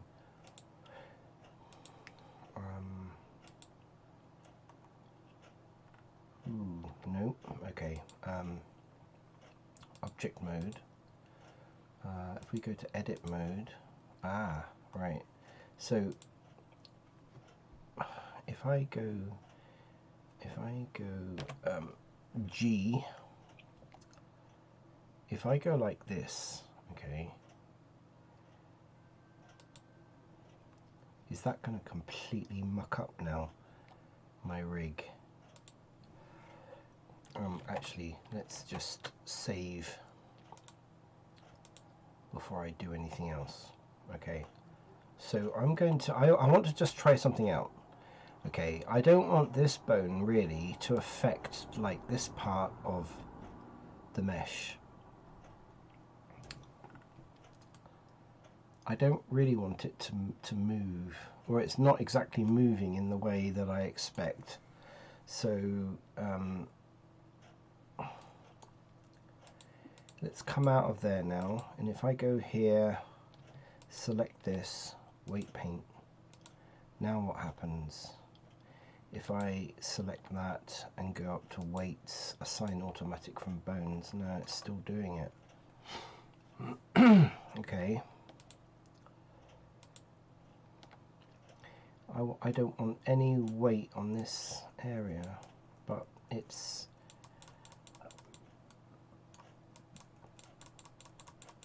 I don't seem to have an option.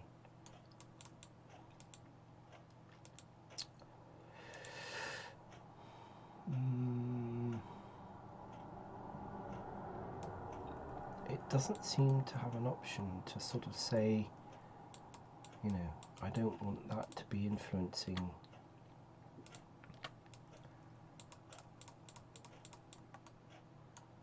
Is this because this is buggy?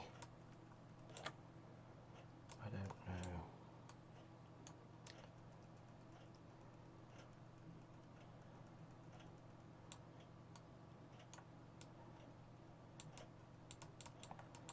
I don't know why it's not allowing me to paint that.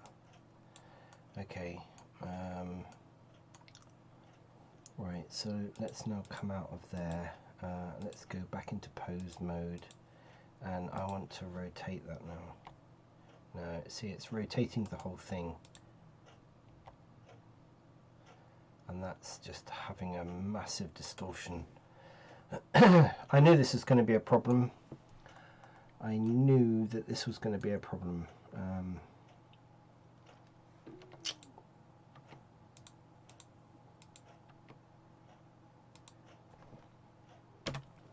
Okay, I'm kind of out of my depth now.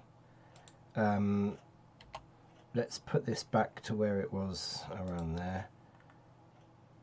No, it wasn't. It was...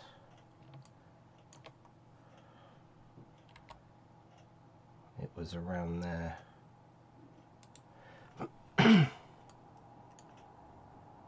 I know what I'm trying to achieve, and I could, because I'm out of my depth, what I might need to do is I might need to go away and look at a few more videos to see how I can get around this problem. I don't know. I don't know what the answer is. Is the answer to attach this mesh to this? Is the answer to redo all the bones in the arms and start them off down here somewhere? You know, because realistically that part I don't want to move, so there's got to be a way for me to do that, and I will have the same problem with the legs. Now in a humanoid figure, that's not a problem, is it? Because kind of you move your leg, your hips move as well, and there's an influence either way. You move your hips, your legs move. But in this instance, he's got a rigid body, which I don't want to move, and realistically, I don't want the beginning of each of his arms and legs here to move. So anyway, I think I'm coming up for nearly 5 hours of streaming, unless somebody's got some fantastic ideas for me to try right now, which, I mean, there's only one person viewing, so I don't.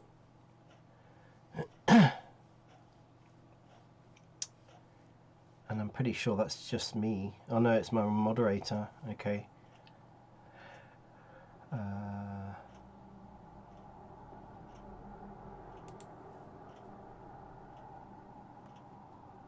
I don't know, why is it only showing one person?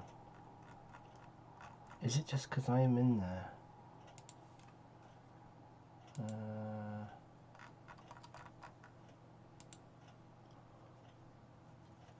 Anyway, I'm going to call it a day now, because I'm going to go and do some more research on this, but I'm actually really happy that this has worked.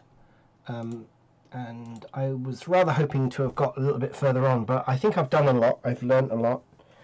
I'm rather hoping that I'm going to come up with a Bender character that I can pose and put into an environment that, you know, is part of the Futurama. I obviously have to be very careful about what I'm doing with this, because, you know, I could be infringing on copyright, I suppose, if I try and copy too much of this, but I think this kind of character should be fine. I don't see why, you know, people rig characters from other, you know, cartoons and such like all the time, so I don't think that's what's the problem. Anyway, thank you very much for watching. I'm going to now enjoy my food and my beer, and if anyone has watched this all the way through, I applaud you, and I hope that you've learnt something, or be entertained or had a good laugh at my expense, because of the way that I'm doing this. Thank you very much, and I'll see you again in another video, probably Tuesday, or maybe tomorrow, but more than likely Tuesday. Okay, bye.